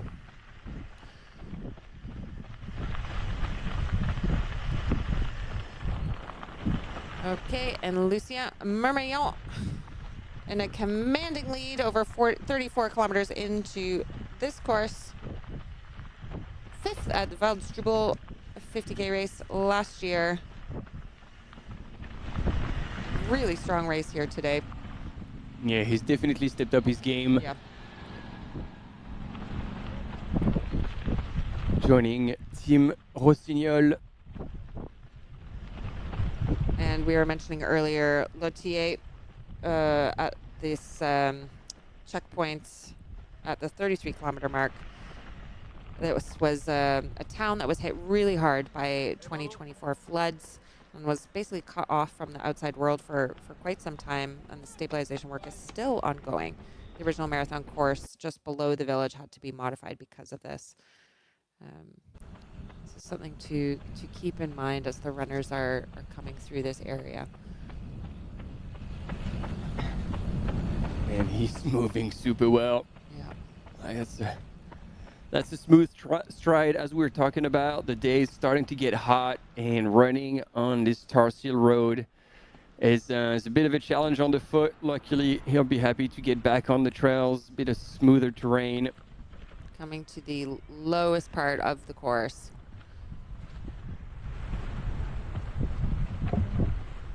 We're seeing temperatures in Verbier at around 21 Celsius at 11, 12 local time.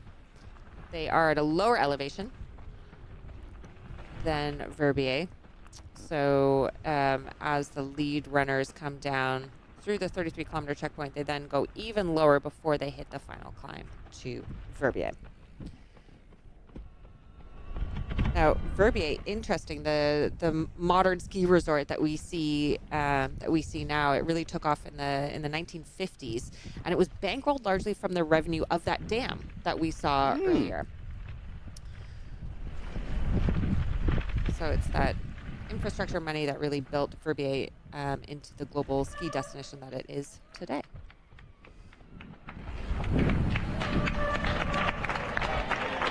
Here we go. So we're going to have a split time between Lucien Mermillon in the lead and Elia Bongiovanni. Elia, who does not seem to have crew.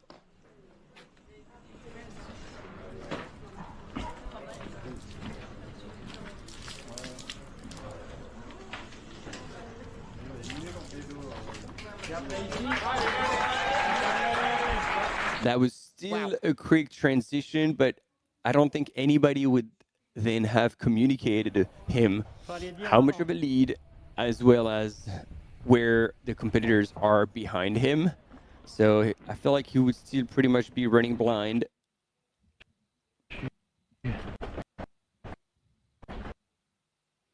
And going through that big building, we know how thick the concrete walls are in the Swiss buildings. So we've lost reception there, and it was a bit of a challenge for our mountain biker to navigate through this, but a few pedal strokes in that downhill, and closing again on Elia Bongiovanni, who's now gone out of the Luthier aid station, and it is a clear 10 minutes, just over 10 minutes difference between Lucien Mermillon and Elia Bongiovanni from Team Margares.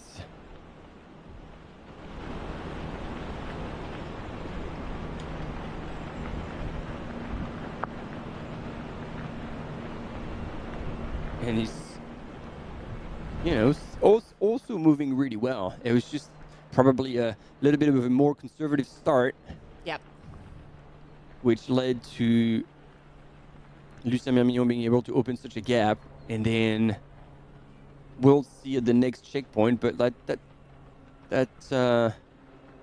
gap is not too bad. However, ladies and gentlemen, we do have Maxime Peluchou, who has come into the Lourdes aid station. He hasn't gone through the exit yet, but he was only 20 seconds back from Elia Bongiovanni. Man, we brought up that name. We told you earlier that this guy could run downhill like a demon. You called it. We have a quick commercial break, and we'll be right back to see what that battle looks like.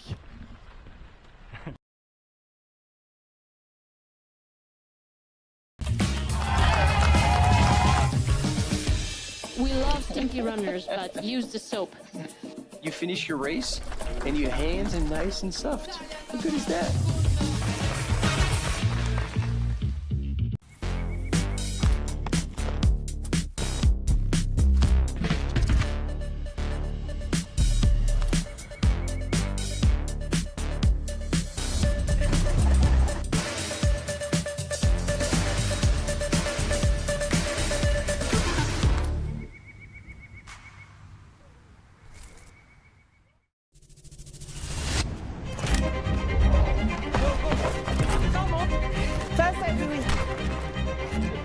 so nice.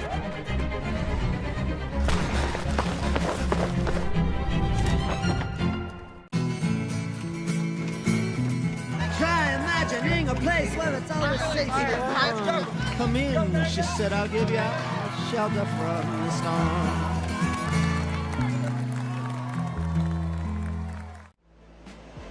Absolutely beautiful out there. It's such a beautiful course. The trail running community, there's always a support for each other. Everyone in the whole crowd loves this race and loves our sport. I wanted to win. I wanted it so much. I was dreaming about it. That's the best feeling and the best result. That's why I do this sport. I'm really grateful to be at the start line surrounded by these amazing athletes. If you are a trail runner, you have to take part one time in your life.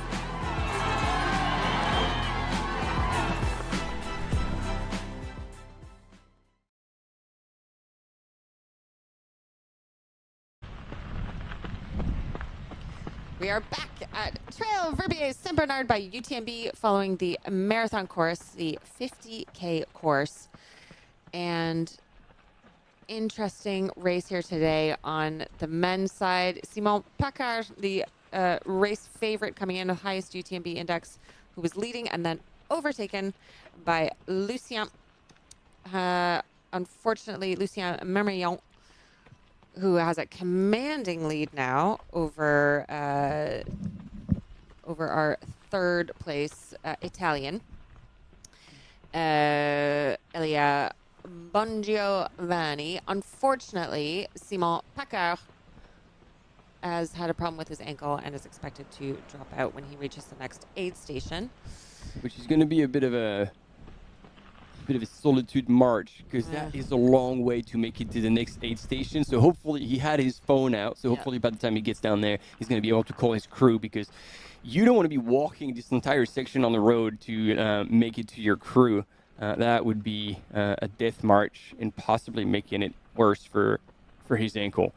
We'll keep you updated on that. But what we are now absolutely staring at is Maxime Peluchou and Elia Bongiovanni, because coming out of the Lourdes aid station, it looks like Maxime Peluchou did not have crew either, and he took actually quite a bit, because he came into the aid station 20 seconds after Elia came out of the aid station. However, Elia stayed for a total of maybe 30-35 seconds. But Maxime Peluchou stayed a lot longer, so which possibly would have given him the chance to restack, reset, and then go pedal to the metal to the finish.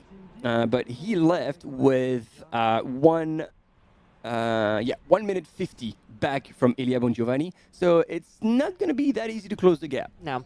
But it's still possible. And, we were looking into the background of our second place man, of Elia Bongiovanni. And interestingly, it looks like, if my Italian translation is correct, it looks like this might be his first UTMB series race. Now, he has got lots of experience in racing, just doesn't seem to be in the UTMB World Series. So if indeed this is his first UTMB World Series race, he should do more of them, because he's having a fantastic day out there. Now back with our women's leader, Maud Matisse, who is miles ahead. She is once again in a league of her own. In seventh scratch, leading in front of Lucille Germain, who also has a commanding lead over third, fourth, fifth place. So seeing quite a gap as Maud comes down to the aid station at 33K at Lourdes. Lucille is maybe halfway down that descent, maybe a little bit over halfway, whereas the third, fourth, fifth place women are still near the front third of that descent. And a bit of a shout out to everybody in the chat as well. We have Hans, who's been very present, giving a shout out to Kasia when she was with us. We have the Lerenfeld family cheering for Jeep. Goji, the Colzers family, Lear, Homoludens, man, there's names that I'm struggling with. And Alex also getting pretty excited about something that I cannot understand. We learn lots of languages and lots of sayings as we are commentating here, so keep it up.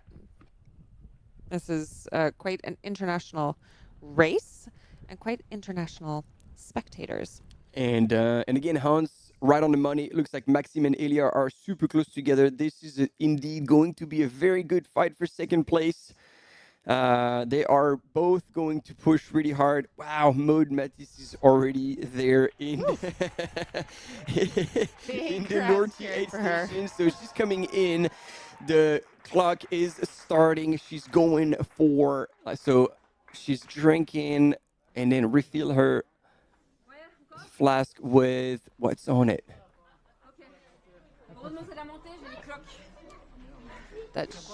She's got a blister. So probably from all the descending. So she had a quick chat, but man, again, why would she need crew? She's still in and out, like without external support. She's still, okay, interesting. She stops a little bit. She's gonna grab some solid food, but our mountain biker has been kicked out of the building. He's like, back out. She's relying on basically what is available at the aid station. It looked like maybe one of the knack drinks, and then going for some real food inside at the aid station. So, yeah, the volunteers didn't get the memo that our team should have been given clear passage to go through. It's not like they are going to do stunts inside the building with their bikes. They're just really coming in and out. But never know. It's okay. They played it very well, and kudos to our mountain biker for keeping calm, even though he couldn't quite execute his mission of Live Borussia. We are back with the men leader, Lucien Mermillon, who will, I would say, strong chances of improving upon his current UTMB index here at 888 by the look at how he's running right now. This is a long traverse now where, again, you've gone through the aid station and there's quite a bit of running up and down. So you really need to have your fast wheels on, but not blow all your matches, because that last climb back into Verbier is a very mean one. So, but one that Maud at least is looking forward to. Yes. Because she is a masochist. Yeah, because she was saying like there was apparently a bit of a blister going on, and so they were saying to her, no, it's just flattening and climbing. She was like, oh, I'm glad, because that descent, like this long descent, really took a toll on what seems to be her feet. So here, Lucien will manage the navigation around the vans that are there, most likely for paragliders that are practicing the flying of a gentle slope in the fields. And there we go. Is he? Yeah, I think this is it. He's like, if next time we'll see on the 3D map, Lucien might already be at the bottom of the last climb into Verbier. This is a long climb. He's not done yet. And this might be the climb that, Lucien went through when we saw the gap between him and Elia Bongiovanni melt from 2.6 to 2Ks. And that makes a lot of sense, because that is a street steep one, even though Maud Matisse is making it look as like it's flat. Well, we know that Lucien is good at climbing. We know that he's quite strong at climbing. Just checking into what he's been up to recently. Just a couple of weeks ago, did the Chamonix vertical kilometer and came in second place. Wow. All right. Yeah. Okay. So the man can climb. And that is 1,000 meters of climb over 3.7 kilometers. And no poles. And no poles. There we go. Well, here, I'm sure he will be stoked to have those poles to help him climb that last kick up into Verbier that will feel absolutely endless. It just doesn't stop. And if you actually haven't rekeyed that part, that will be a strong, like you'd have to be very strong mentally.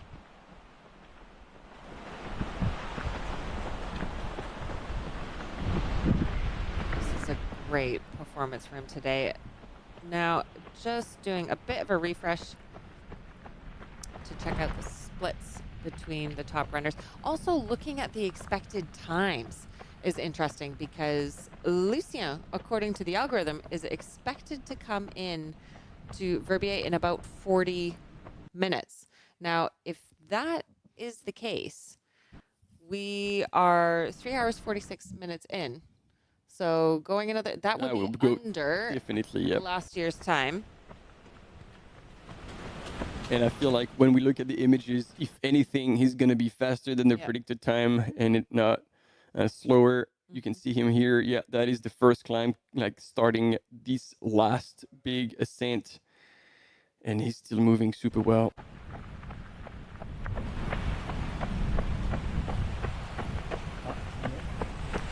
Almost 36 kilometers into this race. This is our second place, Elia Bongiovanni. Possibly looks like first UTMB World Series race. More from him to come, no doubt.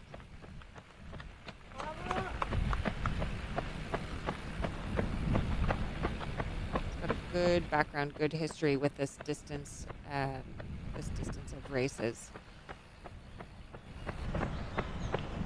String of firsts last year.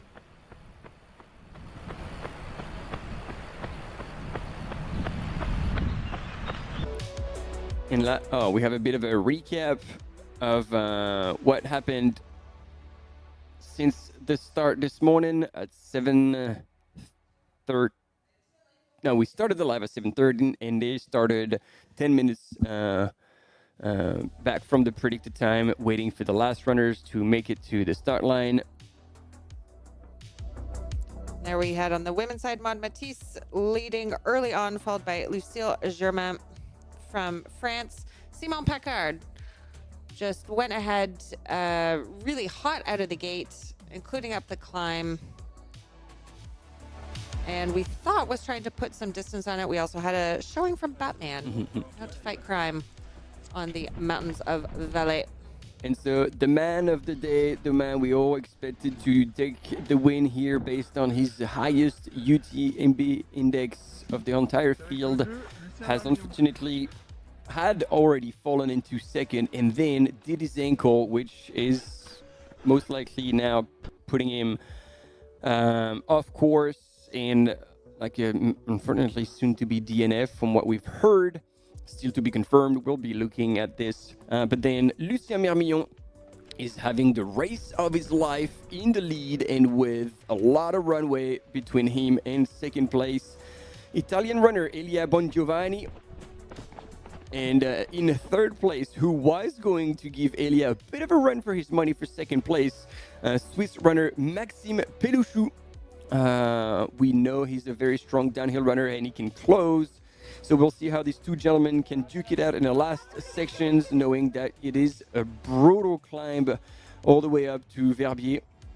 And actually, to reference what happened last year, it was led by an Italian runner, Mattia Bertoncini, from early on all the way through to that valley. But eventually, on that last climb, he kind of ran on fumes, and Anders Haga and Dominique Hörnt-Leitner ended up passing him. Anders passed him like in the last kilometer into Verbier, which was disheartening for Mattia. But that's the name of the game.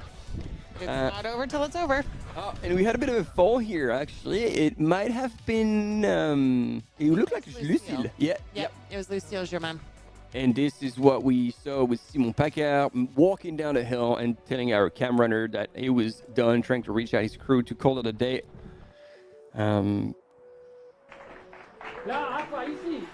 Yep, and then quick transition into the aid station for our lead runners, including Maud Matisse, well within the top 10 overall. And if Maud, her predicted finish time is in 1 hour, which would mean that she would finish half an hour behind last year's winning time for the women. You called it that record was going down, but ooh, I hope she had seen that. Just side, almost close encounter with a bike between Maud Matisse. Who would win? Dang. Who would win? That would not look good. I'm glad we avoided that. In Valais, where the cows fight and the cows are queen, Maud Matisse is the one who's fighting and is queen of this course. I am not drawing an analogy between mud and cows before anyone comes up. From a strength perspective, maybe we can call it. And Lucien Mermeillon heading up that final climb. Oh, wow. And he's still like moving aggressively up that hill. He wants to get it done and he wants to put his mark on this course, put his name against the course record. And so far, he's looking very good. Oh, wow. Looks like a prison break here. He just escape, climb up a wall, and it's awesome to see supporters helping our mountain bikers, because those are e-mountain bikes, meaning that it is very, very heavy.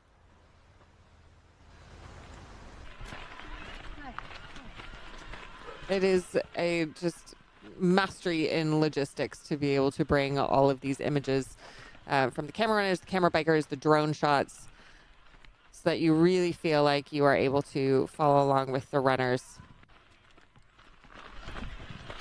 Trying to listen. I don't know if it was me. I thought I heard like a bit of a grunt from Lucien. It's like, I mean, fair enough. Right now, he is going up a gradient that is just under 17%, but you could see that it goes steeper from here. So even though this is a relatively small climb, it is at the end of a 43-kilometer course. He's already got kilometers and vert in the legs, and he is pushing towards the finish to take the win, which 1.25 kilometers. So the gap has shortened, but he's still in a commanding lead. We will be back with you shortly after this coffee break.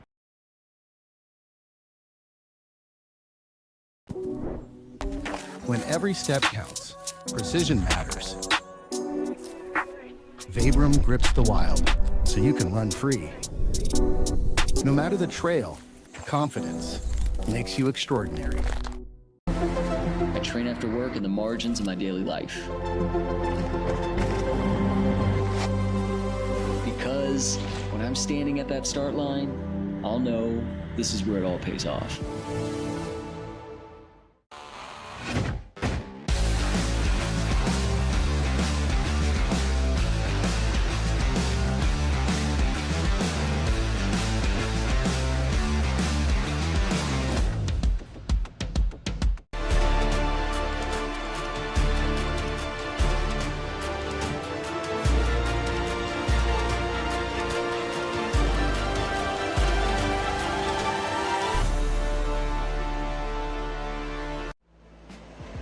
Absolutely beautiful out there. It's such a beautiful course. The trail running community, there's always a support for each other. Everyone in the whole crowd loves this race and loves our sport. I wanted to win. I wanted it so much. I was dreaming about it. That's the best feeling and the best result. That's why I do this sport. I'm really grateful to be at the start line surrounded by these amazing athletes. If you are a trail runner, you have to take part one time in your life.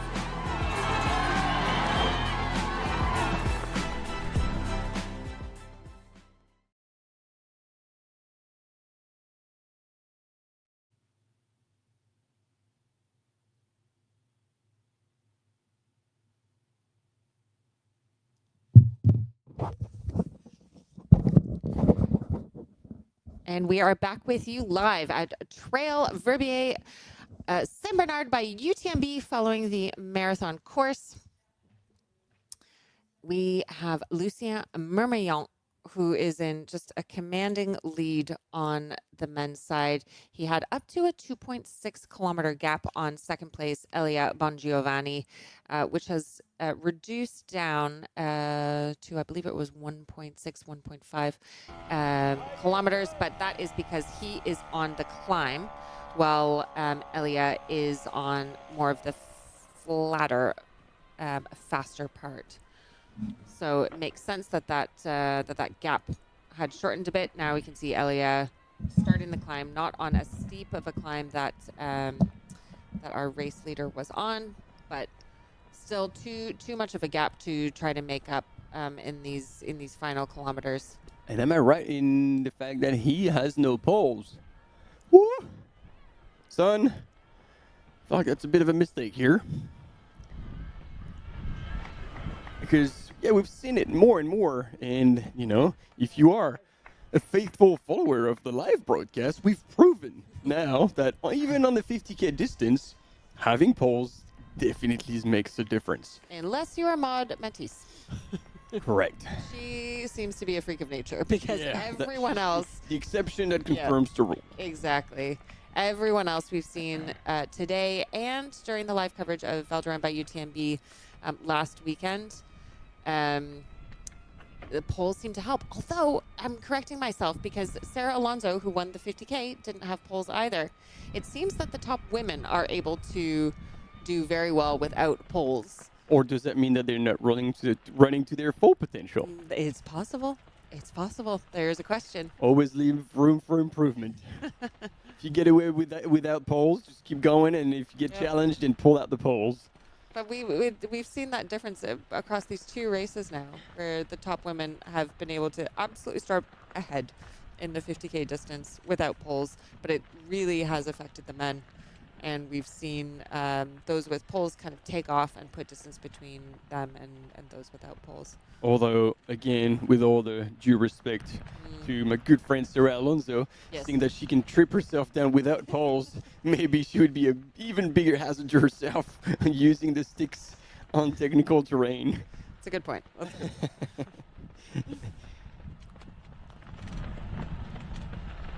I remember I think it was at Val d'Oranje when I did Val d'Oranje in 2021. I took a fall and impaled myself with the poles in the stomach.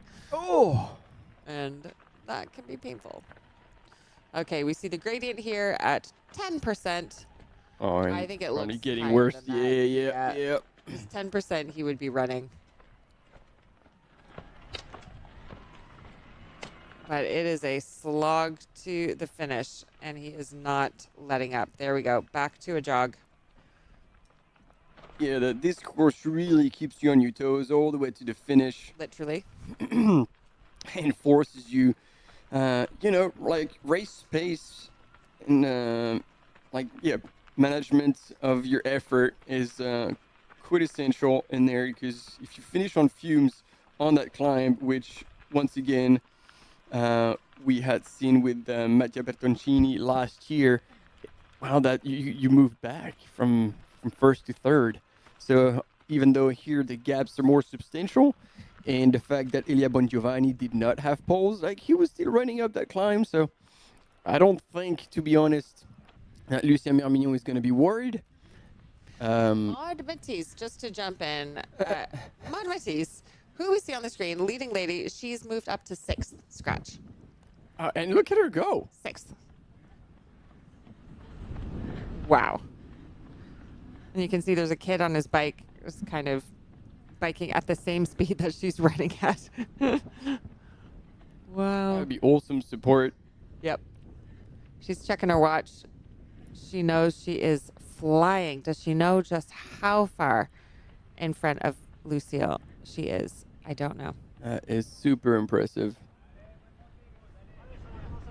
We should, Lucille should be coming into that Lothier aid station in about 10 minutes, which will put a really significant gap between the two of them.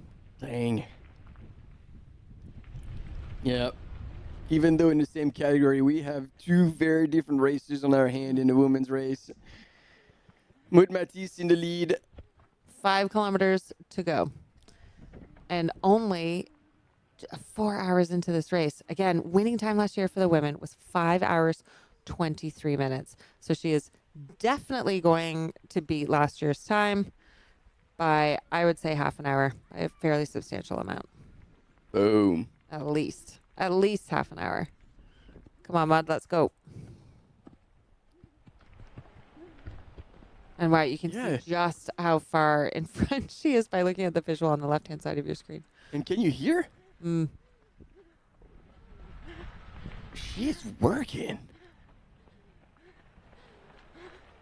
I mean, that wouldn't normally be a healthy noise that you'd want to hear from someone who still has 5K left to go. But again, anything that I would say about a normal person just does not translate to Maud. Doesn't apply to Maud. No. But it's impressive, and to your point, like now you race a 50K like you would race a half marathon, like she's running that like it's a 10K. Yeah. I mean, listen to her breathing. If I heard someone breathing like that in an ultra, I would You'd be want like, to tell them to slow down. you'd be like, all right, well, They're you're done. gone. Except again, like for ultras, maybe that's the other exception. I don't know if you remember or if you even raced Caroline Chavreau. She sounded like a train when she was racing, and from the first K. Yeah, that's true. And you're like, love, you're gonna blast yourself. Did you see she just did? I think she just did Lavaredo. Did she? Yeah, back on the race scene and good for doing her. Pretty well. Yep. Very impressive. Again, mom strength. We're seeing Maud Matisse absolutely going for it. She doesn't care that she has a commanding lead. She's racing the men. She's racing herself. She's racing the very top of the field.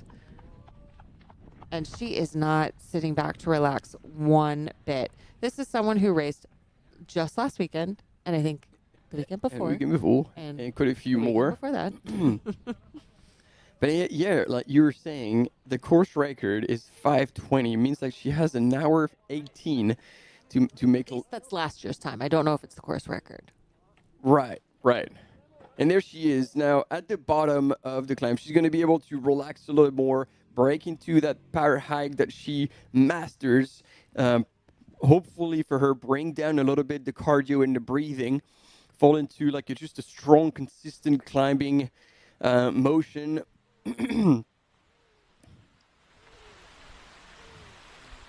Wow. No. She's still wheezing.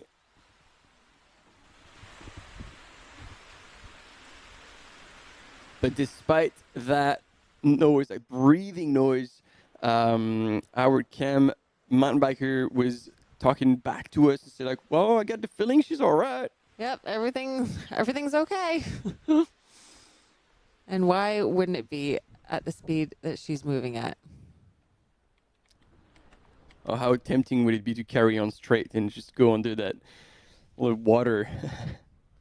6,000 runners in Verbier in Valais this weekend for the various race distances across this event from 74 different countries. This is the 17th edition.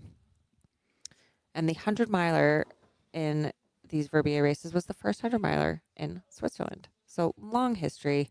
They know what they're doing. Here we have our second place woman, Lucille Germain, coming into the aid station.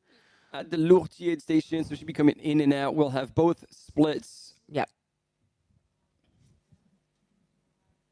And there we have, she has crew, whereas we know that Maud was on her own, didn't want crew, didn't need it. Her husband is around, but said she can take care of herself, no need. And Lucille's brother is out racing the 70K. Her mom and her best friend were supposed to be crewing and supporting, but we see here 2 men. So I think this could be her best friend and her agent were also supposed to be here crewing her. Yeah, Alexi. So maybe her mom and sister jumped over to the 70K, or maybe they're already at the finish line. Yeah, they split the team across different locations. Smart. And again, water, keeping her cool. I wish we had audio. Maybe you do have it at home. She's looking a little bit tired, but moving.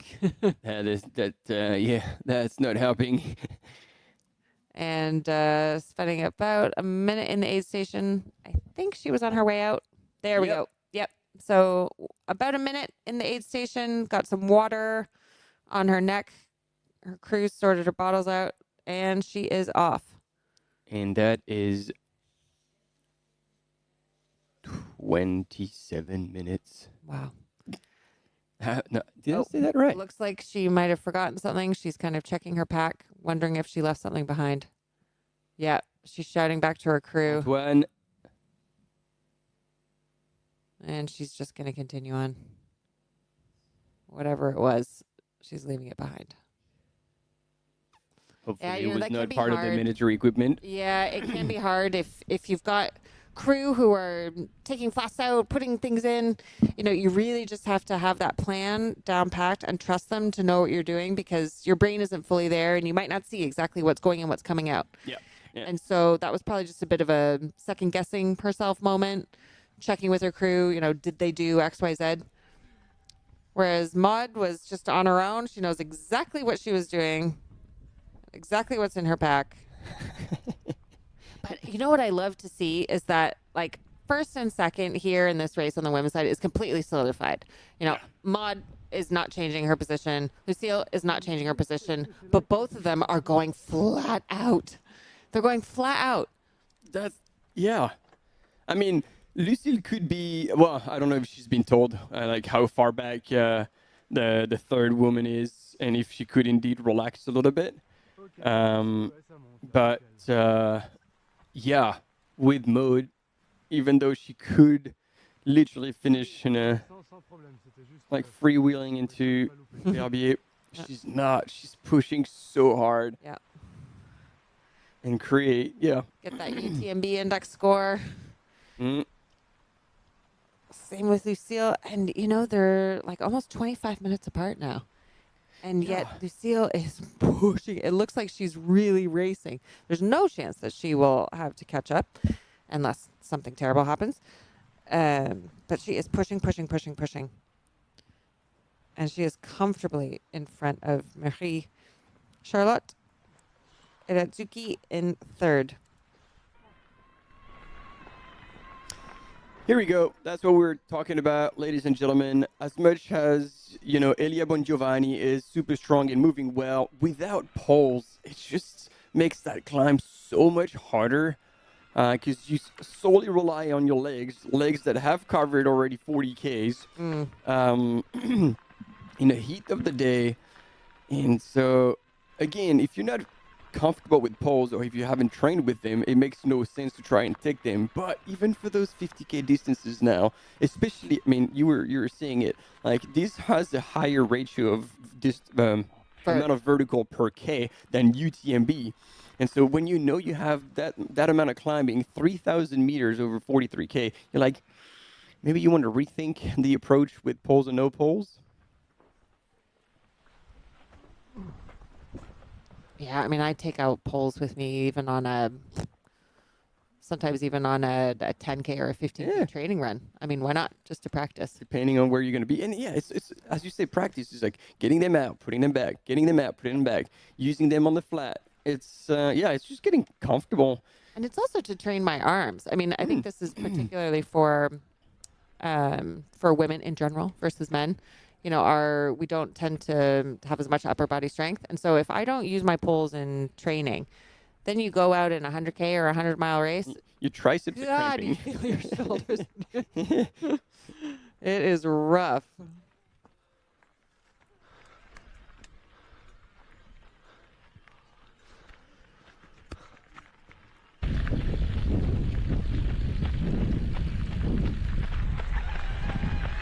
Yeah, and again, to his credit, like, Elia is still running super well.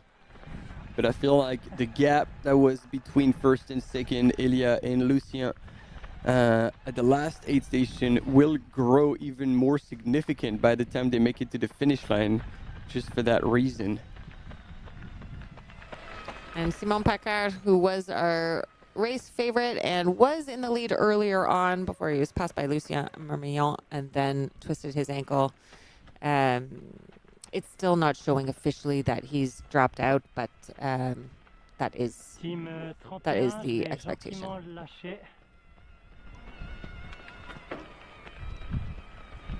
And so as we will drop out from second place, Elia Bongiovanni, we might actually catch a glimpse. I'm very curious as to where Maxime Pelouchou is.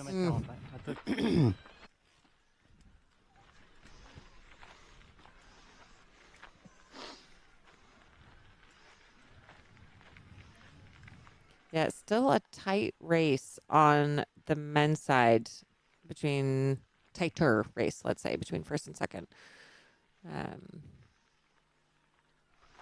Less than 2 minutes between Elia and Maxime at the Lotier exit point. with Dylan Ribeiro a few minutes behind.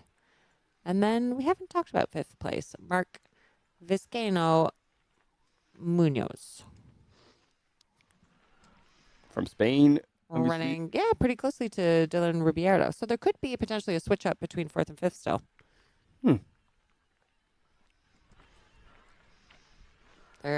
It's not solidified yet. I mean, it is for Maud, but... Yeah. Team 10, tout va bien. Par contre, je suis sous les arbres. J'espère que le réseau est bon avec la I really want to know where her secret is. It's the way that she must do something on her recovery. Because you look at what she's done, and last weekend she was racing. I think the weekend before she was racing. She was racing in China recently. She just doesn't stop. And she's in the 35 to 39 age category, so not old, but she's not new. She's not a spring chicken. And I can say that as a 44-year-old. And there we go. Lucien is making ground, getting closer and closer to that finish line. He's going to be making his way through the first bottom chalets of Verbier, and then there's going to be a few more switchbacks. There might be a water trough, if I remember correctly. I don't know if he's going to stop for it or not. And then a few straight up on pavement before he gets to the flat of Verbier and can finally open up the legs for the last K and making it into that finish line area. Less than 2 kilometers to go. It is going to get exciting. He's going for it. Yeah. He is going for it. I mean, he could take a bath literally and still win here. So it's good. Oh, he picked up some blackberries. Nice one.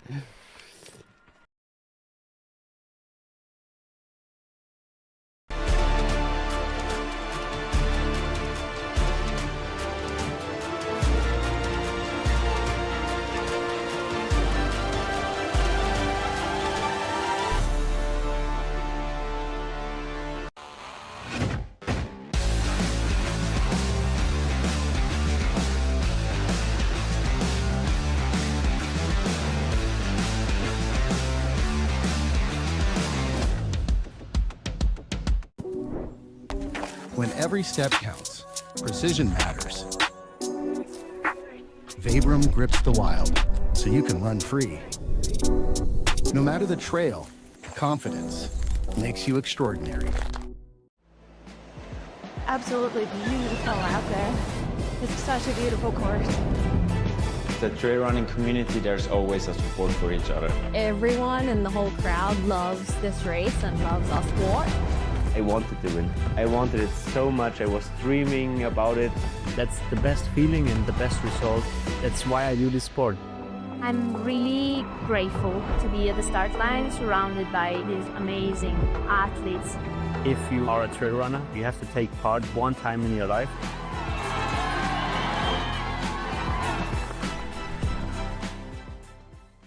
I train after work in the margins of my daily life. Because when I'm standing at that start line, I'll know this is where it all pays off.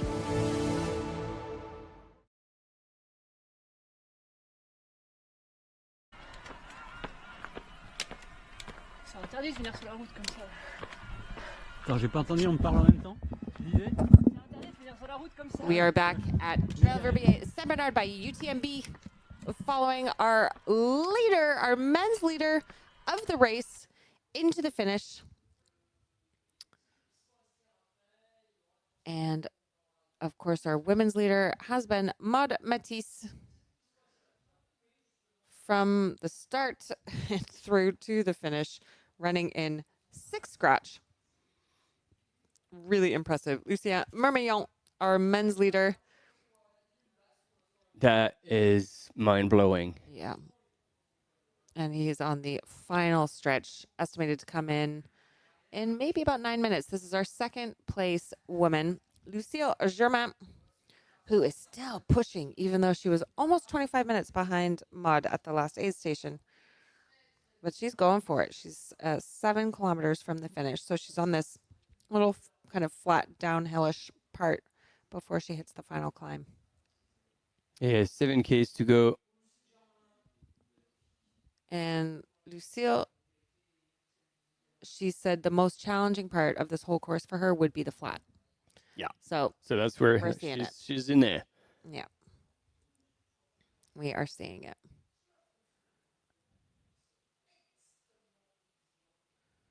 She certainly knows how to do technical. She knows how to do climbs. 8th at Sagama this year. Nordic ski background and ski mountaineering background. Yes, cross-country skiing coach in the winter. Mm-hmm. Really moving. She's got her family support out there today. Maud, taking a brief moment, maybe taking in some fuel. A piece of cheese. Yeah. How Swiss. Some cheese and sausage. The original sports gel.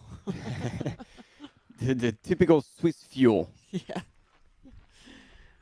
I'm telling you, you never want to be behind any runners in a dense pack on a climb because your nose is just at the same place where the cheese gas comes out.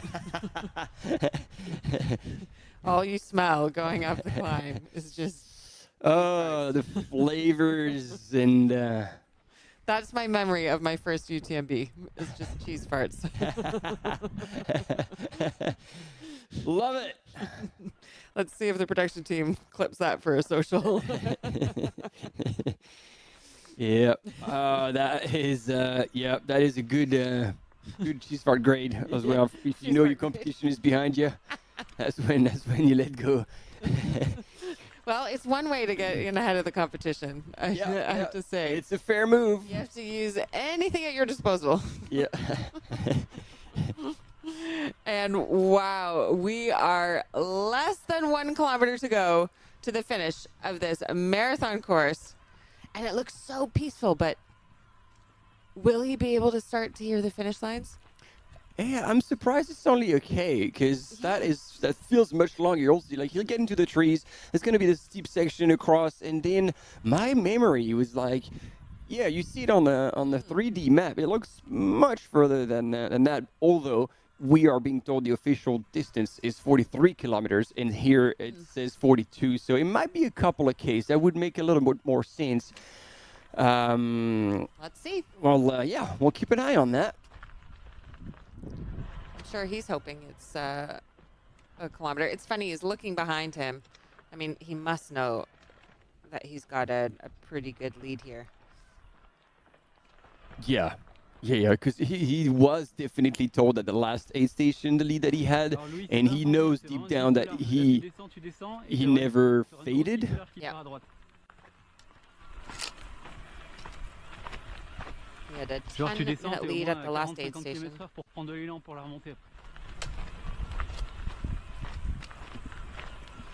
Non, c'est pour dire c'est pas un tout petit sentier. Double pulling, continuing to push up the climb.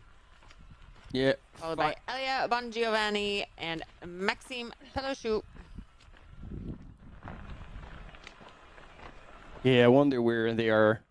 Like, there was just under 2 minutes between them coming out of the aid station. Maxime was definitely closing. Well, what's the predicted time? There you go. They are predicted a minute apart coming into the Verbier, into the finish line. But again, if Maxime Peluchou, even though his ultimate strength is the downhill, if on that climb he has poles, and Elia doesn't, I would love to see a photo finish. Oh, hell on, yeah. Guys. If you're following us along, jump into the chat. And tell us where you're joining from, who you are cheering for, and whether you think we'll see a photo finish. I mean, we are seeing the women's time. Maud is absolutely smashing last year's winning time by about half an hour, it looks like. That's what I predict. On the men's side, let's see, last year's time was 4 hours, 35 minutes. I think we will also see that come down.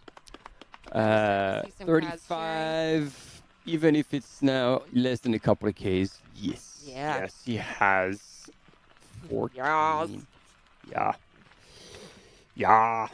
We are ready. Yeah, this looks too peaceful to be within the last K of a race like this. Yeah, he's going to get to the steep parts, Yeah. weaving through the chalets. That part is mean. But he's still making good ground. He fueled correctly all the way until the end. And hopefully we'll see him break into a fast running as soon as he gets into the village, into Verbier. And on the flatter section, now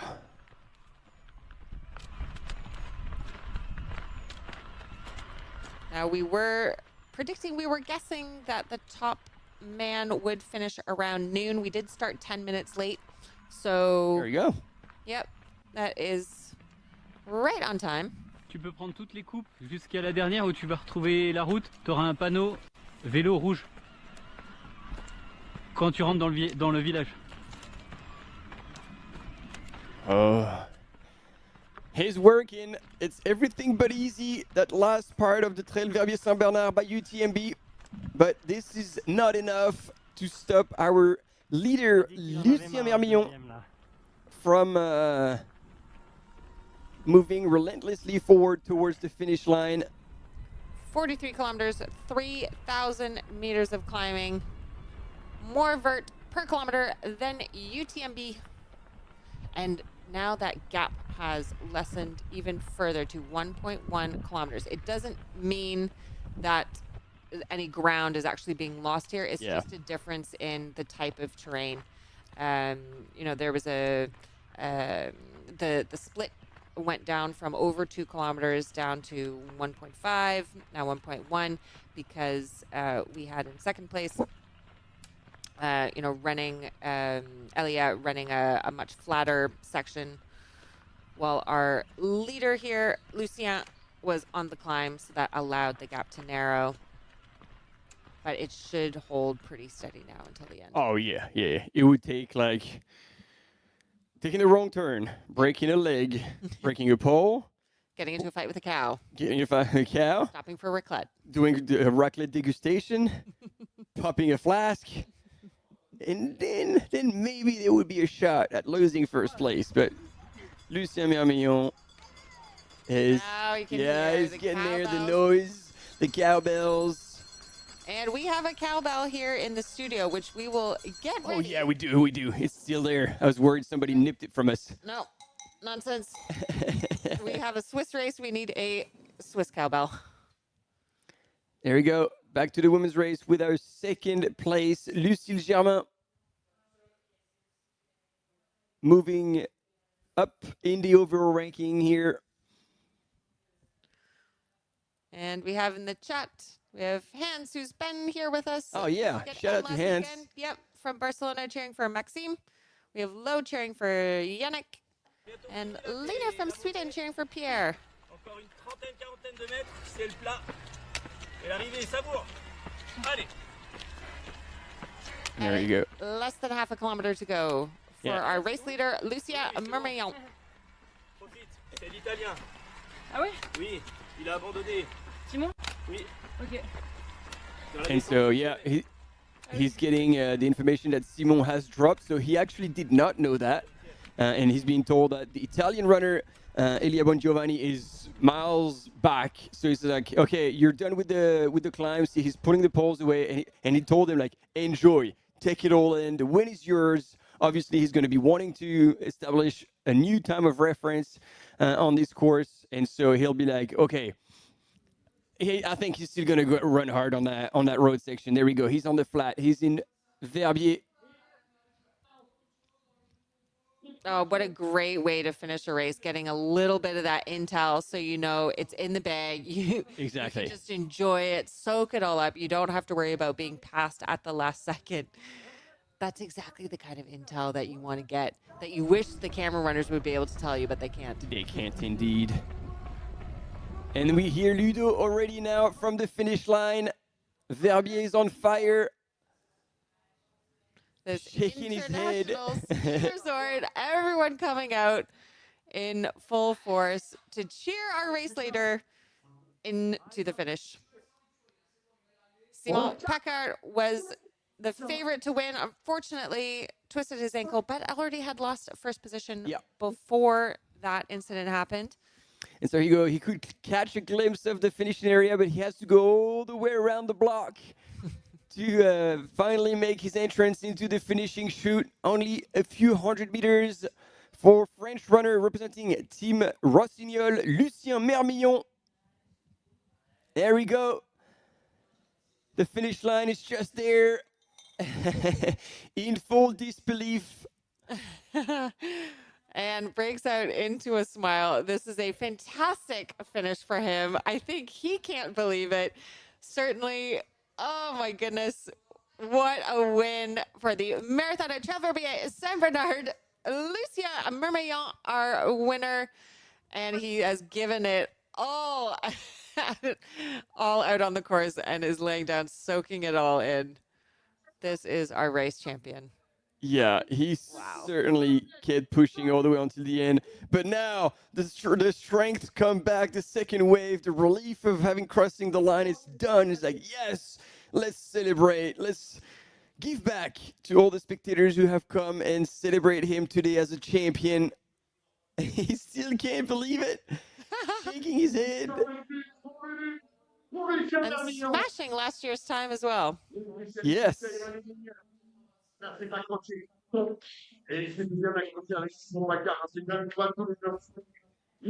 And he is now.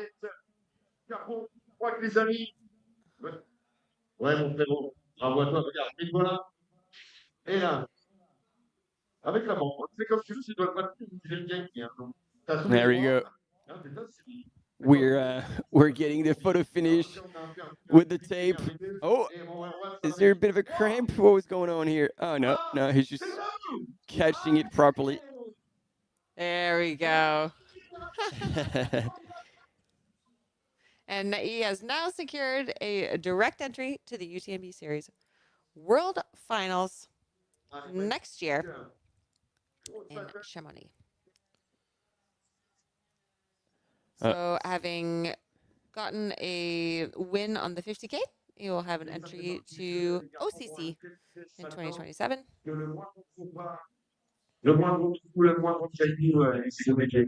And 3 hours and 23 minutes.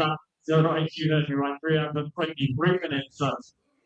In just past midday, ladies and gentlemen, Lucien Mermillon takes the first place from Team Rossignol and France in this Verbier Marathon. We're waiting shortly with Ilya von Giovanni from Italy is coming in hot in second place, followed by Maxime Delucci, currently running in third position. there you go. They're giving a bit of an update of what's going on the course. But oh, he's hungry and thirsty. Watermelon is always a win in my books on a hot day, whether it's during the race or after the race. Watermelon with a little bit of salt. Yeah, that's the winning combo. Il y a une semaine, 15 jours maintenant, 15 jours déjà à la deuxième place. Is there going to be a... yeah, no. That's part of... Okay, he can run fast, but he still needs to work a little bit on his aim with the flash. Oh, look at that. There's syrup. This is quite a gourmet finish line. It is. Man, so good. Here we go. I think it's Marie-Charlotte Iratzotki.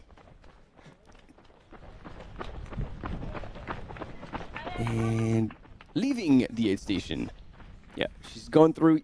So what's the time difference? We have 24 minutes. Wow, so it's about an even split between first and second and third. Yep. Before it was 11 minutes. Now it's 24 minutes, 24 minutes.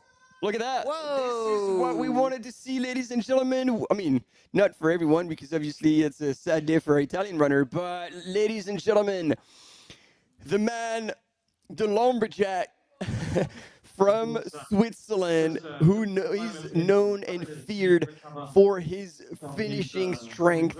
He always had a lot to bring in the back end of the race. We had seen him in already in Wildstrubel by UTMB, closing extremely strongly on the field to take the win in a descent. But now, he didn't even have poles by what I saw. So he just passed. Look at him. Yeah, now no poles and still running. Wait. It's Dylan. It's not Maxime.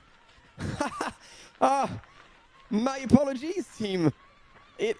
We had a race scenario I had a race scenario in my head, and I thought that was going to happen. But no, ladies and gentlemen, Dylan Ribeiro from France is coming back like a demon. He was keeping up with Simon Paccard on the first climb, and it shows that he can still climb extremely strong. And I got to say, in the flat, he must have really cranked up the pace, because he was 3 minutes back from Maxime Peluchou and 5 minutes back from Elia Bongiovanni. And in that section, he's closed 5 minutes. That I was not expecting. I was not expecting. That has thrown us a bit of a curveball. Wow. Good thing, I write down what each of them are wearing, but it's it can still throw us off. Wow. So Elia Bongiovanni now in third, passed by Dylan Ribeiro. So I guess Maxime Peluchou is in fourth. Fourth at this point, yeah. Yeah. Man, history repeats, and this course is definitely a curse for our Italian friends who are losing spots either on that last climb or possibly in town, because we're still looking behind Elia to see if somehow Maxime Peluchou could be close by. But man, what a comeback from French runner Dylan Ribeiro. Wow. In the final stretch. Ooh, he even picked up a tail. Yeah. But it's exciting. I mean, exciting for him. Probably awesome. Heartening for Elia, but to pass someone within the last kilometer or... Yeah, I'm blown away. Being able to pass when, he's obviously a very strong climber, but the 5 minute gap between this last aid station and this location on the course, it's mental. Because it's not like Elia was looking like he was standing still. No. Woo! Nothing major has happened to suggest that this change-up would occur. But, if you take care of yourself in the descent, if you fuel properly, if you make sure that you've got that little bit of extra energy, and you can see the difference. We have Dylan Ribeiro just continuing to run. Elia is on a slower hike. Yep. It's looking almost death marchy. He's in the well. Yeah. No doubt about it. So there is momentum for sure behind Dylan. And then we're back with Maud, our first woman, still running in sixth scratch, but will she be overtaken by seventh, or has she just passed fifth? That's a very good question. And it's interesting, she was power hiking and that gentleman was running, and he couldn't move faster than her, so there might be a change. And again, it's so exciting for Dylan, because obviously he could run a little stronger, but then knowing that he's now moved into second and he's getting so close to town, he's gonna have wings to come into the finish. That is very well deserved for the Frenchie. This is amazing. And a young gun.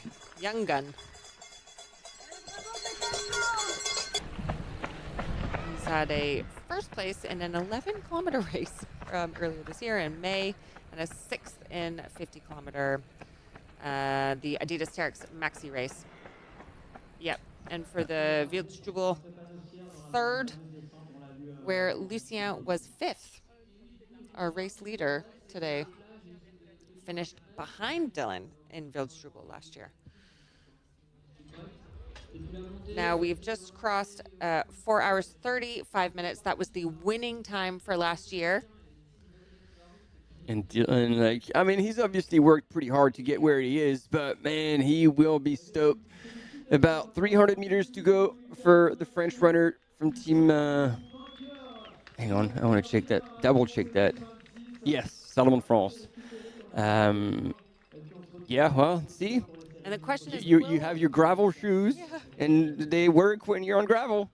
will we see him at the UTMB World Series finals next month? Of course, he is getting a direct entry for next year, but Did he in get? 2024 he did OCC, but only came in 42nd.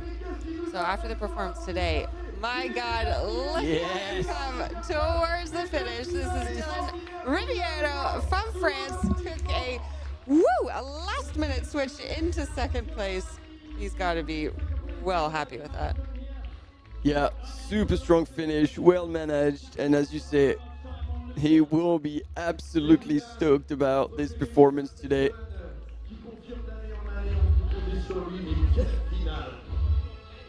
Looks like he's hit the deck too, somewhere on the descent. Oh, that was a tough day in the office, ladies and gentlemen, for Italian runner Elia Bongiovanni. That looks extremely painful, but he's grinding it in. Like, this is not going to be the same spirit as the two gentlemen that we saw cross the line before him. But kudos to him for keeping it together. It looks like he's in the clear. There's no one behind him. And I don't know if that person was with him, but that looks like a big-ass pizza, so that would make me run even faster to the finish line. I'm hungry. Woo! Yeah, that's a tough last-minute switch, but you know, he's not running super easily. We can see that he's struggling a bit. Everything is tight. The wheels have fallen off. Yep. But it's okay. Still running for third here, and therefore punching his automatic entry into OCC 2027. Sure, that might be a little bit of disappointment losing second place so late in the race, but that's how things go. That last climb requires runners to still have a lot in the tank, and I don't know what's. Yeah, it looks. Could it be chafing? Because it looks like he's really like in pain. He's either stiffened up or he's pulled a muscle. I don't think it's chafing, but that's a smile grimace. Oh yeah, it's just like that's I am so glad to be done. Oh, and he's on the ground. Yep. Still a very strong race for Elia Bongiovanni. I see holding his, I don't know if it's calves or something was definitely hurting down there. Yeah. Oh, he looks like he's in quite a bit of pain. Oh yeah, he's gone to the well,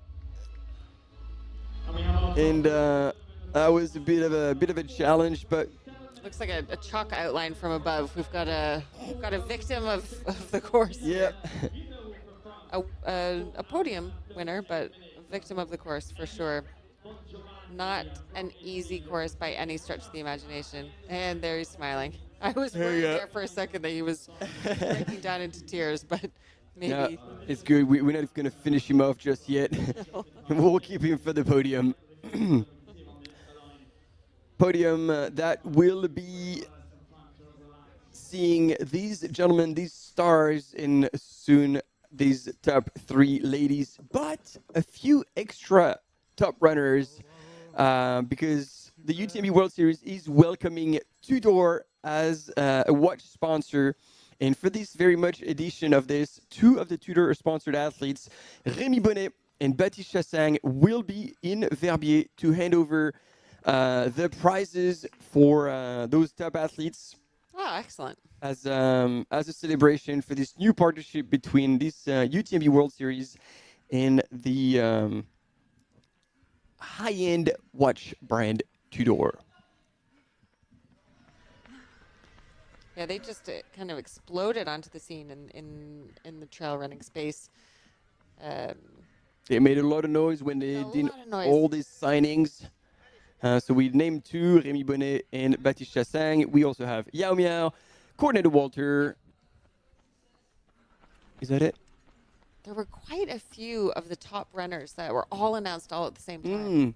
And I think I might be missing one. A splash. I think we are. But somebody we're not missing is Maud Matisse. She's now finally on the flat after really pushing every meter of that climb. You can see it on her face. It was everything but a walk in the park for the Swiss runner, but she is getting it done.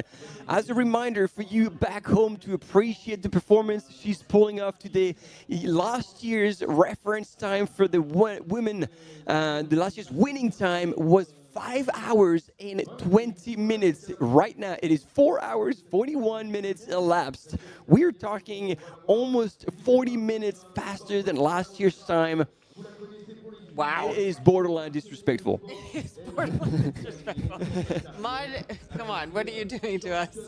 No, to finish that much, that quickly on a course, to take up 40 minutes from last year's time on a 43-kilometer course is insane. There we go. Finally breaking into a smile. She can relax. She's got it. Another win in Maud's career. Come on, ring the bell. The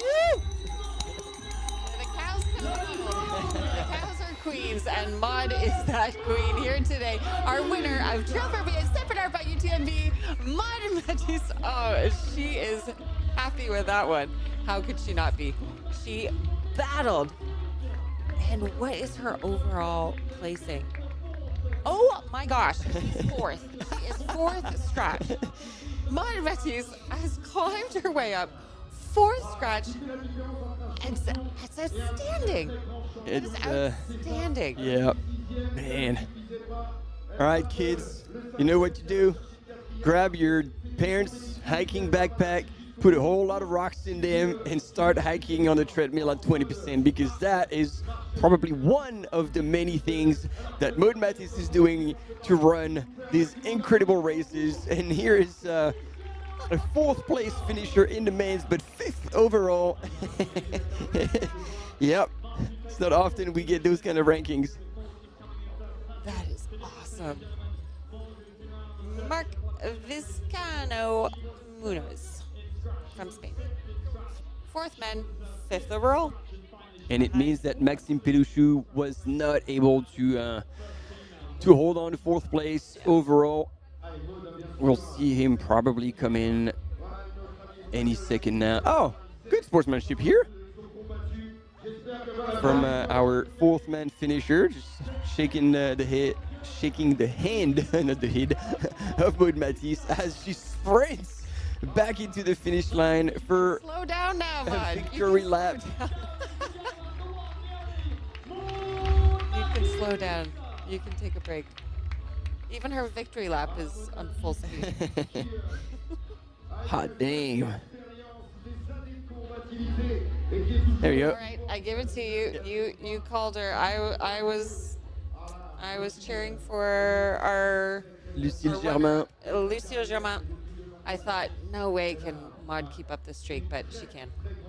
She can do anything. That's the thing. Like when Maud is on the start, it's always hard to bet against her. She doesn't even look tired. She's already planning her next race. I can see it. She's already planning next weekend. What's she going to win next weekend? Or maybe like now the race is done. It's like, all right, well, what's the rest of the weekend? What am I doing with the husband and the kids? Yeah. She's going to go over. Like, yeah. She is so cool. I'm fangirling Matisse pretty hard right now.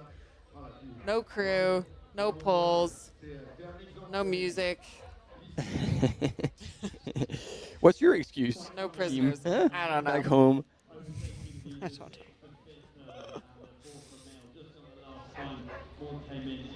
There we go. Your top three finisher in the men's race. Lucien Mermillon in first place. Dylan Ribeiro with Mr. Comeback. What a strong finish. And finally, Elia Bongiovanni. Hats off for his grit and determination. It looked like the most painful finish we've seen so far, but he still claimed third spot of the podium. And I think it's going to take a wee while for us to have the top three women finish line, because last we checked, Lucille Germain in second place was about 25, just over 25 minutes back from Maud Matisse. And in third place was Marie-Charlotte Iratsoki, also 25 minutes back from Lucille Germain, so 50 minutes away. Yep, we can expect Lucille to come into the finish maybe in just under half an hour. And then probably another half hour behind her will be. Oh, finish an interview. So you were definitely the favorite this morning, but we were expecting a bit of a fight with Lucille Germain, but we didn't see that. You pulled away too early. So it's a comeback on this distance for me. I hadn't raced like a 50K like race, and last weekend she was at Pyramenta and it was 70K, but it was over 3 days, and she didn't have to race as hard. So this morning I was lacking confidence in myself, but knowing that I was strong in the climbs, and I also want to impose my pace. I don't want to follow someone else's pace. So I went ahead, and it was actually super hard for me at the end. I had blisters under both my heels. So I was in a world of pain every time I was stepping down. And so your strategy paid off, because right from the first checkpoint, we were already 6 minutes ahead of Lucille. And from then on, you didn't look back and kept increasing. And you actually, in the last climb, even though you were in pain, you picked up another 2 men. And so we say that women handle efforts much better, and I'm actually very comfortable when it's hot. So I didn't actually suffer too much from the heat, managed to eat well, and I believe this is what paid off in the end. So we're going to let you recover nice and easy.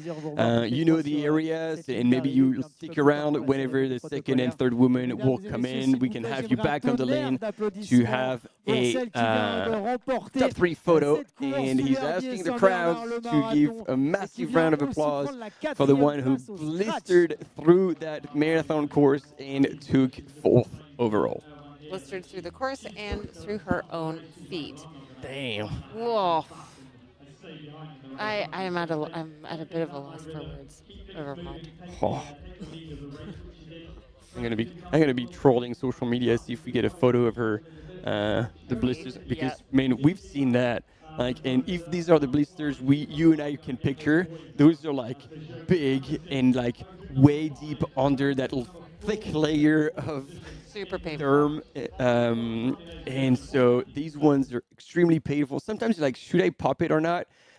You let the whole thing dry up, and it's always a bit of a challenge. So hopefully she can take care of them. One thing you can do if you are good with needle, and then you just go in with the needle, suck in all the good juice, and then squirt back in some zinc cream. I hope no one is eating their lunch now or breakfast if you're in another time zone. Foot care for runners by Martin. But I was blown away the first time I got the chance to experience that zinc cream that you just squirt back into the blister, because it helps obviously keeping it clean from infection, but also dry so much faster.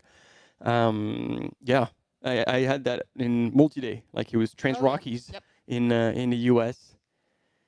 And look, Lucille Germain is still looking good on that climb. She's going to probably also pick up a bunch of gentlemen. And she has been, yeah. I mean, she was running in 14th scratch, but I think we saw her pick up already one. Maybe there's already been others. So she's moving very well. And has second place pretty much in the bag here.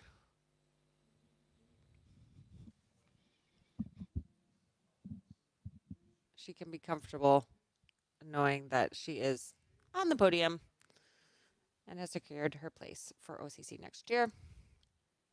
But it's interesting to hear Maud Matisse. Obviously, she looks like she's obviously always in control and in a whole world above the rest of the women's field. But to hear her talk about not a race strategy, but she knew she needed to eat well to be able to finish strong on that last climb. Yep. And again, it's part of now being a professional athlete. You go into a race, you want to have studied the course, you want to have watched the live broadcast from the previous year to know all the corners where mistakes are made. Sure, we talk a lot of trash and nonsense, but there's a few nuggets to pick up here and there to help you race on those courses. Nice to be able to see what the other top runners are doing, what's working and what doesn't work. You know, how they move through aid stations. That kind of knowledge can really gain you seconds and minutes. And there it was tens of minutes for Maud Matisse on last year's winning time in the women's race. Over 35 minutes faster than last year's winning time. And as we have a bit of a break, seeing the rest of the top 10 men coming across the line, Steph. No. Let's talk about Marie-Charlotte Iratsoki, who's in third place, making her way also to Verbier. And admittedly, also looking pretty strong on that stretch. Yeah, they're looking comfortable. I mean, they're both pushing. But just trying to, I'm diving into their social media to see if I can glean any more nuggets for how they were feeling going into this race.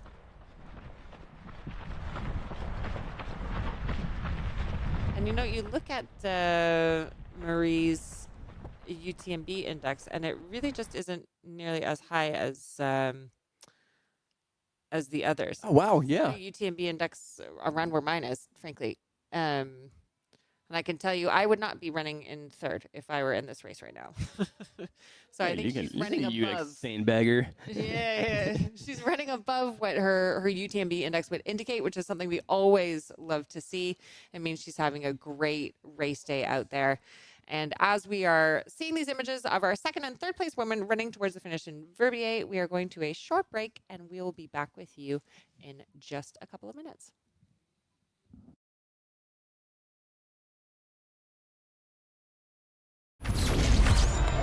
Via, c'è tanta gente.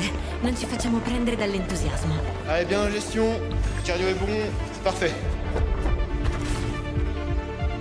Mi è venuta una vescica. Fa un male cane. Aïe. Ah, ça va pas du tout cet orteil. Ce l'ho fatta! È finita!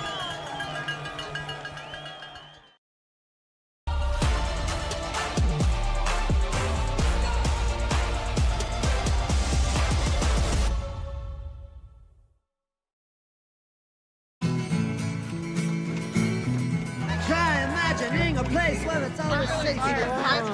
Come in, she said, I'll give you shelter from the storm.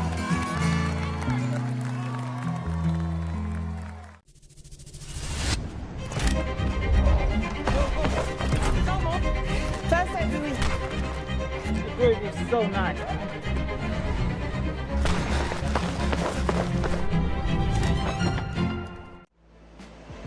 Absolutely beautiful out there. It's such a beautiful course. The trail running community, there's always a support for each other. Everyone in the whole crowd loves this race and loves our sport.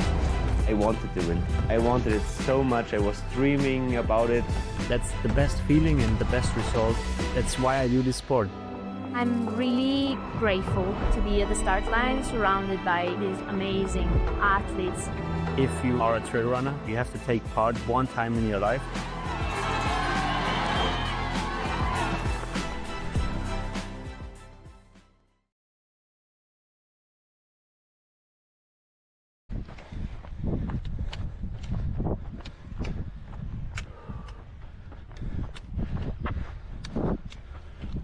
And we're back following the top women, the second and third place women in this marathon course, the 50K of the Trail Verbier Saint Bernard by UTMB.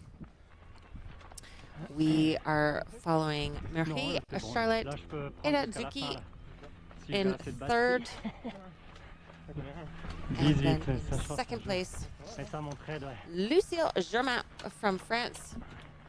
Lucille has been picking up a number of the men on the course. You can see in these final few kilometers, really working her way up the field, even though there was no chance of her chasing down our women's leader, Maud Matisse, who finished 40 minutes ahead of last year's winning time.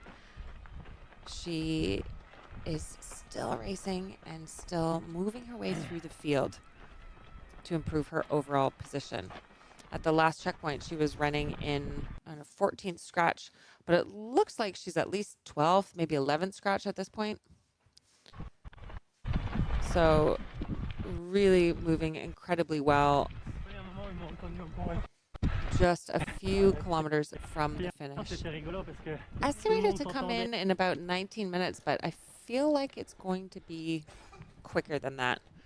And then back with third place, Marie-Charlotte Iratsuki, also from France, as we were saying just before the break, running above what her UTMB index would suggest. Punching above her weight class. Yep. Oh, she heard me?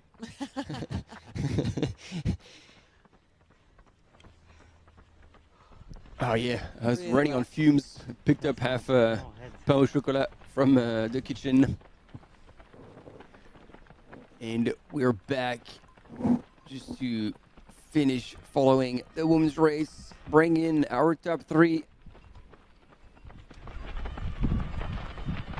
If you're just joining us on the men's side, we had Lucien Mermeillon from France finish in first in 4 hours 27 minutes, followed by Dylan Ribeiro, who did a last-minute overtake over Elia Bongiovanni, who finished in third. Quite an exciting finish. Elia finished looking like he was struggling, but really earned that third place. And Dylan running quite strong. Unfortunately for race favorite coming in, Simon Packard, he dropped out due to an ankle roll. Hopefully nothing too serious.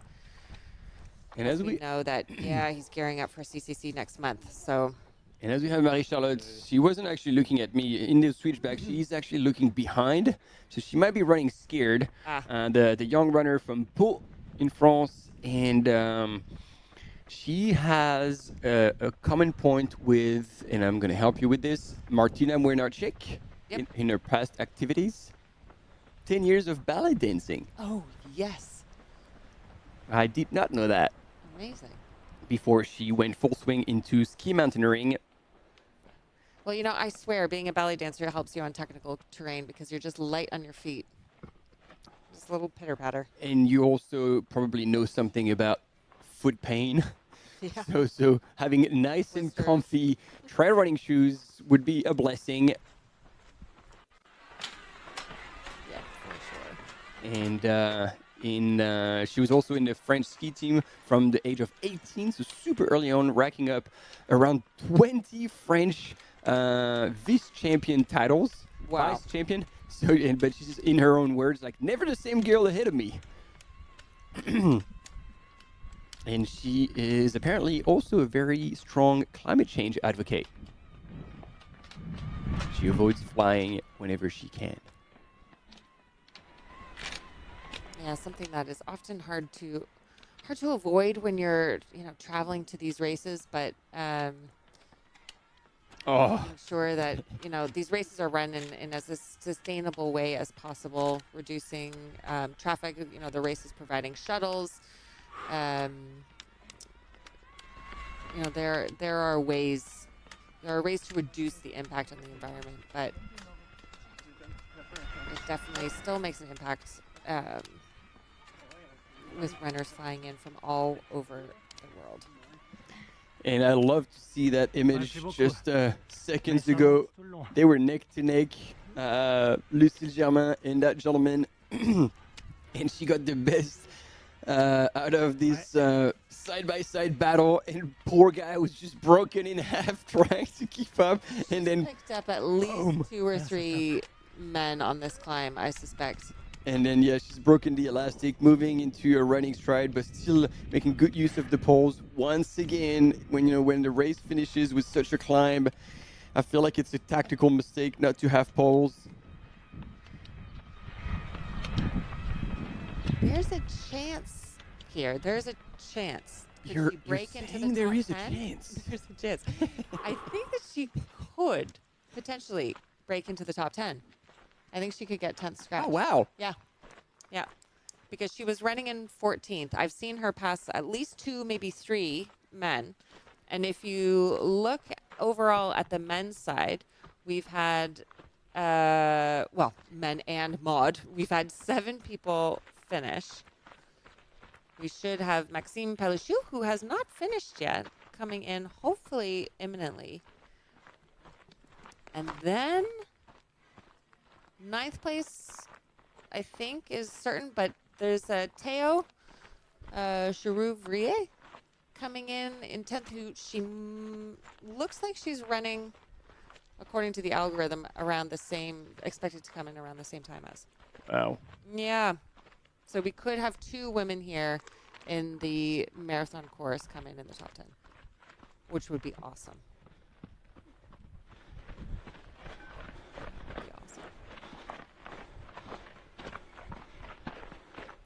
I mean, Lucille Germain, she's run an incredibly impressive race.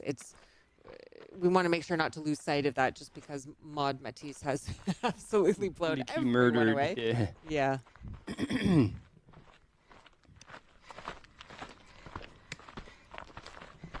But I think there's still a good half an hour gap between Lucille and Marie. But as you say, Blondine Orsini is not far behind Maria, or at least was only 3 minutes behind at the last checkpoint.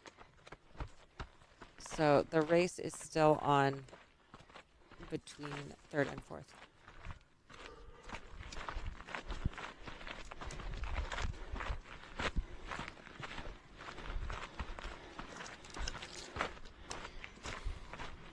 And just to give a shout out to everybody in the chat who were telling us in very exciting and passionate way that Daniel Cruz was going to win the race.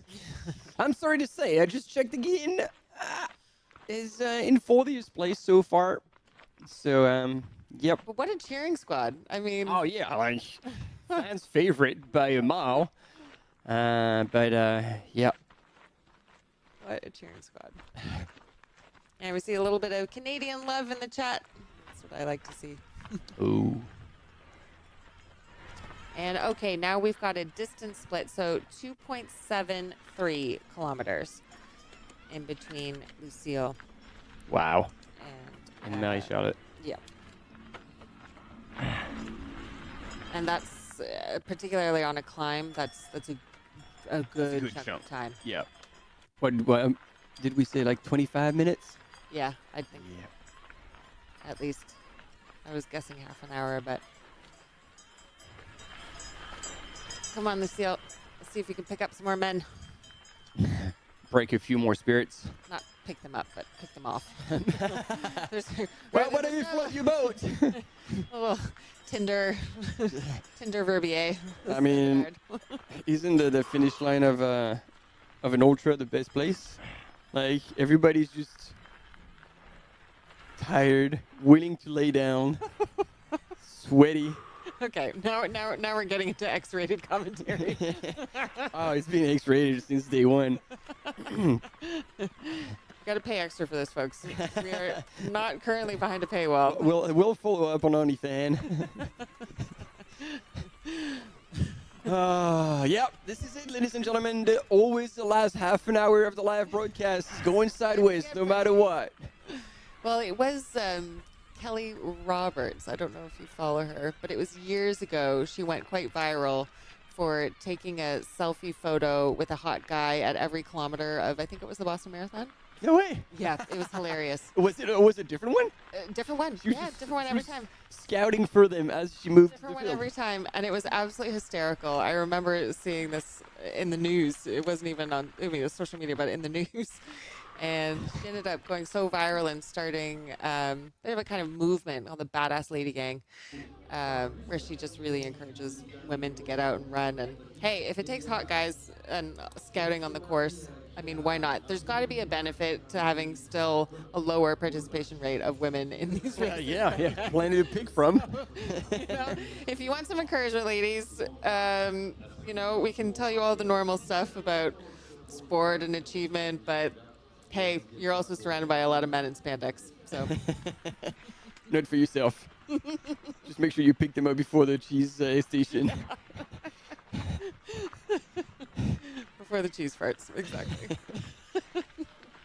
On that note, ladies and gentlemen, Lucie Germain from France is still crushing in second place. And she's never been closer to the finish. A few more switchback and she will be into Verbier town.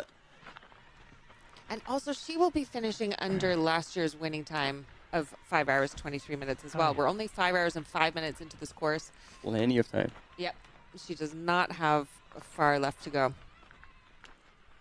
Yeah, this is the final stretch. She's gone around the last switchback. And it will be straight ahead and then a little bit to the right onto the Verbier main street. I wonder what's happened with Maxime Pelechou because he still has not finished. Or maybe he stopped in the forest to take a few trees down on the way up. That's unfortunate. Maybe he burned too many matches on that downhill, you know? Like we talked about this. When you feel comfortable and you know that's your strength, you tend to open up maybe a bit more. And that descent is really unforgiving. And so, I don't know. I hope he's okay. I mean, we've seen that descent take out already Simon Pacquiao. But he's now lost quite a few places, so something must have gone wrong.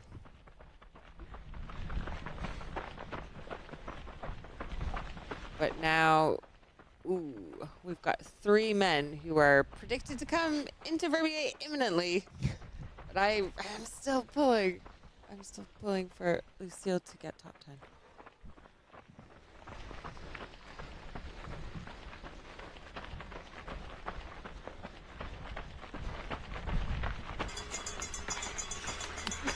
There we go.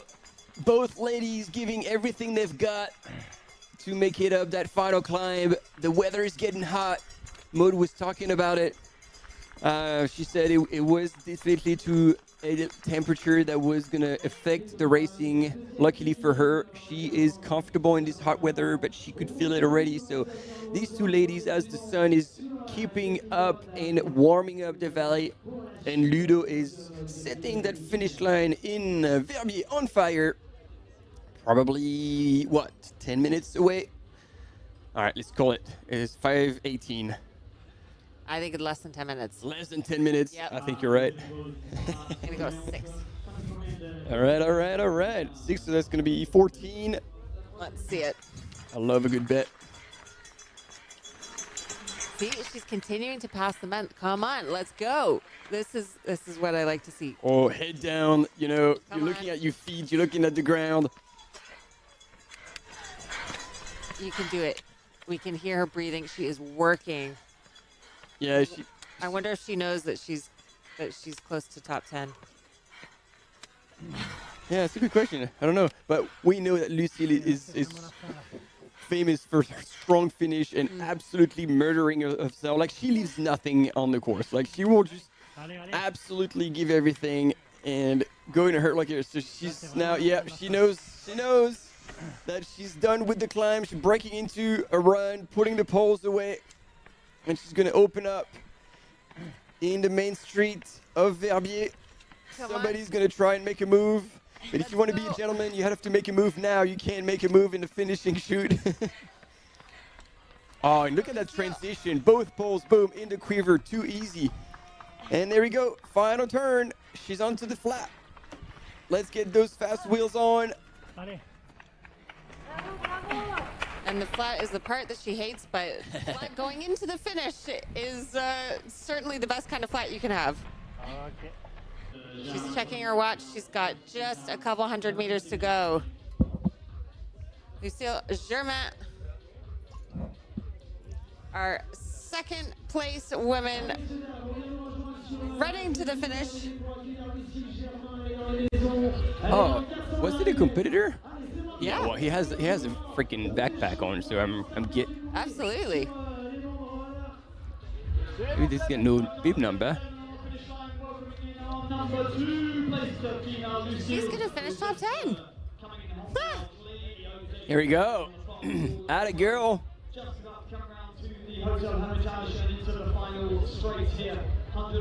Oh, this is fantastic.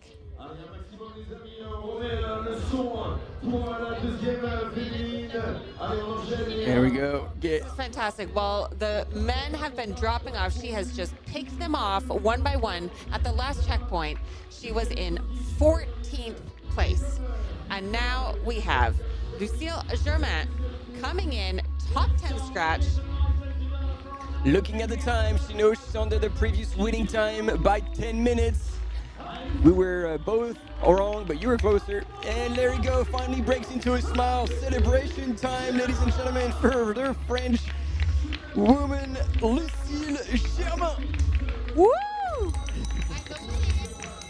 I believe she just finished in 9th scratch. We're just waiting for official confirmation of that, but absolutely incredible to go from 14th and pick that many people off and finish in 9th. What a strong finish for her. Ludo was like, hey, do you want to do, oh yeah, she said no first, but she's going back. Yep. Collecting high fives. Soak it in. And still, no Maxime Pelichou. So something has definitely gone wrong there.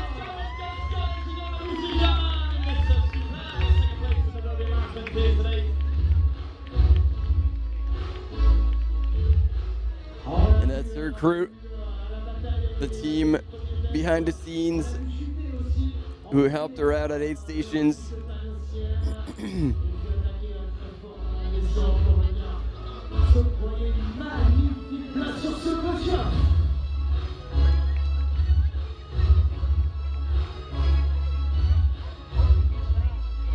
There you go. Bit of a chat with Ludo.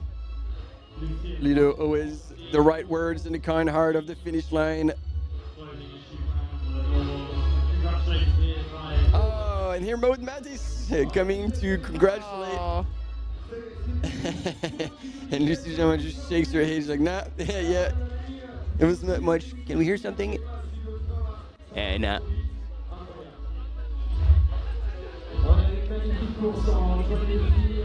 Absolument impressionnant. Bon chef technique, le moteur de Carpisson après. La passerelle autoroutière, mais n'en était rien. Bon, c'est impressionnant. Lucie n'a absolument pas appliqué. On a un magnifique podium. Maud Matisse finishing almost half an hour ahead of Lucille Germain, who also had an incredible race. Both women finishing top 10 overall. And it looks like they're sharing stories of injuries. Oh yeah, Maud has taken off the shoes and she was talking about a blister. And then Lucille was showing her hand. Apparently she took a fall and like hurt her hand, and I think her knee was a bit bruised. We saw that on the. It was on that really rocky. You're right. We did see it. Climb. Yeah. Oh yep. The memory of a goldfish. That's me.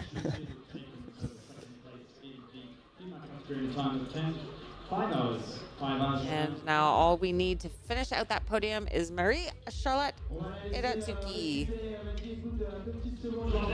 And I believe we'll have a finish line interview momentarily with second place finisher Lucille Germain. Whenever she is ready. Oh, it sounds like she's on the phone already with someone else. Trading stock and managing social media, probably.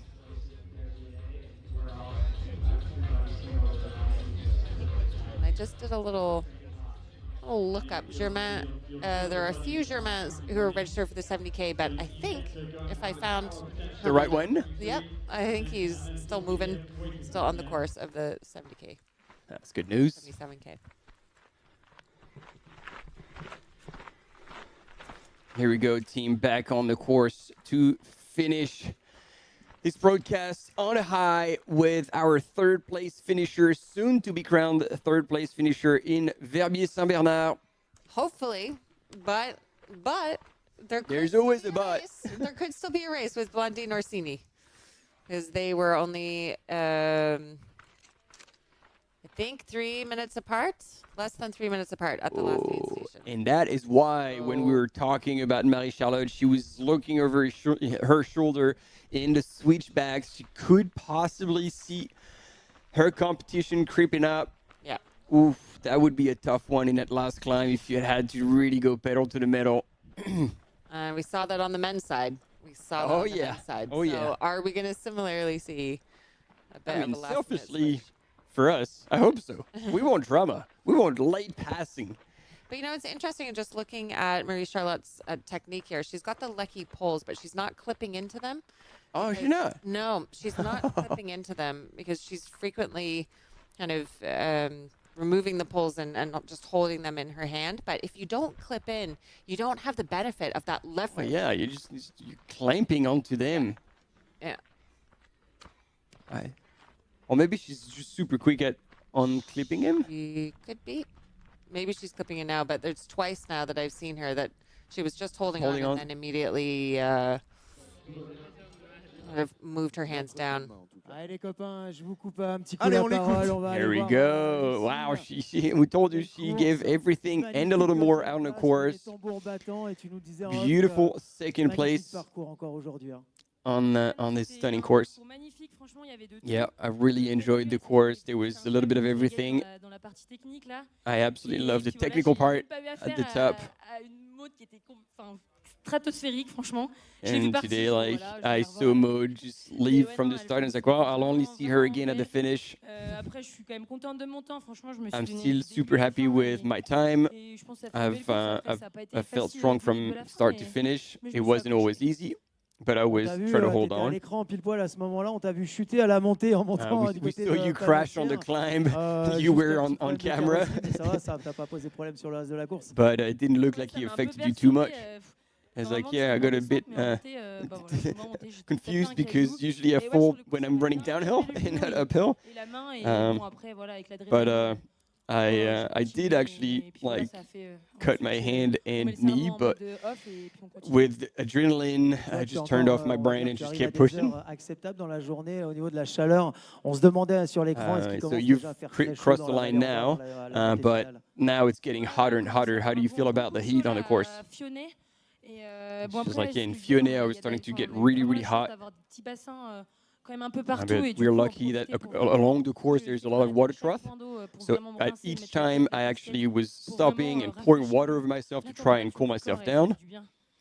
And it was actually very Merci à toi. C'est vrai que c'est ce helpful. qu'on dit aussi sur les lignes de départ. Pensez à prendre 2 petites minutes pour vous réhydrater. Vous So mouiller la yeah, nuque. that's always the advice we give to everyone. Think about this water source and cool yourselves down. Congratulations again, and we will see you very shortly when we'll have our third woman finisher for the top 3 photo.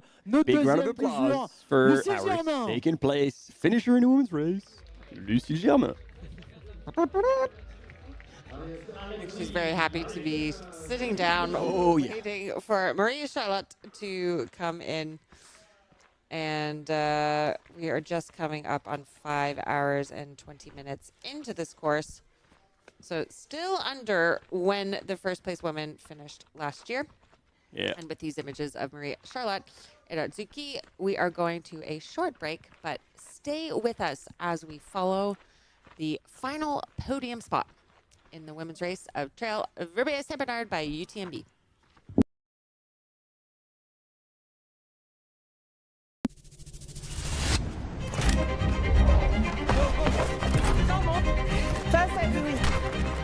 The grid is so nice.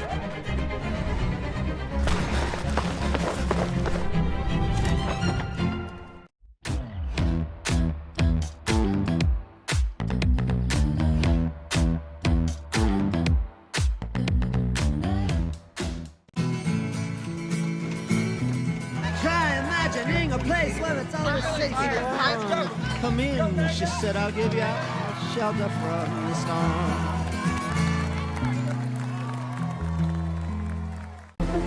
I train after work in the margins of my daily life. Because when I'm standing at that start line, I'll know this is where it all pays off.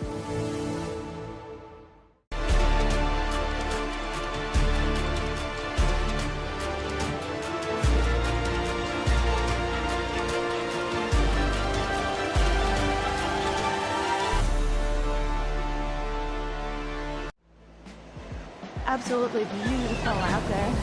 It's such a beautiful course. The trail running community, there's always a support for each other. Everyone in the whole crowd loves this race and loves our sport. I wanted to win. I wanted it so much. I was dreaming about it. That's the best feeling and the best result. That's why I do this sport. I'm really grateful to be at the start line surrounded by these amazing athletes. If you are a trail runner, you have to take part one time in your life.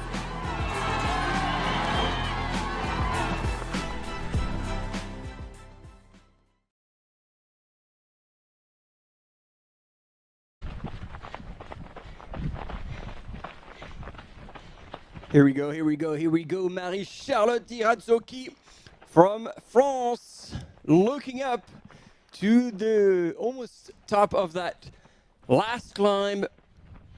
5:21 elapsed, sitting in third place and giving everything she's got because she knows that possibly someone else is lurking at that third spot. At the last aid station, the difference between Marie-Charlotte Tirazocki and Blandine Orsini was less than 2 minutes. So we had obviously Marie-Charlotte on our screen for quite a while, and admittedly she's been moving super well. So it would take a really, really strong finish for Blandine Orsini to hope to take away the third place of the podium of this Trail Verbier Bernard by UTMB. But anything can happen. We 2Ks saw it on to the go. men's side. 2Ks to go. Yep. We did see that last minute switch up for second place on the men's side.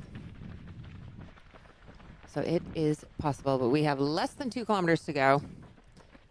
And yeah, the algorithm is out here. They're estimating that she's going to come in 25 minutes. She is outrunning that. There's no way that it's going to take 25 minutes for her to do less than 2K. Yeah. It seems like, yeah, a fair call to make. Yeah.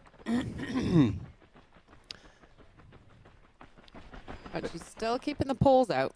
Yeah. She's not putting them away. Oh no, you want to keep them all the way up until the main street. All of the top athletes make good use of them all the way until they broke onto that main road. And only then do they fold them away and put them in the quiver. And I think she was in 34th scratch, 34th overall. I think she's also going to have moved up quite a bit because we have only had 15 runners finish so far. Ooh. Oh, yeah. Mm-hmm.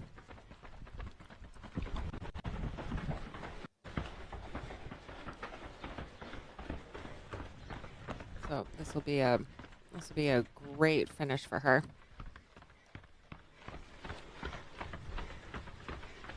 Oh, and see, you're like tempted to start power hiking, but no.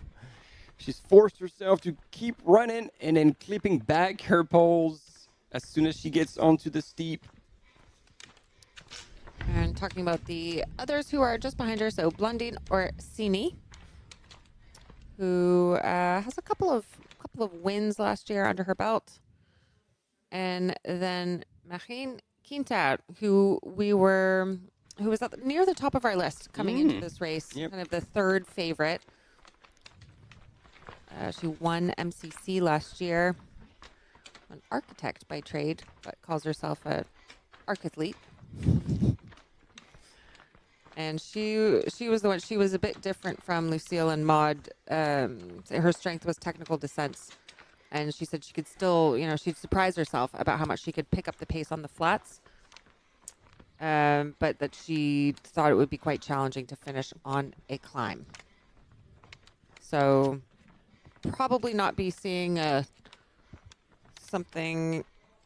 We will not be seeing her do an overtake in these last couple of kilometers. But I want to know where Blandine is. Yeah, I do too. I do. I mean, she's keeping her head down, and yeah, it looks like she's still moving with purpose. So even if Blandine was managed to be in sight, she would be seen as well. And I feel like now they're close enough to the finish for Marie-Charlotte to just try and give everything she has. Yeah. But still, there is a bit of a climb left.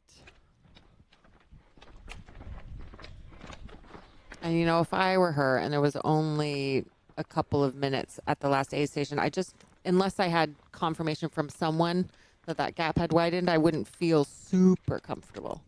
No. Oh, hell no. No, you're right.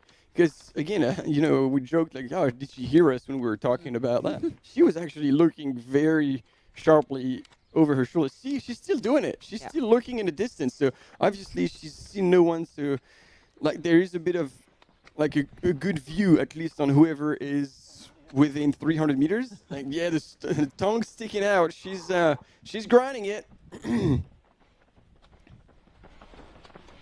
But I'm excited for her to get a podium spot. This is great.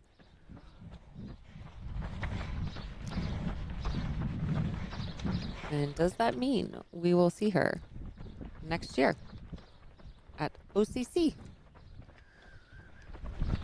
Oh, oui, oui. Oui, oui.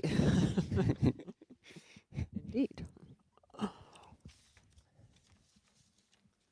So, as we're following Marie-Charlotte Irazuki, she is coming behind Lucille Germain, who finished in 5 hours and just under 11 minutes, and Maud Matisse, who finished in 4 hours, 42 minutes, blistering time, blisters on her feet. It's a common theme here. Yeah. 4th scratch. Lucille, 9th scratch. Marie-Charlotte, I'm predicting, has moved her way up the field overall, bettering her last position at the last checkpoint of 34th overall.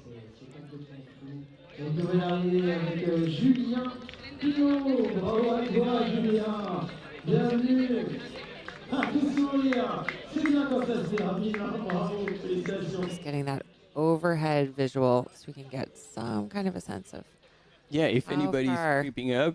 Yeah. We've now had 18 finishers in total. And still no sign of Maxime Pelouchou. Nope. No bueno. But the bulk of the runners in this course are actually still back on that second and third mini climb between 16 and 22K.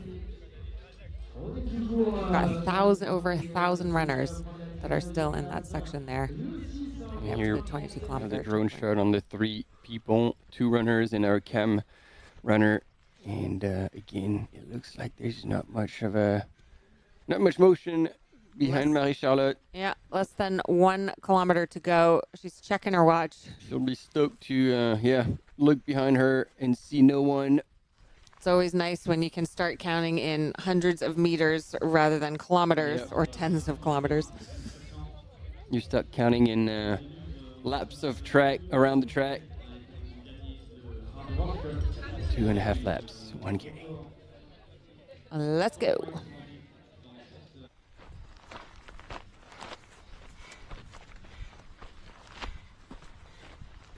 Oof.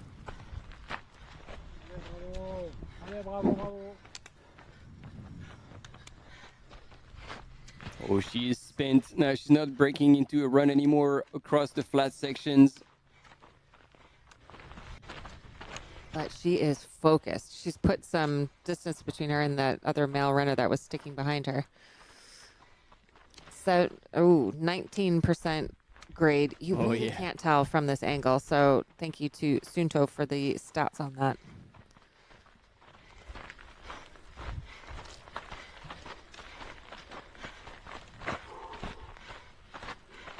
Oh, yeah.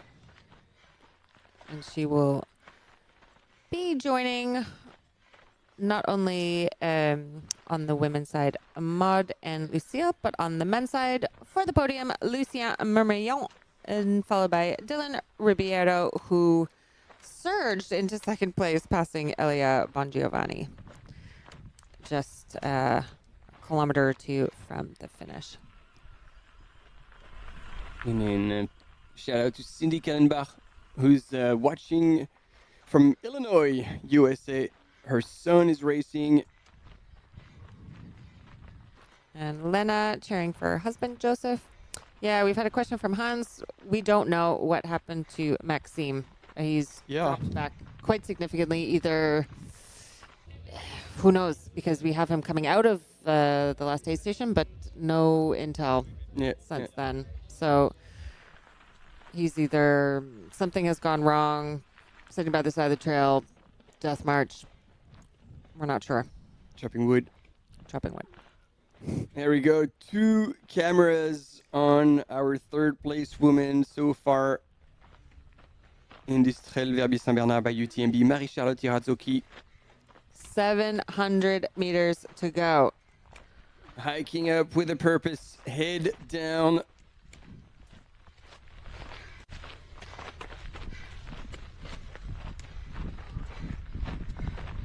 She is going to be feeling it. Interesting. Even on this kind of steep climb, she isn't going up on her toes. It's kind of full heel down. Yeah, sign of a very good, healthy range of motion for her Achilles.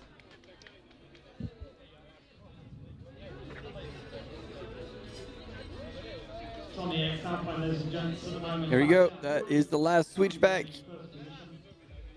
Now it's just a long stretch of douche grade uphill and eventually get onto the tar seal road. Come on, you've got this. Yeah. I know. I could see that look on her face. She's thinking, God, am I there yet? There's still more. When is this over?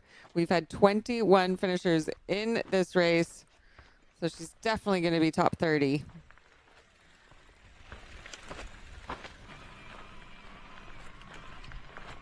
Come on. Can you pick off a couple more? You can see them in front. There's 2 right there. Yep. Let's do it. She looks like she's on a mission. I think she's counting every minute right now. Every step. Yep.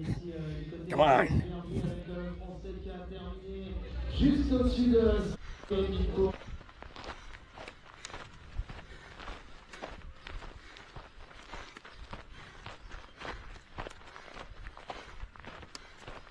Listen, these final steps on this final climb, 600 meters, 500 meters, it can still feel so far away, especially when you have an ascent.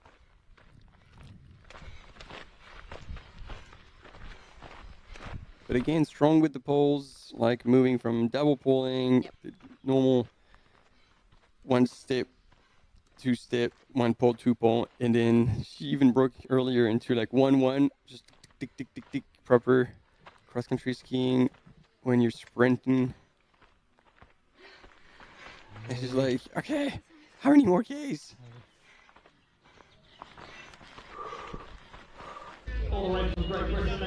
There we go. If she had the bird's eye, she would know that the main street is right there.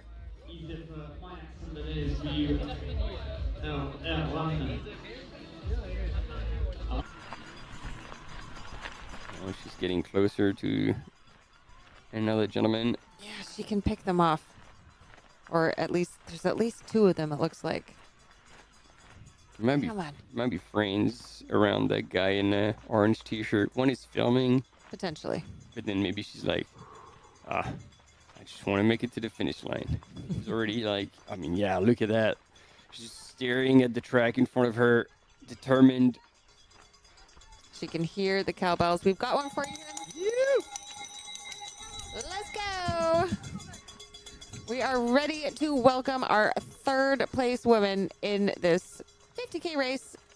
A trail Verbier Saint-Bernard by UTMB. Look at her moves. Oh, yeah. She's picking them off. Boom. Let's do it. That poor guy is cookity cooked. There you go, head down. That's got to feel good. Bit of a confidence boost here for this last few 100 meters into town.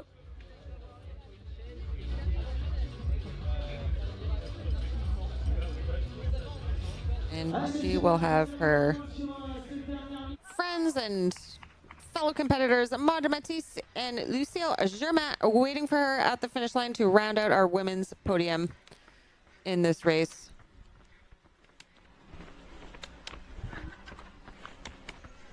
A very strong performance from all three women.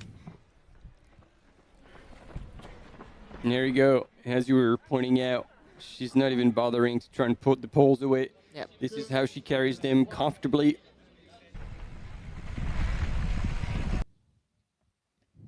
And also maybe good for a little finish line bonus if she is. Yeah. Can never rule this out.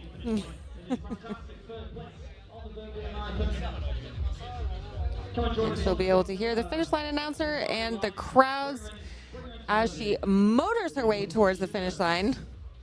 Oh yeah, now she's just broken into the last. You know, you have your last match. You just crack it, chuck it. Giving it everything she's got. And she should be finishing. Oof, maybe around 24th overall. She might. I think she's picked up 10 places. There we go. The last checkpoint. There we go. Our finish line speakers are ready to bring her in.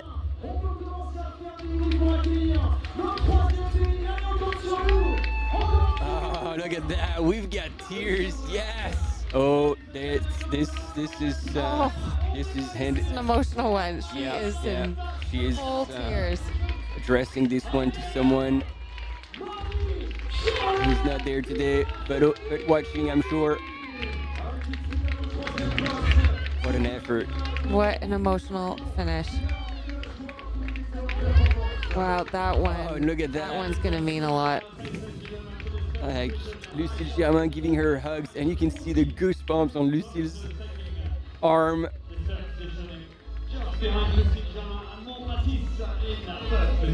Full tears for Marie Charlotte Aratsuki. Just gratitude. Sure, a bit of relief. Finishing in third place in 5 hours, 30, just under 37 minutes, 25th overall. So she moved up 9 places. Well, here's the man we were. Oh no.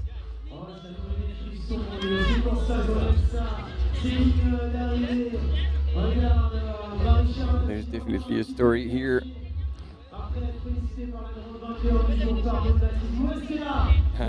And then getting a hug from Maud, and yeah, we'll get a medal and a finish line photo of our top 3 women across the line of this 50K category. Fantastic. This Trail Verbier Saint-Bernard by UTMB. Man, those watermelon are pretty popular. She was first last year in the minute expo in Courchevel 44. There we go. She's looking pretty strong. She's looking Going pretty through good. the whole range of emotions, nice pride and satisfaction. There's the different stages of grief, and we have the different stages of line emotions. Yes. Finish, yeah. Kind of disbelief, relief, gratitude, acceptation, tears, joy. There you go. Celebration. Taking her nice victory lap. Yeah. Having a bit of fun with it. Love it.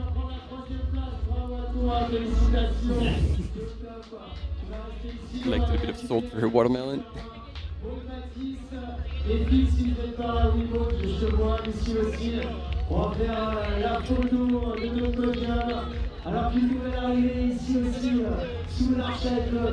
There we go. We're gonna have the top 3 women across the line for the photo finish. But yeah, Ludo sharing words of emotion. He's always got the right word. Biggest heart in this whole trail running circuit. I hope that we will see Marie Charlotte Aratsuki again and soon. There's some untapped talent there. This will certainly boost her UTMB index score, I would imagine. But again, it doesn't, as we were speaking about on the broadcast last weekend. It doesn't actually matter what place you come in. What matters is your time. So for what? For your UTMB index score. Yep. Sorry, Yep. I'd lost the plot here. For measuring your self-worth. Oh yeah, isn't trail running the best thing for that? Oh, look at that! Hey, cool. Hands are coming out on the sides. Smiles. That was a cool shot. Across the line. But yeah, I mean, as much as we try to predict and understand these UTMB scores, to me, it still remains a massive black box, and I have only a little of understanding, because apparently there's still some sort of element that has on the overall ranking and the depth of competition that has an influence on your score, which seems pretty odd to me, because your competition is your competition. You can't control that. Yep. So, how come does that has an influence on something that will define your performance on the day? But I don't know. Maybe one day we'll have somebody come in and just really spill the beans, show full transparency on how that score is settled. For me, it's always part of the fun of finishing a race. I wait, I hit refresh. What's the score? Because you know what place you came in, but you never know if you'll get a high score or a low score. And I've been surprised. I've been surprised. Sometimes higher, sometimes lower. There we have it. We have our men and our women's podium in this 50K race. Exciting on both sides, even though there was quite a gap in the top three women. It was really exciting just seeing how fast Maud came through and how high up. I mean, fourth scratch, and then having Lucille also come in top 10.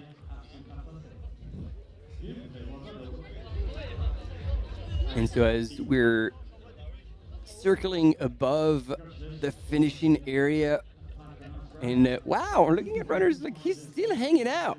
He's like, guys, I want to race. I own this place. I own this finishing line. I'm going to just hang out here, have a good old chat with everyone, loving it. L'impression de notre troisième féminine du jour, Marie-Charlotte.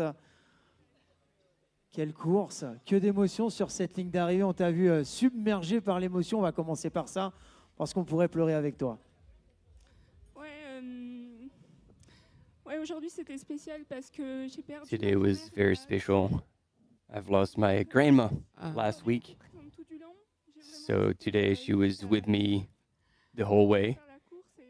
And I actually wasn't sure until yesterday that I was going to race or not. And I chose to do it for her. So obviously that was loaded with emotion.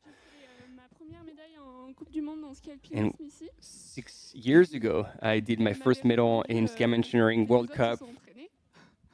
And she said to me, did the other ones train? And so basically that meant a lot to her, and she's extremely proud today of what she's done, thinking about her whole family. And again, her grandma was with her, alongside her the whole way, and she absolutely loved every step of the way. Cette course, et que tu te sois accroché comme ça, que tu aies maîtrisé de main de maître cette course. Bah voilà, il faudra revenir à Verbier, parce qu'a priori Verbier ça te réussit en termes de résultats en tout cas. So you're going to have to come back, because it seems to work very well for you in Verbier. Somehow on the way to her place. So she's like, yeah, it's always good when I'm going somewhere, I didn't catch that, to stop in Verbier on the way. Troisième féminine du jour.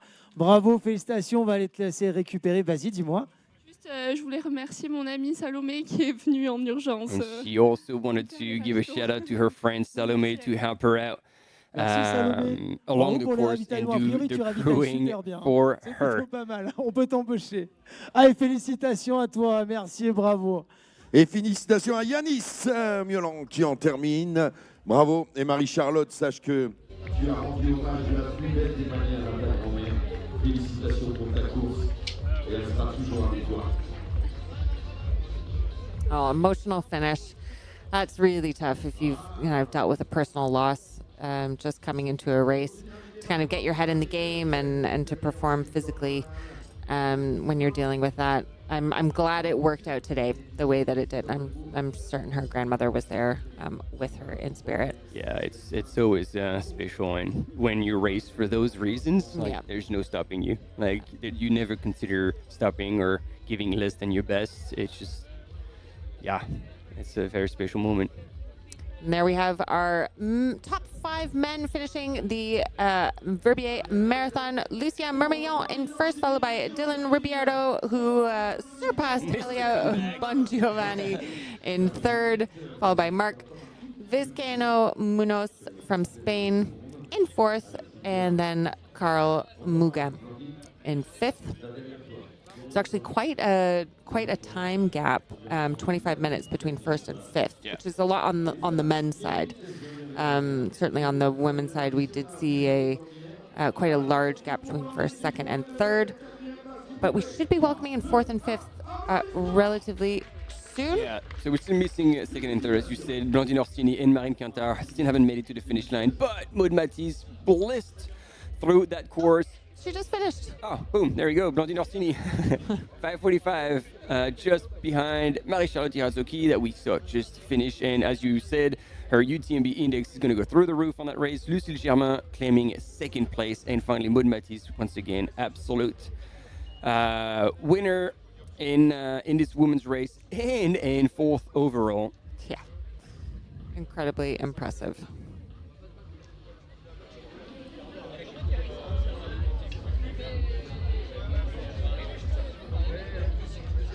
And there are still 1,400 participants or so on this course, with the majority of them still between kilometer 16 and kilometer 22. So while we are covering the finish of the top men and the top women, this race is far from over.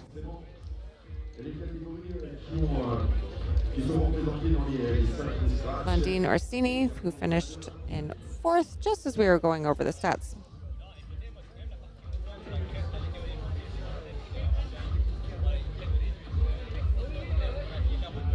Still filling up her flasks at the finish line.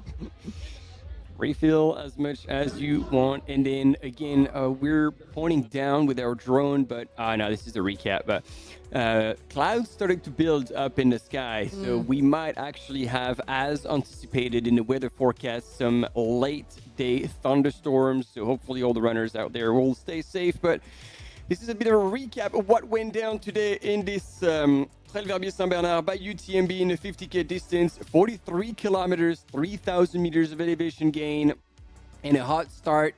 The race was taken by storm by Simon Paccard, French runner here on your screen, followed by Dylan Ribeiro right here with him. And Lucien Mermillon was a little further back.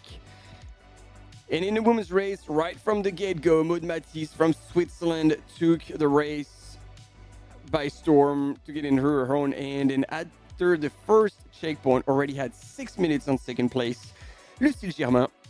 And that gap grew consistently throughout the race. But in the men's, things were really shaking up. Dylan Ribeiro here was falling back in third position, while Lucien Mermillon, thank you, and Simon Paccard were both in the lead. And across that technical terrain, Maud Matisse was struggling a little bit, but still moving at a really good pace, and without any crew, was still moving extremely well through each aid station. No crew, no poles, no music. Looking a little bit like a giraffe on the descent, but the technical climbs were her strength, and she held her own on the descents, just continuing to put more time in between her and Lucille. On the men's side, Simon Paccard was overtaken by Lucien Mermillon on that climb, but then on the descent, we unfortunately did see that at some point he twisted his ankle. He did something to his ankle, and there we see that was Lucille she stacked it on the climb there. We got a good visual on that. Whoa!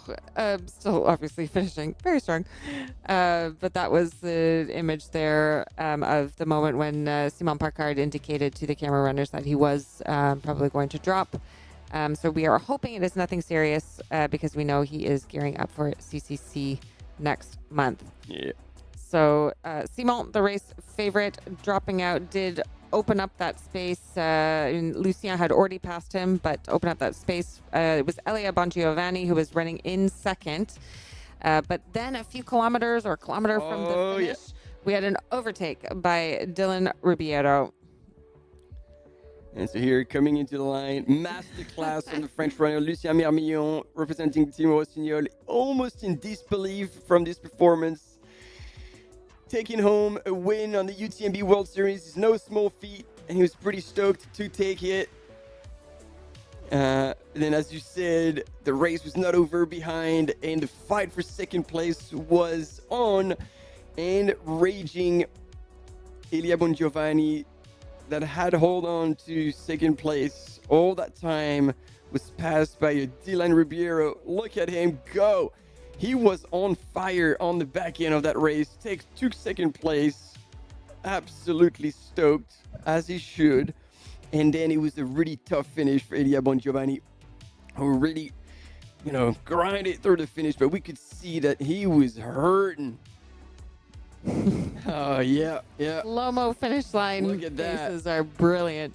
And there we have the grimace smile as he stops the watch, crossing that line in third position. Now, the top three from both the men's and the women's side go on to direct entry to the UTMB World Series finals to OCC next year.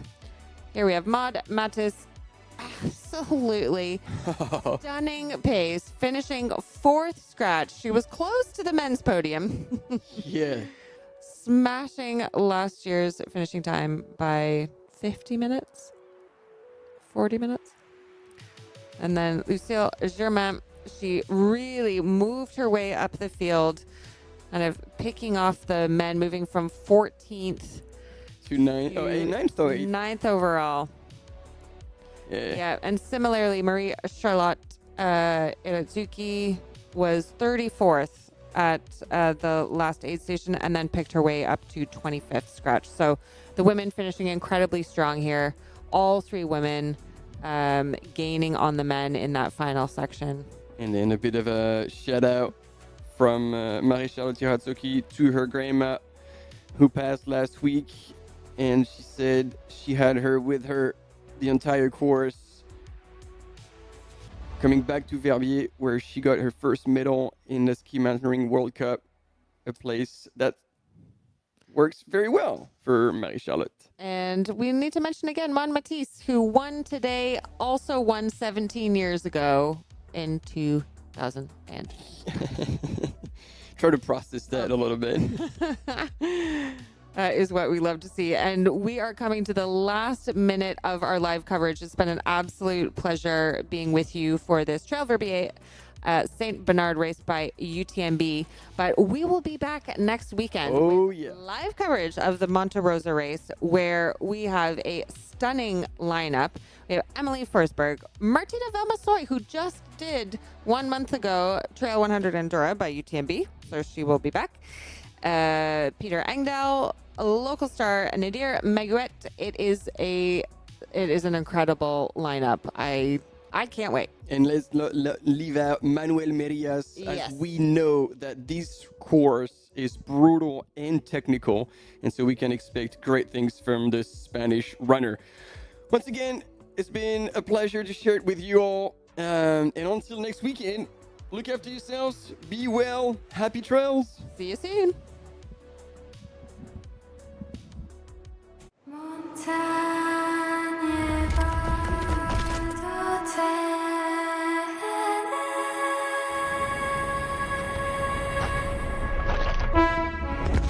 Not wasting any second.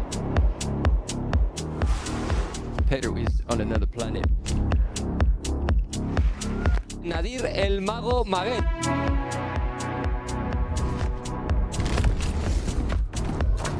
Celebration time. Dancing her way down.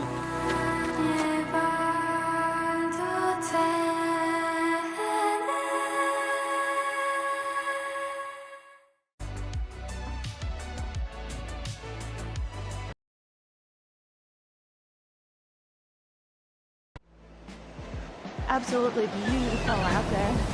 It's such a beautiful course. The trail running community, there's always a support for each other. Everyone in the whole crowd loves this race and loves our sport.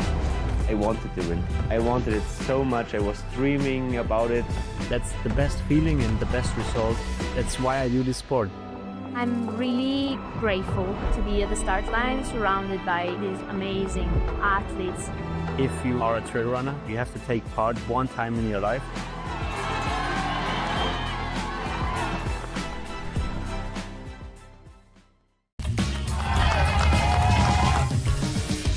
We love stinky runners, but use the soap. You finish your race and your hands are nice and soft. How good is that? I train after work in the margins of my daily life. Because when I'm standing at that start line, I'll know this is where it all pays off.